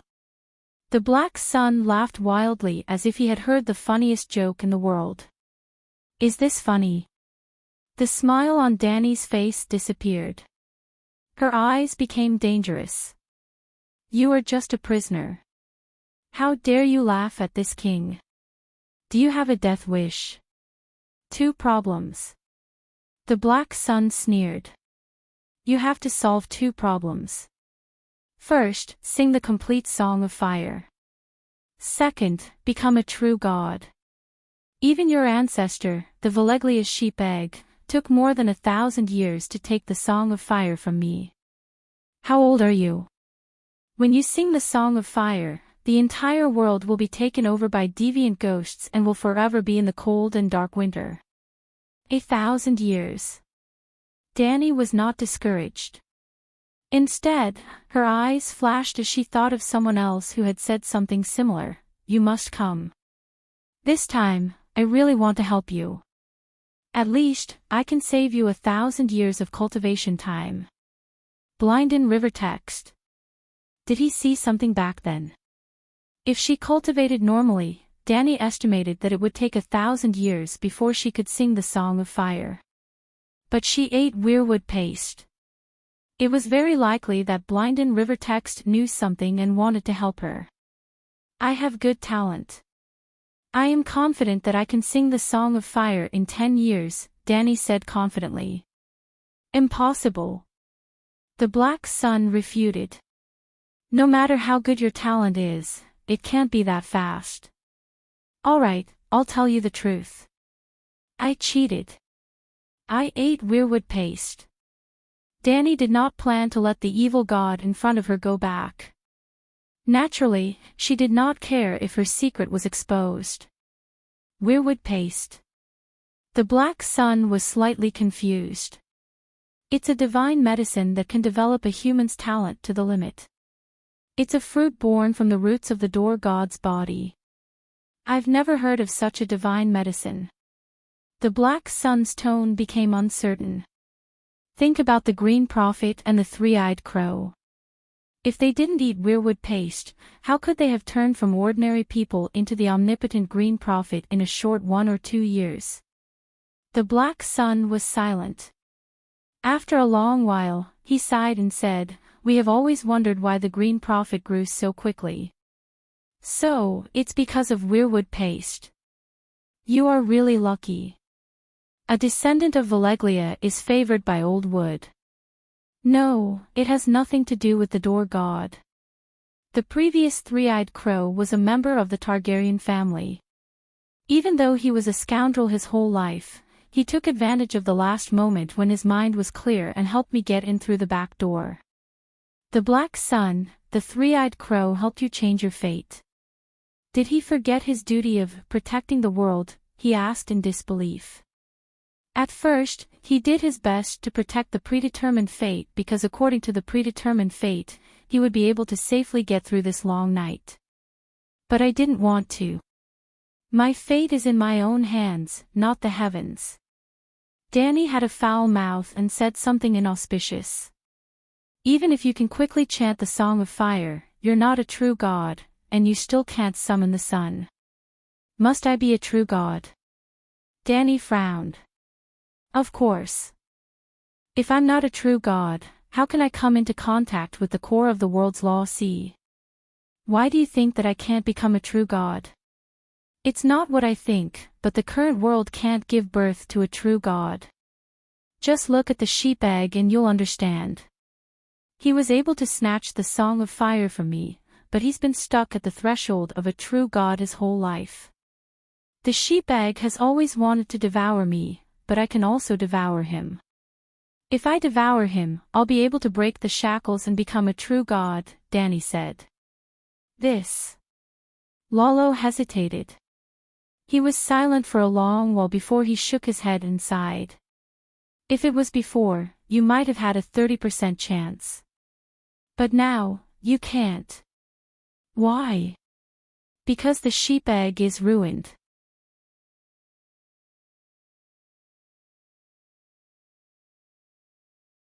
Chapter 762. Crippled. Danny asked doubtfully. Did you think that I caused the Orlos explosion just to take your life and that it didn't affect Sheepegg at all? Black Sun smiled coldly. He was heavily injured, and then I took away a third of his strength. Now, he's incomplete. Even if you swallow him, you won't be able to break through to the true God realm. You stole my gift package. You're forcing me to kill you. Danny's eyes were filled with killing intent. Your gift package. Black Sun sneered. What do you think my goal is in raising Sheepegg? You and he are both my big gift bags. Okay, you've successfully packaged yourself into a gift package that I can't refuse. Danny's eyes no longer showed any hesitation. Black Sun teased, do you think there's still room for reconciliation between us? Danny gave him a thumbs up and praised, you're still the one with high awareness. Then, she waved her hand, and the blacksmith's divine flames that could refine all things surged from all directions and enveloped Black Sunday. Oh, Black Sun boiled in the blacksmith's divine flames, melting like ice, but also like ice in the flames. A large amount of spirituality and divinity evaporated. He was howling in pain and cursing loudly. I curse you, Danny Alice, I curse you madly, curse the Night Watchers and those blasphemers. When you enter the world of death, I'll let you know what the ultimate horror is. Don't think that the demon god's curses were just empty words. Their words carried great power, enough to affect the fate of most people in the world. I am the ruler of death and shadows. Just you wait, death will descend upon you one day. This is an eternal fate, and I will AOO. Danny's expression was cold and unmoved. She only increased the intensity of her flames, causing them to boil. In order to frighten others, she even pulled over the other demon god suppressed in the pond of faith. Yes, Sheepegg only had 2/5 of his soul left. Ha ha ha, I didn't expect retribution to come so quickly. Lolo, how does it feel? Ha ha ha. Sheepegg wasn't scared, instead becoming excited, laughing happily. Tell me Lolo's secret, and his retribution will be even worse, Danny said to the Sheepegg. Ha ha ha. Young Dan crazily laughed, do you think my hatred for you is less than this bastard? I'm happy to see him in trouble. I'm happy to see you in trouble. I'm happy to see you in trouble. I'm happy to see the two of you fighting each other and both of you falling. Danny nodded and sighed. I have to say that your words make sense. Burning you makes me happy, burning evil god Lolo makes me even happier. Now boom. A red, crystal-like blacksmith's divine flame landed on Sheepegg's soul. Aooo, the Sheepegg howled in pain. A large amount of spiritual essence and divinity evaporated, but they only passed through Danny's wind divine soul once before returning to the Sheepegg's divine soul. There was no damage to the sheep's eggs, only endless pain. Of course, the spiritual essence that returned after the evaporation was imprinted with Danny's will. However, Danny's whispers seemed to have no effect on him. After the spiritual essence returned to the Sheepegg's divine soul, the imprint she left in the spiritual essence slowly disappeared. Sheepegg even sensed it and mocked loudly, you want to control my soul? Ha ha ha, dream on. It's alright, at least you can persevere forever without dying. It's worth it to only hear your wails. Just like now, as you said, I'm so happy to see you two evil gods in pain. She smiled and said to the Sheepegg. I curse you, I'm going to curse you madly. The Sheepegg started to imitate Lolo. Language is like the wind, and curses are also language. Only the weak will scream unwillingly, Danny mocked. The black sun evaporated spiritual essence and divinity richer than the bull monster's corpse. It was pure divinity of death and shadow. It was still all given to Blackie to absorb, but strangely, no new divine position was born this time. Instead, it gained a large amount of divinity of death. That's right, Blackie gained a large amount of divinity of death. Previously, Blackie didn't have a divine position of death. Even if it absorbed the divinity of death, it would be like how ordinary people absorbed glucose and amino acids in food. It would all be converted into the divinity of Megalosaurus that strengthened the divine soul and body. Now, it had an additional divine position of stranger, and stranger corresponded to death and mystery. To give an inappropriate example, men ate sheep's eggs to replenish their eggs. But without eggs, there was nothing to replenish. Now that Blackie had eggs, it could replenish its eggs by eating sheep's eggs. To put it bluntly, gods of the same divine position had the possibility of robbing each other's divinity. Yes, the three divine positions of blacksmith, holy mother, and warrior also had divinity. However, Danny had never encountered divinity of the same kind in other evil gods, so there had never been a case of robbing divinity before. This was the first time for Stranger. One could imagine that in the Song of Ice and Fire, a world filled with evil gods, the probability of encountering the divinity of death was very high. Although there was no new divine position, the sudden increase in divinity of death also brought Danny a huge surprise. There were two specific points. First, after taking on the divine position of Stranger, she had a stronger adaptation to the world of death. She could almost break away from the real world and hide 99% of her body in the world of death, leaving only a dark shadow in her original place. Yes, just like those dark demon gods. There was no way to be invisible, but it was high class, which was very in line with the identity of Stranger symbolizing death and the unknown.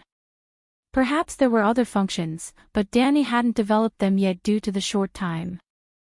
Second, the range of the domain of death that Stranger could control was wider.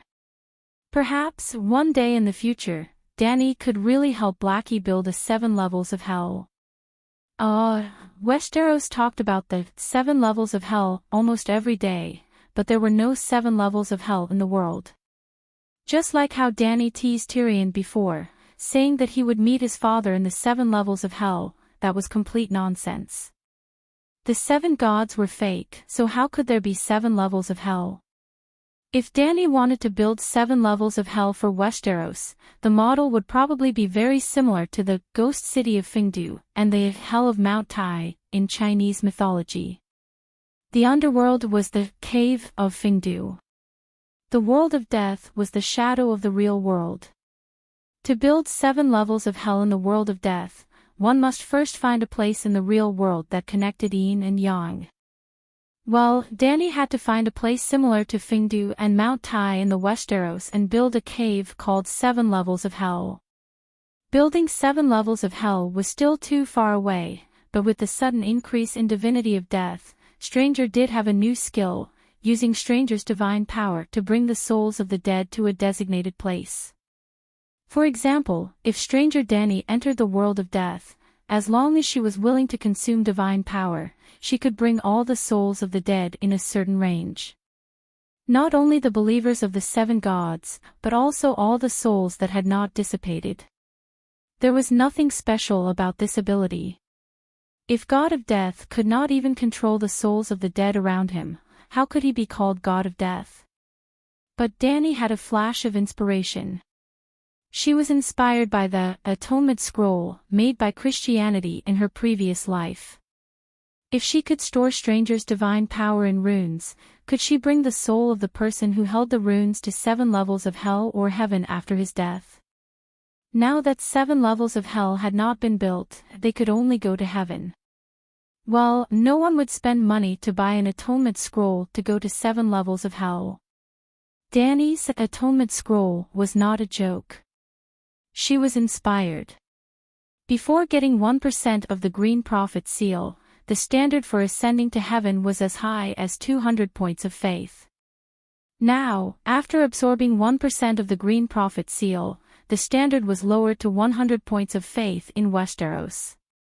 But Danny's subordinates, even a devout believer of the 7 gods like Old Bart, only had about 60 points of faith. In the Battle of Meereen, many of her subordinates who had followed her for many years died. Their souls all entered the world of death and disappeared. If they turned into spirituality and disappeared automatically, it would be fine. They could finally return to heaven and earth.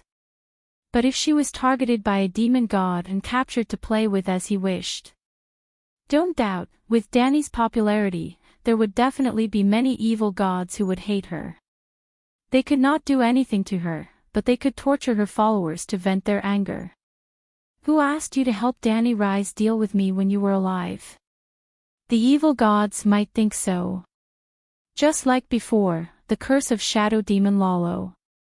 When you enter the world of death, I will let you know what the ultimate horror is. The long night that followed was even crueler. Her subordinates like Big Bear, Quero, Grey Worm, and Beavis were not devout believers of the 7 gods. After death, they could not automatically ascend to heaven. Of course, Dani could help them get in through the back door, just like what she did to Aegon. But she could not watch them all the time and watch them die. Actually, Nephew Goo's death was also a coincidence. If Dani did not get 1% of the Green Prophet seal, she would not have heard his cries, his pleas to the Holy Mother. If Dani and Blackie were not in the state of the 7 gods when Big Bear died, she would not have heard Big Bear's prayers. Just like the old Snakewood city cultivator who was burned to death with Nephew Goo that day, Dani went offline and could not hear it. She could not hear or sense it, so naturally, she could not help them get in through the back door. Maybe Big Bear was not afraid of death. Even if Dani happened to be in the state of the Holy Mother, he was very calm before his death and did not pray to the 7 gods at all. She could not hear it either. If she did not know, she could not send down a miracle to bring his soul into heaven. Therefore, it was necessary to carry a heaven admission ticket with them. If possible, Dani wanted to give one to each of her followers. After all, heaven was opened by her, so her followers who died for her naturally had the right to enjoy the best treatment. What kind of title do you think I should have? Painted Monster Killer. Doesn't sound good. Minotaur Demon Killer. Sounds terrible too. Think about it, is there a mighty, domineering, and catchy title? As soon as Dani walked out of the king's tower, she heard the pockmarked knight loudly boasting about his great achievements in the courtyard. Not only were there knights of Red Heart beside him, but there were also hundreds of night watchers and barbarians who had nothing better to do. Even the red-nosed old doctor was among them. They widened their eyes and listened attentively. From time to time, they would exclaim in admiration, making the pockmarked knight even more proud. After the story of Richard bravely fighting the servant of the frost god was told for the nth time, the main character in the story began to think about giving himself a famous title. For example, his former companion, Gordiflin, became the Giant Killer because of the corpse-picking giants. Dani walked over and said with a smile, "Why don't we call him Demon Hunter?" "Ah, the Dragon Queen is here." Everyone was shocked and immediately turned to salute Dani. Dani waved her hand, indicating that everyone was at ease, and said to the Knight of Red Heart who had become a little reserved, "Let me give you the title of Demon Hunter as a reward for your contributions in the attack of the servant of the Frost God. How about it?"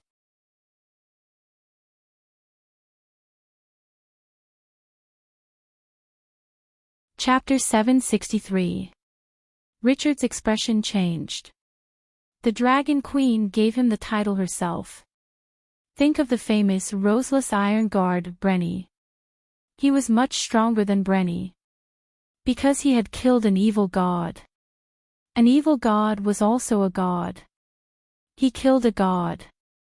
Now his achievement of killing a god was officially recognized by the Dragon Queen.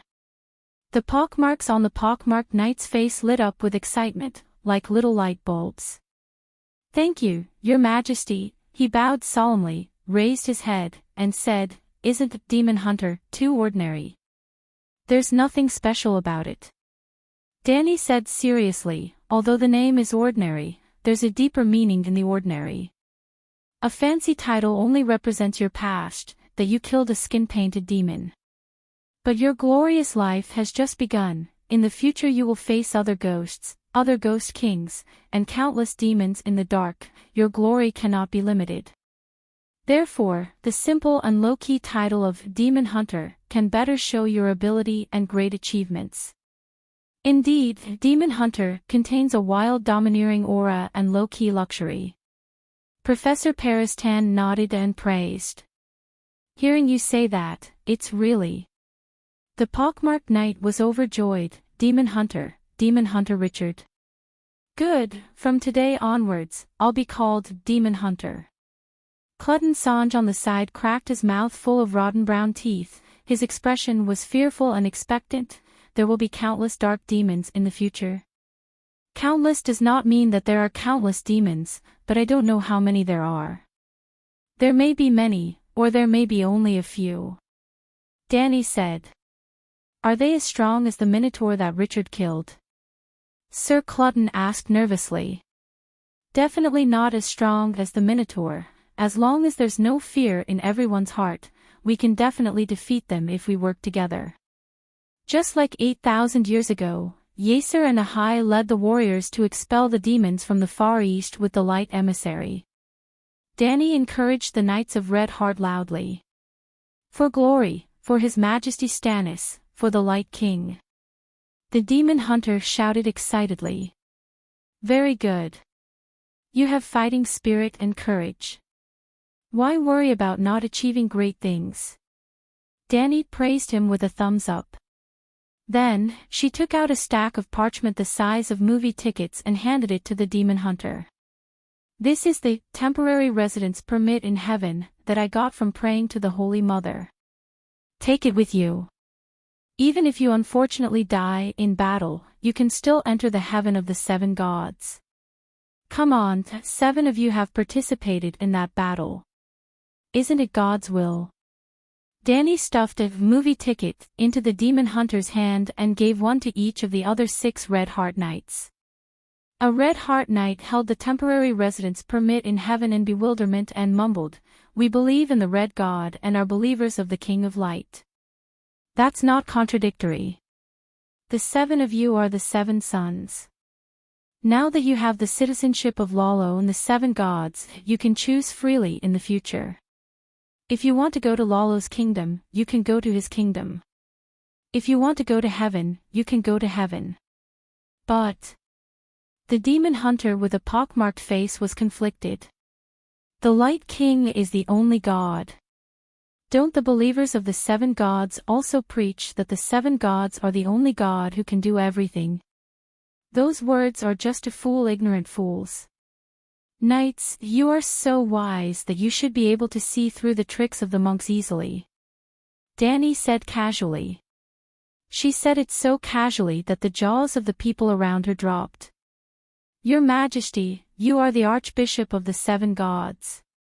Dr. Paristan reminded her with a twisted face. Yes, I swear on my identity as the Pope of the 7 gods that what I said is true. Danny nodded and said matter-of-factly. Isn't this blasphemy against the gods? The pockmarked knight held the temporary residence permit in heaven in confusion.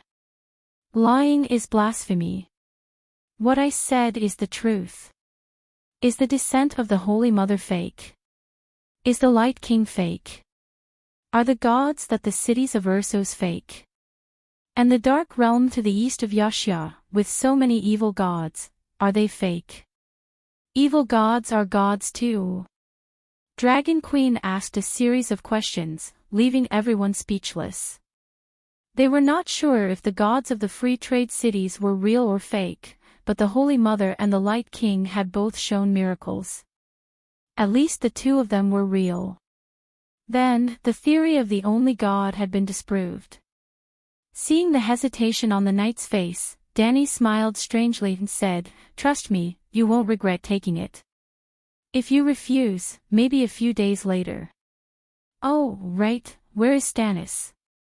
"It's been 2 days, and he still hasn't brought Melisandre." Dragon Queen was not sure if Lalo would be too embarrassed to complain to Aunt May about the crime of the Red Heart Knights, rainbow piercing the sun. But as a loyal follower of Lalo, the red-robed woman must know the true name and appearance of the shadow demon Lalo. Just like the diary of the shadow demon Tam, there were all kinds of blood witchcraft that seemed like horror stories. At the same time, there were many sketches of the evil gods. If you wanted to sacrifice to an evil god, you would at least know the evil god's appearance, name, and specialty, right? So, when Aunt May heard the details of the 7 suns, sword piercing the sun, she would most likely be able to guess the true identity of the bull-headed snake monster. At that time, the situation would be very awkward and terrifying.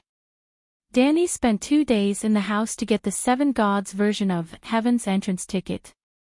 Including the day she brought people to dig the worm-gazing passage in the East Sea, Erlu had already left Dark Castle for 3 days. He should have returned with Aunt May long ago, but the two of them were nowhere to be seen. Maybe they were delayed by something. Paristan said uncertainly.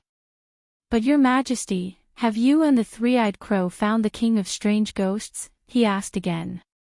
The various armies of the strange ghosts have already been found, but I'm not sure where the King of Strange Ghosts is. Danny's expression became serious. The strange ghosts don't move together. The million corpse ghosts are led by a few hundred strange ghosts. Each strange ghost is equivalent to the commander of an army. More than 200 strange ghosts lead more than 200 troops and form a dense sieve. From the north to the south, they clean up all the living beings on the land. The human villages, graveyards, and beasts in the forest are all targets of the dead. Their numbers are snowballing and growing every day. I'm not sure if there were 1 million before, but now it's definitely more than 1 million. Soon, we should receive news of the fall of the great nobles' castles. Yes, the Northern Territory is really finished. Even if Stannis is the savior, it's too late now. The old doctor's face was pale and his voice trembled. The Knights of Red Heart, Night Watchers, and barbarians around them also had heavy expressions and fell silent. Why didn't the King of Strange Ghosts attack Dark Castle? Strategically speaking, with the fall of the Great Wall, Dark Castle has no value to attack. But strange ghosts shouldn't talk about strategy. Aren't they too smart? After a while, Gales Hightower said worriedly. Dr. Paristan shook his head and said, strange ghosts were originally transformed from humans. You can kill them like animals, but you can't think of them as stupid as animals. Maybe Dark Castle can really become a stronghold to attract strange ghosts. Danny looked up at the cracked wall and said thoughtfully. What do you mean? The red-nosed doctor was confused. I want to repair the Great Wall. The Great Wall had 2 layers. The inner layer was made of huge rocks, just like an enlarged version of the Great Wall of China. The magic runes carved into the Great Wall were in the rock layer. The outer layer of the Great Wall of rock was covered with a thick layer of ice, as if it was wearing clothes. Most of the ice came from the frozen river in the haunted forest. The Night Watchers dug out huge ice blocks from the river and dragged them back to cut them into small pieces that could be lifted and piled on the surface of the Great Wall. The small pieces of ice stacked on top of each other were poured with boiling water in between the cracks, and they immediately solidified into a whole solid ice block. The work of covering the ice layer lasted for hundreds of years. Today, the 210-meter-tall building that could allow 12 knights to ride side by side was created. If the Great Wall entered the eternal summer, all the ice on the Great Wall would melt, and the Great Wall would be a third shorter and half thinner. For 8,000 years, the walkways on the Great Wall had never been cleared of snow. It was 500 kilometers long, and there weren't that many people to do it. Of course, it was even more unnecessary. The thicker the ice layer, the stronger the Great Wall. In order to not slip on the ice, the Night Watchers would lay a layer of gravel path on the section of the Great Wall that they were stationed at. The Great Wall that could allow 12 horses to gallop on was too wide, and it was impossible to lay gravel all over it. It only needed to be enough for 2 night watchers to walk side by side. When a layer of gravel was covered by snow, another layer would be laid. Year after year, the Great Wall became a 60-meter thick 1,000-layer cake. Usually, this 70-meter thick 1,000-layer cake wouldn't cause any trouble for the night watchers. But today, when the horn of winter was blown, the ice layer of the Great Wall was cracked all over. The cracks were dozens of meters deep and 4 to 5 meters wide. It was like an abyss that swallowed the night watchers. In fact, in the past few days, many night watchers had accidentally fallen into the abyss at the top of the Great Wall on their way to Dark Castle. At this moment, in Stonegate Village, which was 160 kilometers away from Dark Castle, 2,500 night watchers were blocked by a giant crack. It was as if a god had raised a machete and slashed it with all his might, leaving a mark on the Great Wall that was 20 meters wide and 70 meters deep. If a torch was thrown down, one could see the rock layer inside the Great Wall. "Sir Mallister, why don't we go down?" Stonegate Village still has a few stone towers and a wide tunnel, the commander of the Sentinel Tower, Sir Savon, said with a trembling voice. "Let's wait. Her Majesty Dani Lilith is repairing the Great Wall," the old knight said in a low voice. These night watchers came from many castles in the west. After the Great Wall collapsed, they received a message from Dark Castle's messenger crows. They led their troops up the Great Wall and moved to the east. However, they were blocked by a giant glacier crack. After that, Blackie flew around the Great Wall and told the migrating night watchers to stop moving and stay away from the crack. The 2,500 night watchers had been waiting in the snow for 2 days. 7 of our brothers have frozen to death in the past 2 days. Sir Savon said in despair. There are too many of us. If we go down the Great Wall, we might attract deviant ghosts. More people will die then, Sir Mallister said with a frown. The Great Wall is full of cracks. Even if it can be repaired, it will take at least tens of thousands of people and decades, right? No, the Queen will use magic to repair it, just like that day, 7 gods above. Before Sir Mallister could say anything, a flame lit up under their feet.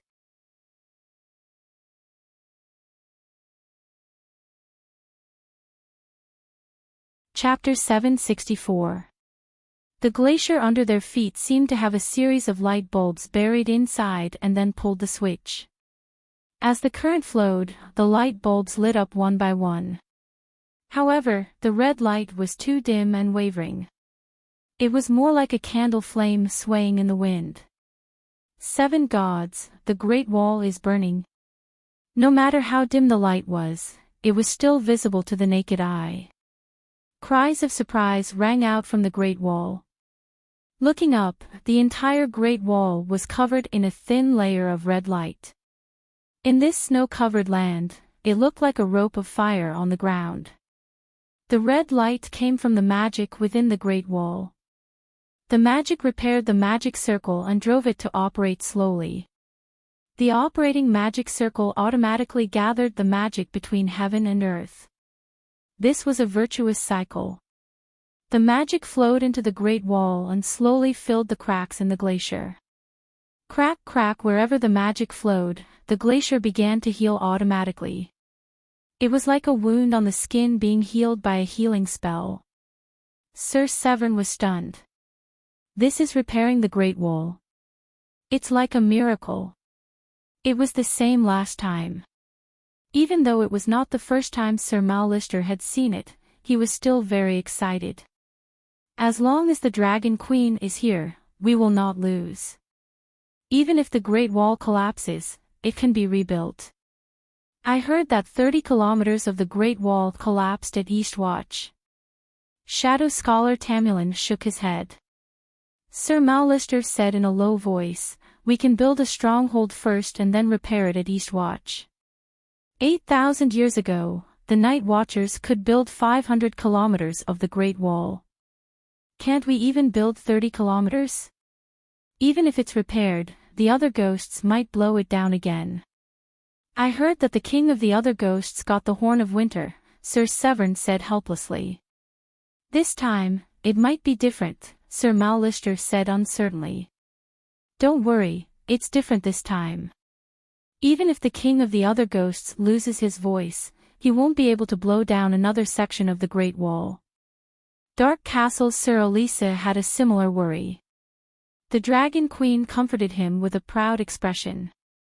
The Horn of Winter specifically targets the wind power of the weirwood, but I used a full set of fire power. I also adjusted the magic circle inside the Great Wall. I've been modifying the magic circle for the past 2 days. At this point, Danny's expression became a little strange. As she said, 2 days ago, she had arranged for Blackie to inform the night watchers on the Great Wall. However, it was not until today that the repair of the Great Wall officially began. Because she found that the Great Wall was in a very special position, the Great Wall was in the front yard of the world, the Green Prophet Sanctuary was the gate, and to the north was another world. The area beyond the Great Wall was the buffer zone between the Westeros and the outside world. Such a special location also brought about special benefits to the Great Wall. First of all, the Great Wall was the place where the world's magic power gathered. 99% of the magic power used by the spell formations in the Great Wall came from this place. The last time Danny replenished the magic power of the Great Wall, the magic power of 2 Megalosaurus was of no use to a colossus like the Great Wall. Why was it able to last for so many years without being depleted? The main reason was that the area where the Great Wall was located was rich in mana. The mana of the Megalosaurus drove the magic circle, and after the magic circle was activated, it would automatically absorb the free mana in the air. This was also the reason why Melisandre's mana had improved so much after coming to the Great Wall. To explain it in Xianxia terms, the Great Wall was built in a blessed land. In addition to the rich magic power, the law of nature around the Great Wall was also very active. This gave Danny an idea: could she use the Great Wall as her training ground? After that, she returned to the place where she first met the door god, the Long Night Fortress. Once, the Long Night Fortress was ruled by the Night King, and the deviant Ghost Bride and the Night King ruled the Long Night Fortress for 13 years. Once, the most famous violation of guests' rights in Westeros occurred in the Long Night Fortress. Rat Chef was born in the Long Night Fortress kitchen. Once, the 79 guards escaped from the Long Night Fortress, but they were brought back and buried in ice. Once, a brave girl named Danny Flint learned from Hua Mulan, disguised as a man, and entered the Long Night Fortress as a night watchman. Later, her companions found out that she was a woman, and she was raped to death. Once, the legendary hero, Star-Eye Samian, saw 2 hellhounds fighting in the Long Night Fortress. Once, Mad Axe slaughtered his own night watchman. Once, Dragon Queen entered the Black Gate in the Long Night Fortress, and then burned the Rat Chef to death. The Great Wall was a strange place in Westeros, and the Long Night Fortress was the most strange place in the Great Wall. Countless legendary events happened here, and countless legendary monsters appeared here. Danny revisited the Long Night Fortress and accidentally found a strange place. The door god was gone, and the Black Gate had disappeared. However, there was a space behind the wall where the Black Gate was. She took a plastic bag and blew into it. The bag bulged, and then she tied it with a rope. If the world of the Song of Ice and Fire was the bag, the Great Wall was the bag's mouth, and the strange space inside the Long Night Fortress was the space fold at the bag's mouth. Once, the door god's kingdom was placed here. Now, Blackie opened the space door, and Danny entered it. She was surprised to find that she heard the world singing. At the beginning of the world, the Song of Law was open to all creatures. The door god heard the Song of Wind, and then he sang his own Song of Wind. After that, the world gradually became stingy, and the Song of Law was hidden. Even the holy spirits could hardly hear the song of the world. Anyway, Dani was learning meditation. Before she met the door god, she had never heard the song of law of the world. Now, she heard it. She seemed to have returned to the beginning of the world. God, this is no longer a holy place for cultivation. This place itself is a treasure. Dani named it Source of the World, and made up her mind to occupy this treasure land. She spent 2 days modifying the magic circle so that the magic circle in the Great Wall could perfectly match Goldie. Well, Dragon Queen was busy every day, and she couldn't stay here even if she wanted to. However, she could let Megalosaurus stay. Megalosaurus was the source of magic and the control center of the magic circle of the Great Wall. It could also use the treasure land of the Great Wall to cultivate. Blackie, Little Green, and Little White had to fight with the Dragon Queen. Little Red was too young and couldn't take on the responsibility. Thus, the 2.5-year-old Goldie was called over and stuffed into the Great Wall to act as a battery. I feel that Goldie will surpass the 3 of you and become the big brother. Dani said to the 3 big dragons with a strange smile. This wasn't a joke. From now on, whenever Dani cultivated, she would be with Goldie as a dragon spirit. Goldie might not be able to grasp the song of law that she mastered, but he would always be watching, listening, and experiencing it personally in the form of a dragon spirit. Wouldn't his experience increase by leaps and bounds? Also, staying in a place like the source of the world all year round, even a pig could become a spirit. No matter how stupid Megalosaurus was, it was still smarter than a pig, right? Caw, caw, caw. Very good. You actually left Megalosaurus in the Great Wall to maintain the magic circle. That's great. Dark Castle, the 9th floor of the King's Tower. At the window, a red-eyed crow flapped its wings excitedly. Even if the King of Strange Ghosts returns to the Great Wall with the Winter Horn, the Great Wall won't collapse. After the Great Wall's magic circle was activated, the temperature of Dark Castle didn't rise. Dani was puzzled. Of course it didn't rise. In the future, when the sun is completely extinguished, the temperature will drop even lower. The Great Wall can only slow down the temperature drop, but it can't increase the temperature. Only the new sun can bring summer to the world. The excitement in the crow's eyes disappeared and was replaced by a trace of helplessness. You haven't found the King of Strange Ghosts? Dani asked again. The King of Strange Ghosts took 1/10 of the Green Prophet's seal. I can't spy on its tracks through the trees, but I can guess its direction, the crow said in a heavy tone. Dani said calmly, I don't need you to guess. It's Winterfell, right? If it wants to take over the northern region, it won't let Winterfell go. Will you save Winterfell?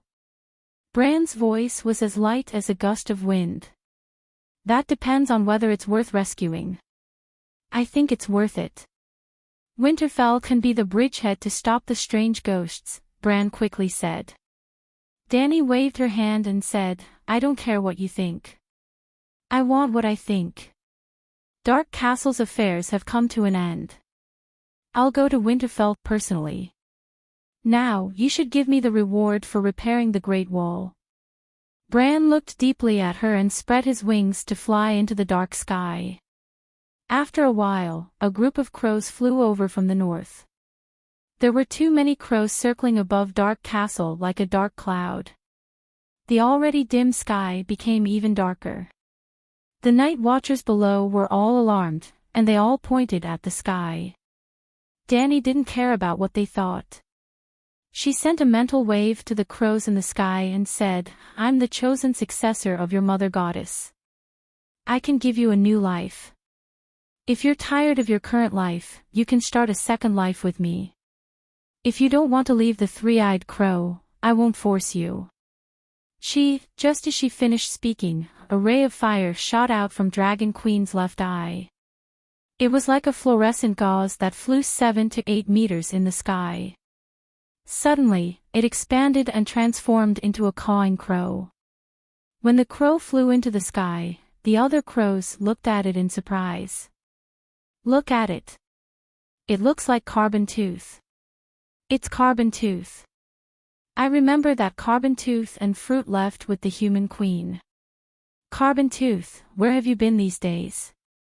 It feels like you've changed. The crows were chattering in a language that humans couldn't understand. Carbon Tooth. I'm not Carbon Tooth. Carbon Tooth sounds terrible. My name is Fog. You can call me Little Fog. The big crow cawed loudly. Palm. It exploded into a bright red sun. It was about the size of a plate. In the middle of the sun, there was a little girl's face. At this moment, the little girl's face was scrunched up. She looked left and right and pouted. This place is so cold. Don't you feel cold? Iya, Carbon Tooth turned into a fireball. Carbon Tooth, is this your second life? It's so strange. Carbon Tooth, it's so cold. If you turn into a fireball, will it be extinguished? The big crows sensed that the little sun's form had changed, but its aura hadn't changed. They weren't afraid, and they all surrounded Little Fog and cawed. Ah, look! A sun appeared in the sky. Are you stupid? How can there be such a small sun? It must be Dragon Queen's fire magic. Don't you think that the sky is much brighter? It's like a small sun. It's too dark. If you hang an oil lamp on the Great Wall, the people below will think that it's like a sun. It's different. On the ground, the night watchers also started shouting. Palm. The little sun changed again. Under the instigation of the crows, Little Fog turned into a beautiful girl who flapped her dragonfly wings. This is my daily form. Little Fog pulled on her skirt made of flower petals and twirled around proudly.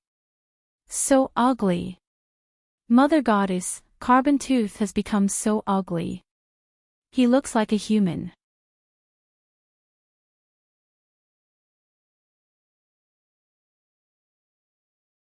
Chapter 765. If a person looked like a pig, would you say that she was ugly? By analogy, if a pig looked like a human, would other pigs despise it for being ugly? It was the same for the children of the forest. I'm not ugly. I look like Mother Goddess. I'm proud, proud. Little Mist put her hands on her hips and puffed out her chest. As a human, you and Danny Alice aren't ugly, but you used to sing praises of the earth. The children of the forest are the most beautiful creatures in the world. Even Mother Goddess said so. You can't be too harsh. Carbon Tooth has already started a second life. It's normal for him to change forms. That's right. No matter how ugly humans are, they're still better looking than crows. That's true. Look at Carbon Tooth's wings. They're sparkling like fire crystals. They're much prettier than us. The crows cawed. Some despised them, while others thought Little Mist was pretty. Do you want to go with Mother Goddess? I'm quite lonely by myself. Little Mist widened her eyes and said pitifully. Where's Mugwa? Didn't Mugwa leave with you? A crow asked curiously. Mugwa. You mean Afu? Sigh, she was burned away by Mother Goddess. Little Mist sighed. Burned away. The crows were shocked. Mugwa is dead. She's not dead. Little Mist hurriedly said. Oh, I thought she was dead. The crows heaved a sigh of relief. Little Mist continued, she's not completely dead. I think it's worse than death. There's only one left. She scratched the back of her head and thought for a while before saying, Fu was burned away by Mother Goddess's divine fire. Her soul was destroyed. Only her life imprint is left. Hiss, the sky warmed up because thousands of crows sucked in a breath of cold air. That's too scary. The crows were trembling. Little Mist, what nonsense are you talking about? Dragon Queen ground her teeth below. Little Mist touched her chin and spaced out for a while before remembering her duty. She hurriedly said, "Don't be afraid. This is what it's like to start a second life. You'll all be burned away, and then, caw caw caw, I'm afraid of fire. I don't want to be burned away. How painful would it be to have one's soul scattered? It's better to quietly blend into the trees and the earth." The crows were even more frightened, and they directly interrupted Xiao Wu's next words. "It doesn't hurt, the fire doesn't hurt at all. Look at me." Little Fog turned around and turned back into a little sun with a human face. She said proudly, "When Mother Goddess ate hot pot, she let me squat under the pot and boil the soup in a short while. I'm hotter than ordinary flames, so how can I be hurt by fire? That makes sense. If they all turn into fireballs, they shouldn't be afraid of being burned by fire." The crows were skeptical. Well, it should only become a fireball after being burned, not a fireball first and then calcined. Back then, Little Mist had also been burned until she cried out in pain. Unfortunately, after becoming a fire spirit, she had forgotten all of her memories. What's the matter with the wooden fruit? Why is she still a life imprint? Why didn't she become like you? A crow asked in confusion. All living beings in the world have their own attributes. Generally speaking, they are more compatible with one of the four elements of earth, water, wind, and fire. I am closer to fire element, so I burned it into a life imprint and reincarnated into a fire spirit. Little Fog sighed. Ah, Fu is unlucky. She is neither a fire spirit nor a wind spirit. However, Mother Goddess hasn't sung the Song of Water and Song of Earth, so she can't turn into another elemental spirit. But don't worry, when Mother Goddess sings her own Song of Earth and Water, even if it's just the beginning, Ah Fu can immediately start a second life. What? Danny Rise wants to gather the songs of the four elements of earth, of fire, wind, and water. Bran was too shocked and couldn't help but interrupt. Her ambition is too big. If she really gathers the songs of the four elements, won't she become the Divine King? She's daydreaming. Long live Mother Goddess. Mother Goddess is omnipotent. Mother Goddess will definitely gather the songs of the four elements and become the world's first Divine King. Little Fog turned back into a little spirit, raised her little fist and shouted fanatically. Danny face-bombed. She was just showing herself and pulling people into her group. Such a simple task, yet she managed to do it like this. Mother Goddess's secret has been exposed by you. Danny Rise, you're lucky to be able to sing the Song of Wind and Song of Fire at the same time. Even if it's two songs of the elements, you'll still feel the lack of time to cultivate, right?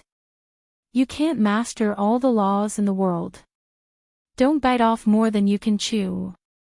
Bran went straight to Danny and advised her. Cultivation is my own business. Why are you so agitated? Danny said in annoyance. Bran said in a low voice, this isn't just about you. Don't forget your mission. Don't let down Mother Goddess's trust in you. If you can't sing a complete song of the laws before the night ends, the world will be doomed. Unless you're willing to sacrifice yourself to help Lalo and let him summon the sun. Don't worry. I know what I'm doing. Danny waved her hand and said impatiently. What do you mean? You don't have time to waste. You don't have time to take the wrong path.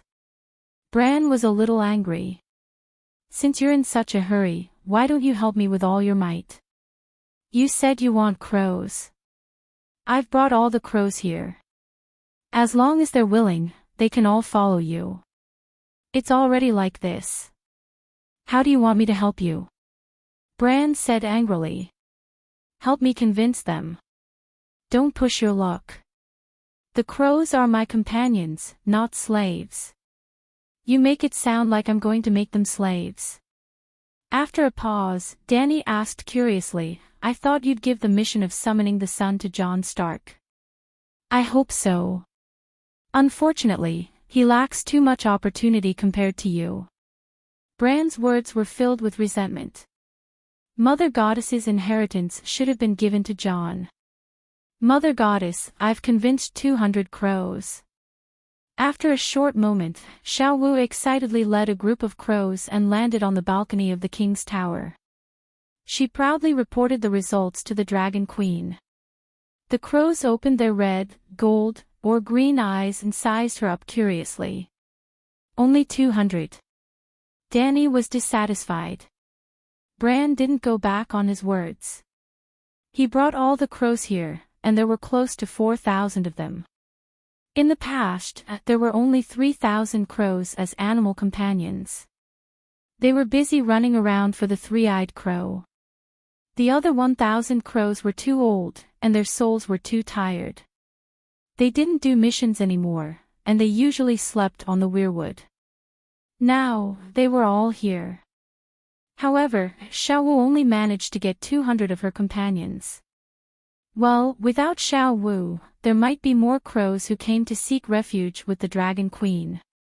When Danny thought of this, she looked at the little guy with a gaze filled with resentment. What's wrong? Mother Goddess, there are 200 of them. Xiao Wu had a blank expression. Forget it. I'll let someone else speak next time.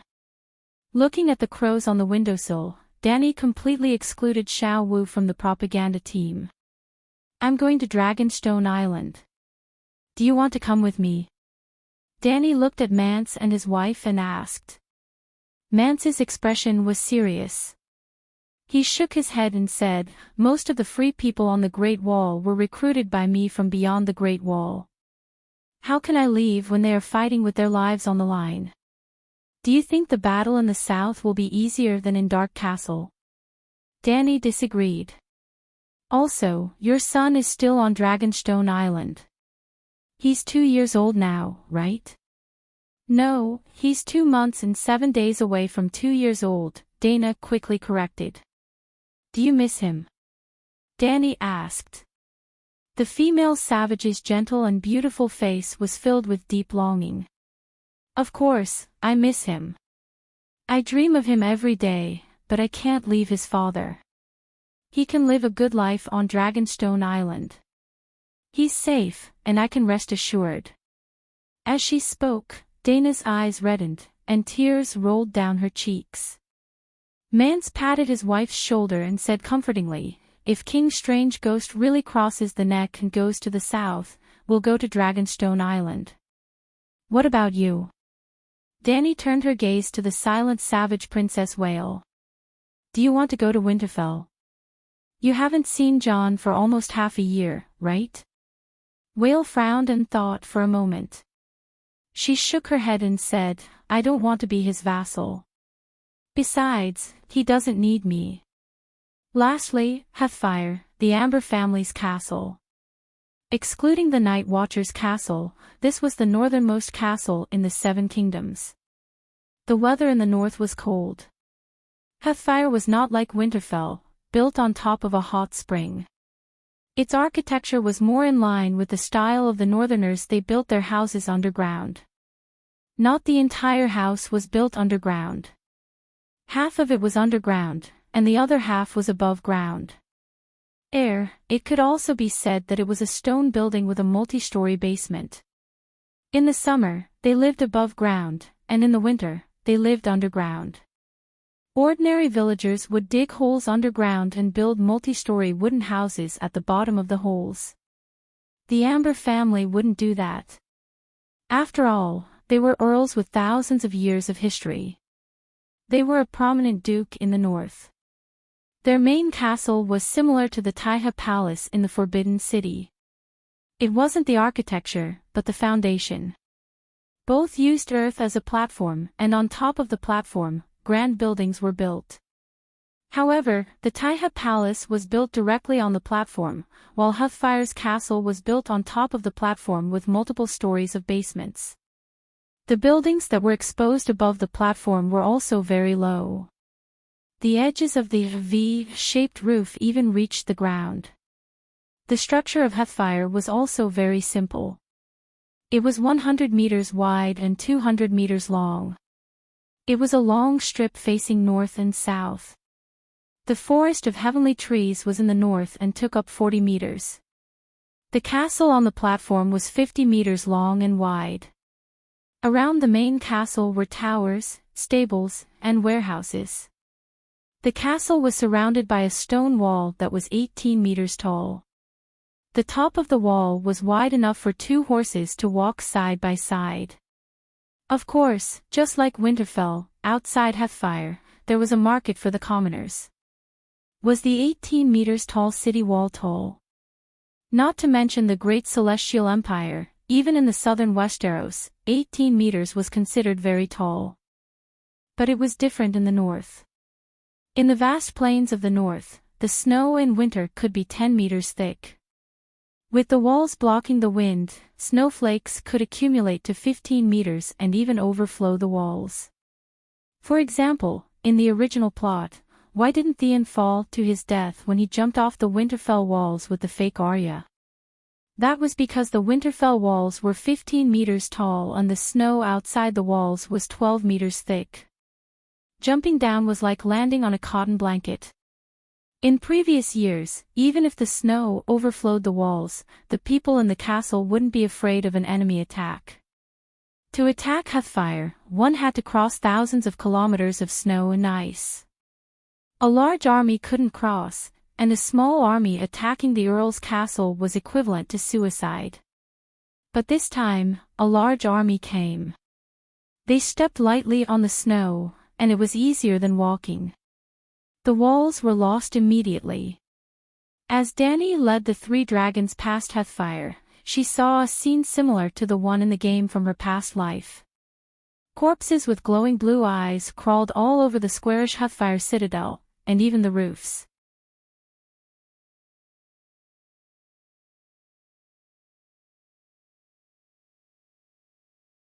Chapter 766. Heartfire Main Castle, the staircase leading to the second level of the basement. The biting sounds of deviant ghosts, the battle cries of warriors, the clashing of weapons, and the desperate cries of humans came from the main hall above ground. Dear gods, we should listen to the night watchers and leave the north immediately. We should go to Winterfell, the valley, or even Bravos. Amber closed his eyes and said in despair. He did not even dare to turn his head because the basement of the second level was filled with children and women who were hugging their children's heads and crying softly. He was ashamed and did not dare to look at them. He was the second son of Jon the Elder. After his elder brother Junior Jon died in the Red Wedding, his father Elder Jon was rescued by King Aegon from Conch River City. The 14-year-old Ide became the official successor of Heartfire. He was supposed to be the guardian of Heartfire, protecting his subjects and family in the castle. When deviant ghosts were rampaging in the town outside the castle, he went up the castle walls and fought with the enemy. His swordsmanship was not high, but because he had the strong physique and tall stature of the Amber family, he slaughtered his way through the pile of corpses, waving his sword and sending limbs flying. But those severed limbs slowly but steadily crawled towards him. Severed hands grabbed his boots, heads opened their mouths to bite his cloak, and even dead people who were cut in half at the waist, even if they only had 2 long legs and half of their abdomen left, still had a pot of rancid intestines splashed on his face. At that time, he slid to the ground and did not dodge, but used his face to receive that pot of feces and intestines. That taste, he fainted immediately. Then he was dragged back to the main castle by the guards. When he regained consciousness, his 12-year-old sister Anna cried and told him, the town had fallen, the castle walls had fallen, the platform outside the main castle had fallen, the deviant ghosts had charged into the castle hall, and the next and final battle was on the basement level. There were no warriors on the basement level, only women, the elderly and children. The main hall has fallen, retreat to the next level and guard the staircase. Ah. Dire wolves, no, use fire, torches, quick, bastard, I'll kill you. Soon, B1 was also filled with suffocating black smoke, swaying red light, and thick cold fog. Dead people could not scream. Only the roars and howls of humans could be heard echoing in every room of the basement. My lord, we must make a decision as soon as possible. Hearthfire's guard captain found count-eyed and said sorrowfully. I am willing to live and die with Hearthfire. I'd gripped the hilt of his sword, his voice trembling. But those women and children, the head of the guards had lost his helmet. His grayish-brown hair, which was wet with blood, sweat, and ice water, stuck to his dark and rough scalp. There were a few bite marks on his square face, and half of his cheek was almost bitten off. Every time he spoke, air would pass through the teeth marks and form a string of tiny bubbles in the bloody wound.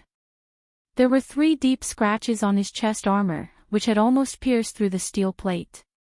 These injuries were all caused by the dire wolf ghouls. If it were zombies, he would have joined the zombie army long ago. Luckily, the ghouls were magical, and not sci-fi. Ugh, alright, there are always losses. Zombies could headshot, so they had no need for weapons. Ghouls, on the other hand, were not afraid of headshots. Normal weapons could not deal damage to their vitals. Dying in the fire is better than becoming a monster. The head of the guard's words leaked out, revealing the despair and determination in his heart. The so-called final struggle began from B2, using kerosene to ignite the entire castle, and perish together with the ghouls and other ghouls that had entered the castle. It's all my fault, I shouldn't have hesitated. When I received the messenger crow from Dark Castle, I should have left Hearthfire through the river. I'd hugged his head and said in pain. Leave through the ghouls' river, the river is already frozen. The head of the guard spat out a mouthful of blood and cursed. It's frozen. I remember that half a month ago, there were longboats transporting large amounts of food for us along the Mo River, Ed Amber said doubtfully. Amber was, after all, an old noble who had lived for thousands of years. He was used to the simple lifestyle of the Northerners, and he did not have a Linus daughter-in-law. He finally had some gold at home, which he used to buy food and bravos. This was John's request, and he knew that the eternal night was real. Probably on the day the Great Wall collapsed, a thin layer of ice formed on the river. The head of the guard's face was ashen. He shook his head and sighed. The Northern Territory is finished, and the river is frozen. Are the White Blade River, Winterfell, the Wailing River, Terrorhold, and the Shattering River, Horwood Castle, exceptions? Stark, Bolton, and the rest are all finished. They have nowhere to run. Woo woo woo. The women who overheard their conversation no longer suppressed their emotions. They burst into tears, and in a short while, the whole castle was filled with their cries. Sigh, Sir Cruz, go make the arrangements. Id Amber's eyes dimmed, and he waved his hand dispiritedly. Boom, a loud explosion came from above, and the whole basement shook violently. Mud slid down the wooden planks on the ceiling. The violent and hot air rushed out from the stairway from basement 1 to basement 1. The army of the dead on the stairs were like pieces of paper in the wind, and they were blown into the hall. The people in the basement felt their ears ring for a moment. What's going on? I'd patted his ears and looked at the ceiling in shock.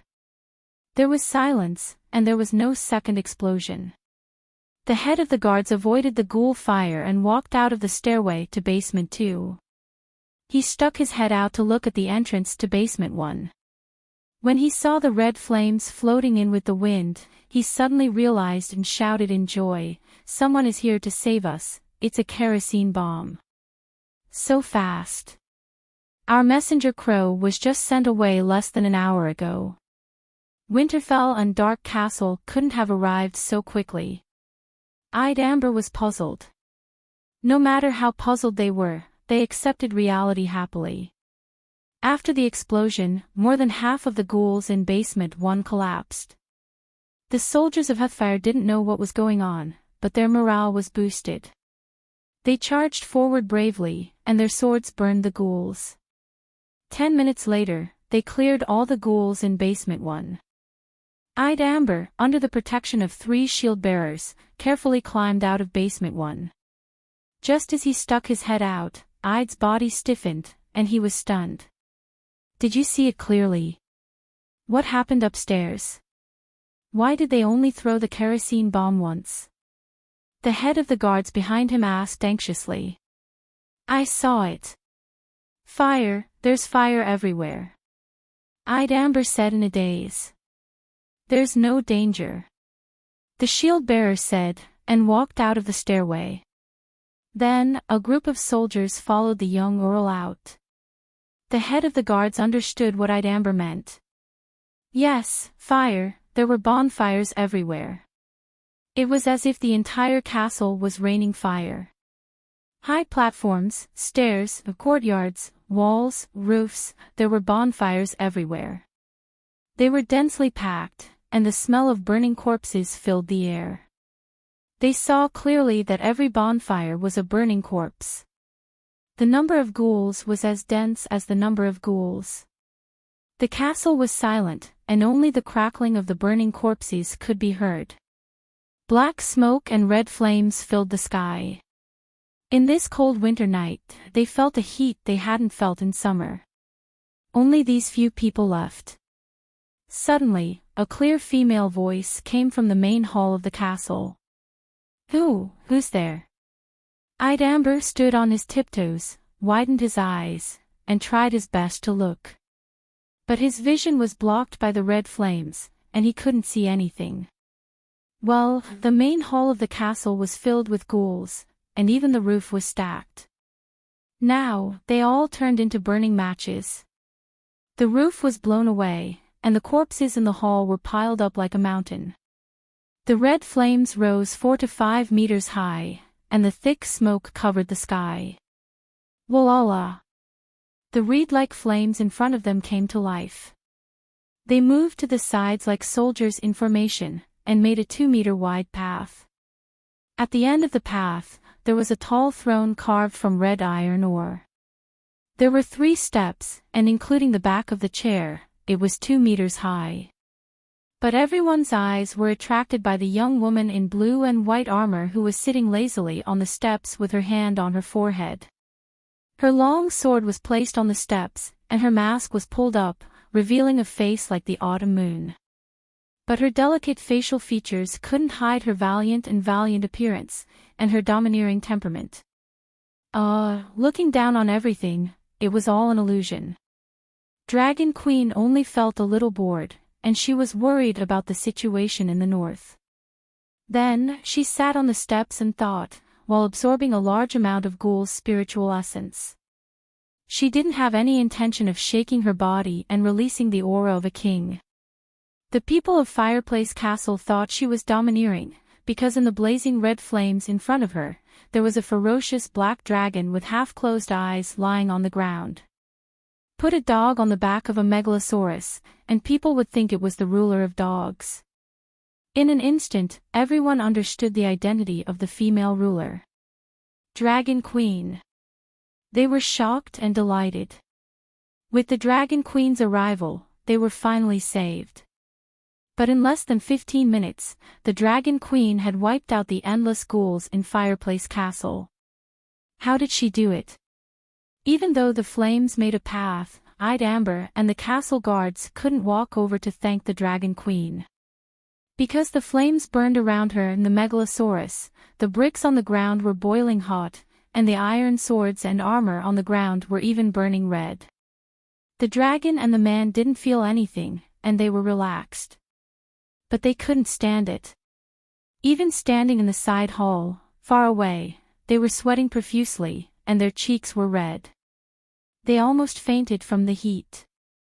Blackie stayed outside, and the Dragon Queen was invited into the basement hall. Under the light of the torch, Danny saw hundreds of sad and lost faces. These are the only ones left. Amber said bitterly. Fireplace Castle originally had more than 15,000 townsfolk. The town outside the castle fell immediately, and the castle walls couldn't stop the ghouls. Normal swords and knives couldn't kill the ghouls. In less than half an hour, only those of us hiding in the castle survived. More than 50 guards, more than 400 old, weak, women, and children. It was terrible. Tomorrow, a team of pterosaurs will come and send you to Winterfell or somewhere in the south. Danny sighed. This was the long night. Not everyone was as strong as her. Normal people didn't have the Megalosaurus, and didn't have magic. Facing the tide of ghouls, they were like people who didn't know how to swim in a tsunami. They struggled and splashed, and then were swept away by the waves. Your Majesty, you seem to have killed all the ghouls. Is Fireplace Castle safe? Hearing that the Dragon Queen wanted to send the pterosaurs to take them away, Amber was in a dilemma. Killed all. Danny smiled bitterly and shook her head. Take a guess, how many ghouls attacked Fireplace Castle? Endless, at least 40,000 of them. The head of the guards, Sir Cruz, said confidently. Wrong. Danny held up 2 fingers. Only 2. 2. That's impossible. How can there only be 2 of them among the densely packed dead? Dragon Queen's words caused an uproar in the hall. Everyone looked at her strangely. Could it be that the domineering Dragon Queen couldn't do math?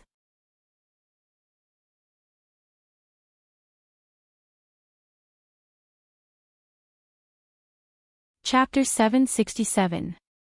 You don't know how to differentiate between deviant ghosts and ghouls. Danny's tone was even stranger as she faced the strange gazes of the soldiers. The soldiers looked at each other, not understanding the situation. On the other hand, Captain Cruz and Amber were deep in thought.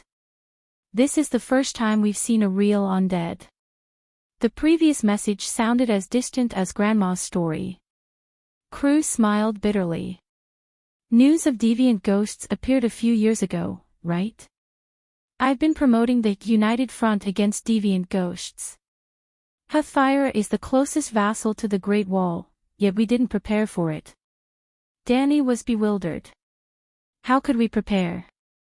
We only know that dragon crystal weapons can deal with deviant ghosts, but dragon crystals are expensive, more expensive than white bread. We don't have the ability to store them in large quantities. Earl-eyed said dejectedly. That was the truth. Although Danny was happily digging for dragon crystals on Dragonstone Island, dragon crystal ores would only appear near volcanoes. How many volcanoes were there in this world? The world of the Song of Ice and Fire was larger than Earth, but the only places with active volcanoes were Dragonstone Island and Valeglia. Other places had volcanoes. For example, the Children of the Forest's dragon crystal weapons came from beyond the Great Wall. In the East-West trade, Asia's dragon crystals were one of the most important exports. This meant that Asia and beyond the Great Wall once had volcanoes. But after thousands of years, the Earth core fire dwindled, and the volcanoes were extinguished. Actually, even with the dragon crystal weapons, we can't defend the castle. A few years ago, during the War of the Four Kings, Heartfire's male population was almost depleted. We don't have enough manpower, the captain said bitterly. That was the truth. During the first harvest feast after Robb led his army to the south, the 2 acting castellans of Heartfire requested Bran Stark. After Robb left, the 8-year-old Bran became the acting Winterfell castellan, to help them harvest their crops and defend against the barbarians from Seal Bay. Because the War of the Four Kings took too long, the Northern Territory's golden wheat was left to rot in the fields. More than 90% of the northern warriors that Robb took with him were farmers. You said before, even if it's a small town outside the walls, there are 15,000 people in Hearthstone. Danny frowned. 1,000 conscripted soldiers and at least 3,000 family members left behind. Sir Cruz's face was so bitter that he could wring out a big bowl of bitter gourd juice. We sent a total of 3,000 soldiers to follow King Rob to battle, but none of them came back. The rest are the old, the weak, women and children. Count Ite spoke in a hoarse voice, Your Majesty, you may have misunderstood.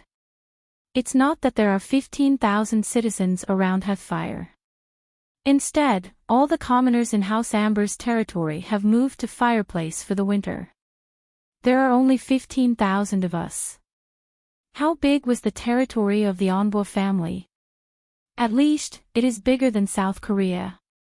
With such a large area, there were only 15,000 people left. P.S. You have to leave. Danny's tone became more determined after understanding the situation in Hearthstone. As you said, there are 40,000 ghouls attacking Hearthstone, but that's only a small portion of the total number of ghouls. Perhaps, it's only 1%. If you don't leave, sooner or later, you'll be wiped out by the zombies that make a comeback.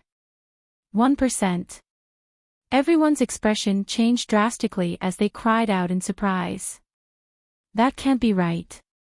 If 40,000 ghouls is only 1%, then the total number is no more than 4 million. 4 million, dear gods.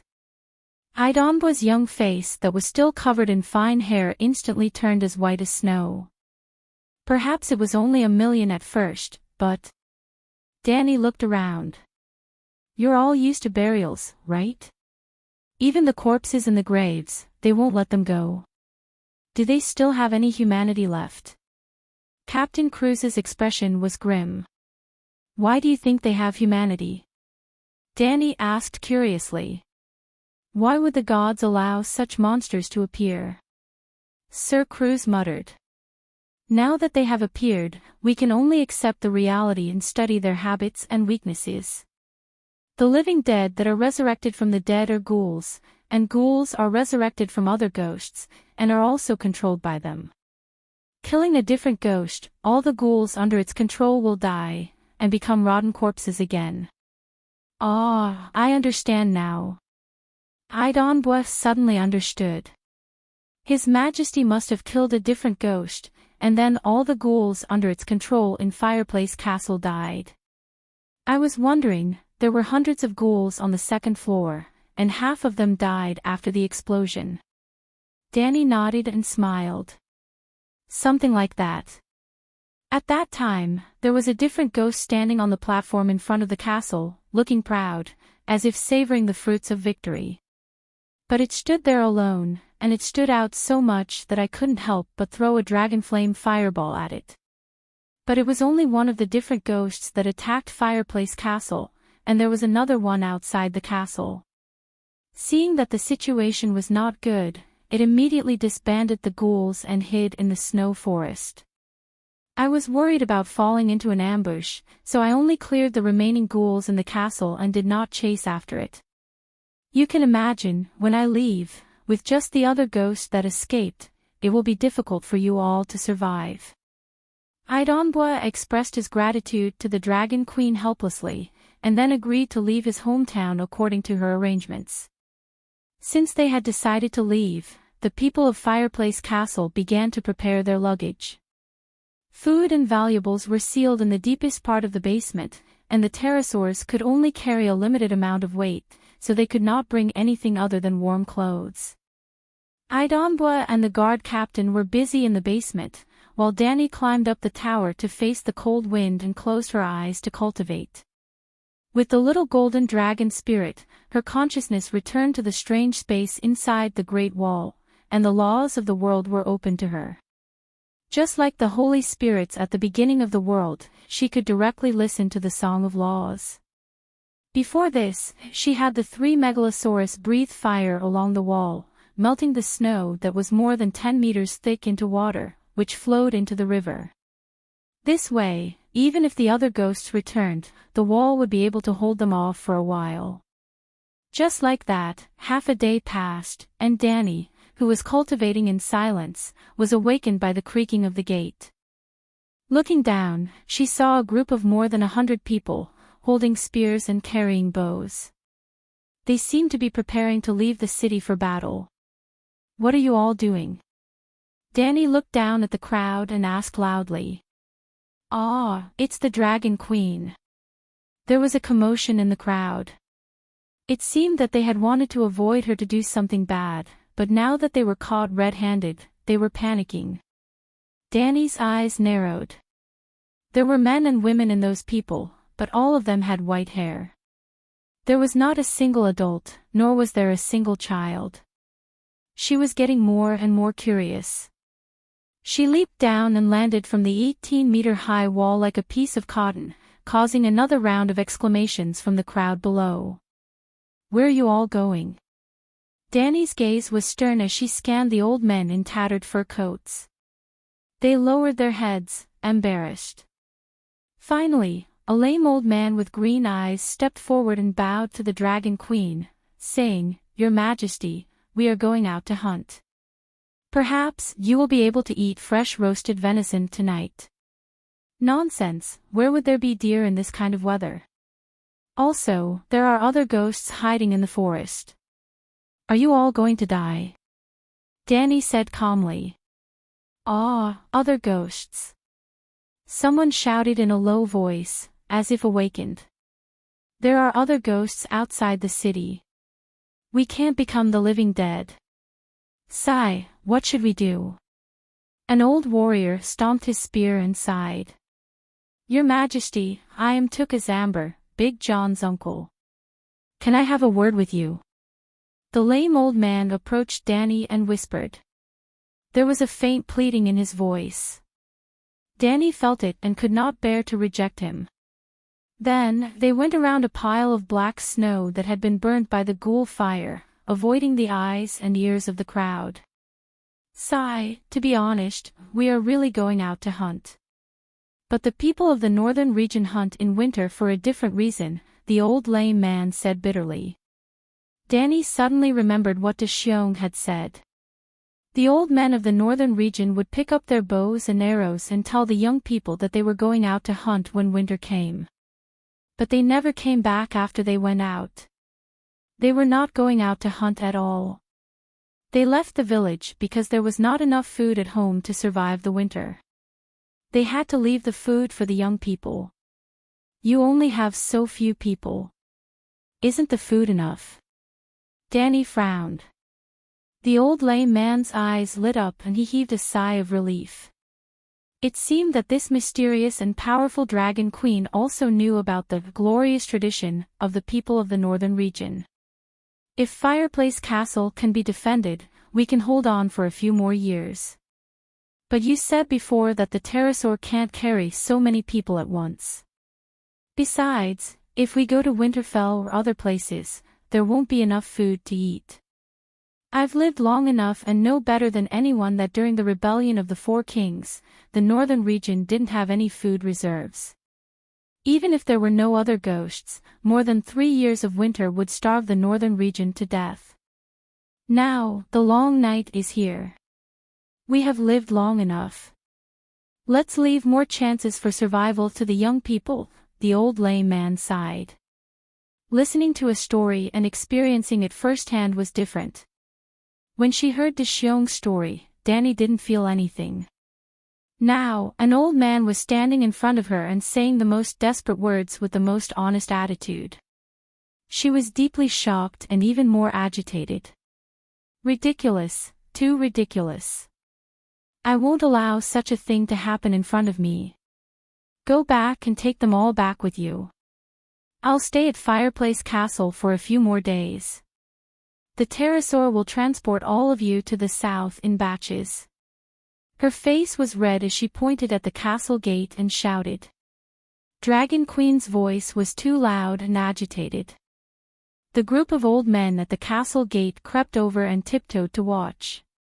The old lame man glared at his old companions who were peeping. Then he turned to Dragon Queen and looked into her determined purple eyes. He said with a wry smile, "Such things happen in the northern region every winter. You can stop it this time, but can you change everything in the past? Can you stop everything in the future? I reckon that the old men in the other castles have started to take action. You can't change all of this. The past can't be changed. The future is uncertain.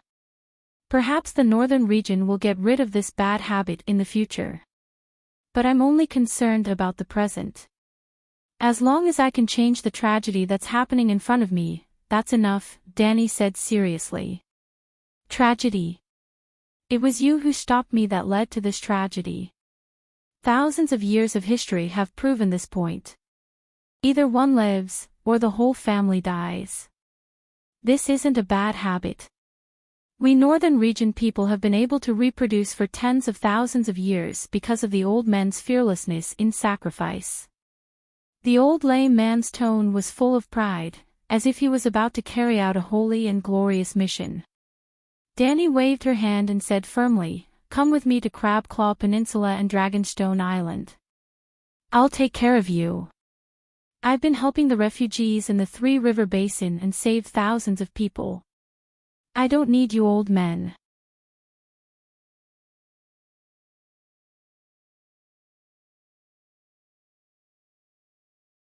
Chapter 768. To be honest, after hearing the Dragon Queen's words, Old Cripple was very touched. The legends were true. Every time a Targaryen was born, the gods would flip a coin to decide if he was great or mad. Old Cripple had experienced the era of the Mad King and knew how mad he was. Now that he saw the Mad King's daughter being so saintly, he was filled with emotions. "Your Majesty, I am very touched by your actions, but I do not agree." Old Cripple decided to let the Dragon Queen understand that being too saintly would only lead to an even more disadvantageous situation. "You must understand that the total amount of food is fixed. If I eat one more piece of bread, the children will have one less piece of bread in the future. Perhaps you have enough food now to feed all of us, but 3 years later, 5 years later. In the War of the Four Kings, it is not only the north that will be crippled. Hejian, the west, the royal territory, the Stormlands, and the Riverbend will not have any harvest. Last time, the long night lasted for a generation. This time, it will only last for 5 years. In the foreseeable future, the 7 kingdoms will experience a large-scale food shortage.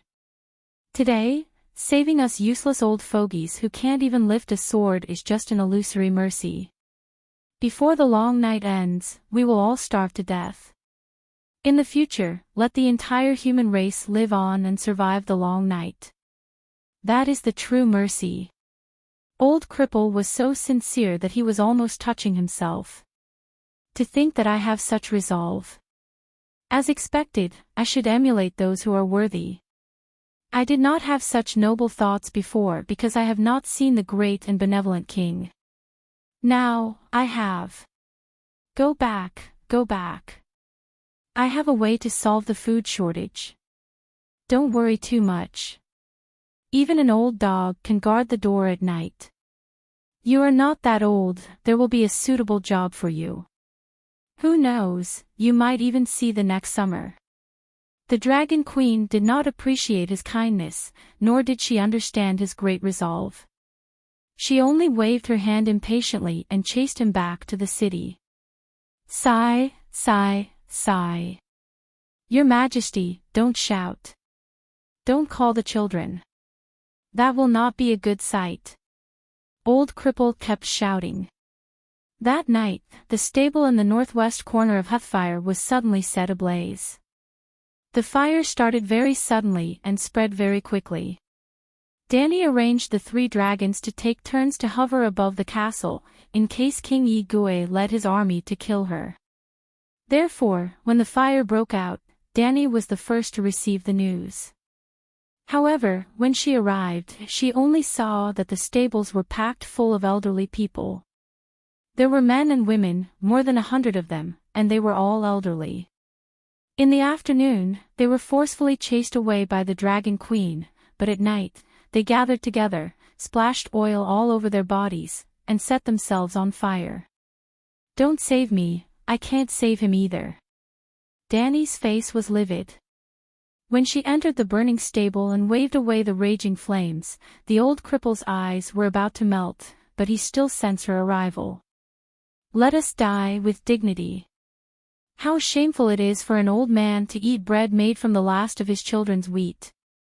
If he died, at least he could make one last contribution to the children who were still alive. Alas, I was once young. For the past few decades, I would see old people going out to hunt every winter. There's not enough food, someone has to starve to death. If someone has to die, let us old people die." He was in a daze and spoke incoherently, but what he said was the same: "Don't worry about us, this is the best place for us to go." Danny stood in the middle of the half-burnt corpses. The flames raged, but they could not get close to her. However, the smell of burnt meat and the painful moans before death made her feel tormented. After a while, she closed her eyes and activated Requiem. All the old people who were crying in pain fainted. Then the fire, like a flood breaking through a dam, filled the entire shed in an instant. The next morning, Big Bear brought 40 pterosaurs and landed in the last fireplace castle. Big Bear, Garth, and Quillo rode the pterosaurs with her to the Great Wall, but when she repaired the wall, the three of them, pockmarked face Richard, and 7 other pterosaur knights left. Dark Castle could not afford the daily food of 10 pterosaurs. After all, pterosaurs were legendary creatures. Even ravens could survive in the northern snow, so there was no reason for them to freeze to death. However, there was a prerequisite. They had to be provided with a lot of fresh meat. When they were full, they would not be cold. However, the colder it was, the faster they would get hungry. Baristan was transporting the Unsullied and volunteers to Dragonstone Island. The 30 pterosaurs were the transport planes. Danny came to Fireplace Castle. After deciding to save people, she sent a message to Dragonstone Island and asked the pterosaur army to come and rescue this group of people first. Speaking of which, Baristan's volunteers were almost finished. The pterosaur army's task was not heavy. "Your Majesty, this is the tradition of the people of the North. Since the fire in the stable last night, Dragon Queen did not return to Fireplace Castle. She only sat cross-legged on the city gate tower, in a daze." After Big Bear and the others heard the reason, they were worried that the Queen would be affected. Under the lead of Idamber, they came to the city gate tower. After seeing the Dragon Queen, they were a little surprised. The tower had no walls. Other than the circular dome, there were holes in all 4 sides. The wind and snow poured in directly and covered the ground with snow. However, the Dragon Queen was clean. The area around her was also clean and dry. It was as if the wind and snow had a life of its own and deliberately avoided her.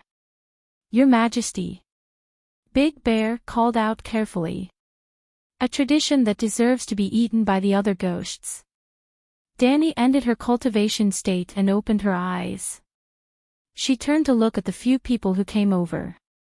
The North needs to implement the most comprehensive reform. The current productivity and production methods are too primitive. It's almost no different from when our ancestors crossed the narrow sea to the west 10,000 years ago. Change it to a rural commune at Slave Bay. Big Bear nodded thoughtfully. After the long night ends, we can arrange for the nobles of the North to study at Slave Bay for a few years. I'm afraid that after the long night ends, there won't be many nobles left in the North. Garth Hyder's expression was serious. Fireplace Castle is not an exception. I suspect that Keho City, Deepwood Castle, and other castles near the north have all been attacked by the other ghosts. Do you want to go to Keho City to take a look? It's just next door at Seal Bay, Idamber said worriedly. Let's leave here first. I'll go take a look. Danny stood up. Keho City in the House of Stark was only 500 to 600 kilometers away from Fireplace Castle. It would take the Megalosaurus about 3 to 4 hours to fly there and back.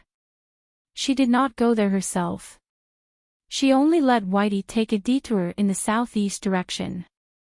Actually, Keho City could no longer be called Keho City in the House of Stark.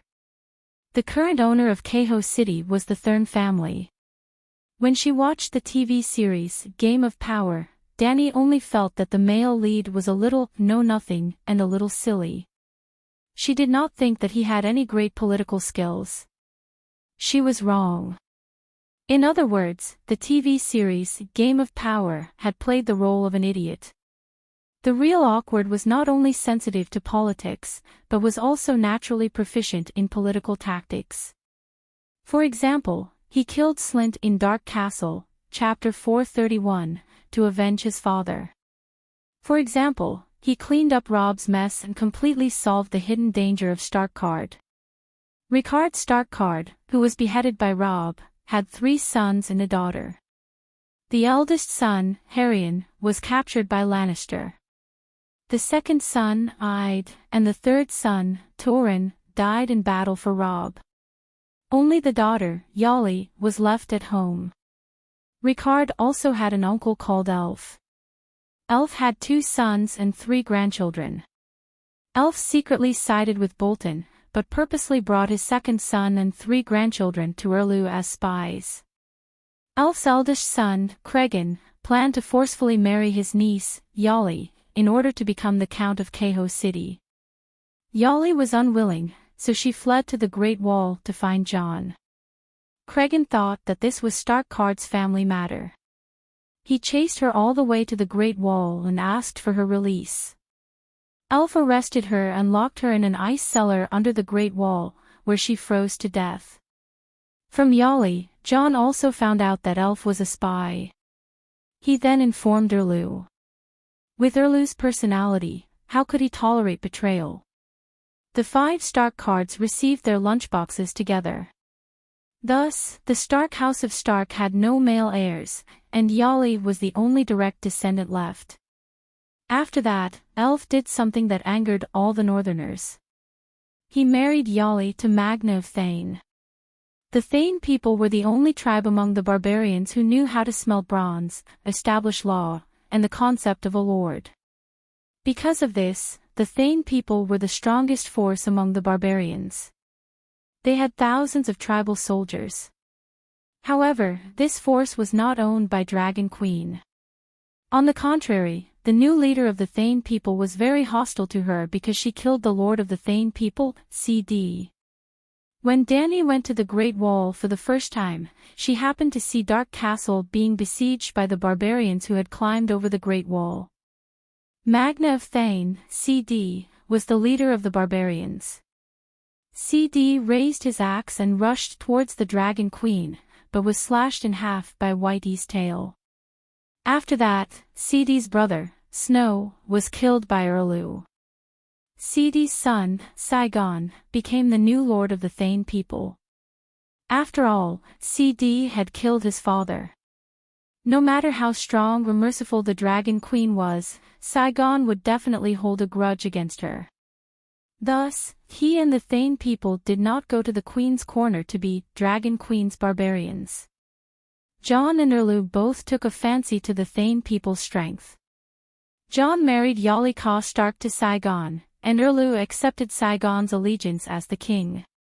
Thus, Saigon officially established the Thane family. Its emblem was a white sun surrounded by crimson flames. The Stark House of Stark's emblem was a white sun. Except for the color, the two were almost identical. The meaning was very clear: let Thane take Stark. With the help of Saigon's thousands of Thane warriors, Yali easily took back Karhold City. Nominally, Yali ruled Karhold City as the successor of her captured brother, Harrion. In fact, her husband, Saigon, had become the true lord of Karhold City. Jon, the king of the north, and Erlu, the king of the 7 kingdoms, recognized him. At this point, the blood feud between Stark and Stark had completely disappeared. In the War of Conquerors, Theonbara, Aegon's illegitimate brother, married the daughter of the last Storm King, Lord of Storm's End Castle, Theonbara. The Lord of Storm's End Castle was changed from Bara to Theonbara. The Stark family was replaced by the Thane family almost yesterday. The House of Stark was no more. No matter how great the feud was, it was resolved. Also, because the Lord of Carhold City was replaced by the former barbarian, Saigon Thane, its ending was different from Hearth. The only thing that could stop them was the Great Wall. Now that it has fallen, the North is finished. Tens of thousands of ghouls are outside Carhold City. Duke Stark and King Stannis can't save us. They can't even save themselves. Saigon lamented. Saigon was a short, thin man. He wasn't handsome, and his hairline had receded prematurely. He looked a little old, but he had always been gentle to his wife. Yali hugged the baby in her arms and cried, "But he's my child. He's my son too, but we have no choice. The soldiers don't even have many dragon crystal weapons. In 2 hours, there will be no survivors left in Carhold City. No matter what, this poor child won't survive. If we hand him over, we can still protect thousands of our subjects." Saigon closed his eyes in pain. "Are you sure the dead will leave?" Yali loosened her arms. "I'm sure. It's no secret beyond the Great Wall." Saigon took the baby from his wife and choked out. Yali grabbed the baby and struggled, "Can't a commoner's child? It wants our child now. Our child has a noble bloodline." Whoa. Yali covered her face with her hands. "Why is this happening? Why?" Then, through Whitey's vision, Dany saw a peaceful Carhold City with smoke rising from its chimneys. The biggest enemy of the anti-Japanese United Front wasn't the Japanese soldiers, but the option of surrendering. Now, before the Anti-Ghost United Front was fully established, the biggest enemy had appeared. You're tuning into the LoveLore Library YouTube channel. We're so grateful for your support, and don't forget to subscribe to join us on this incredible journey through captivating stories. Your generosity through donations truly makes a world of difference, as it's the primary source of revenue that allows me to expand and enhance this channel for you. Thank you from the bottom of my heart for being a part of this adventure.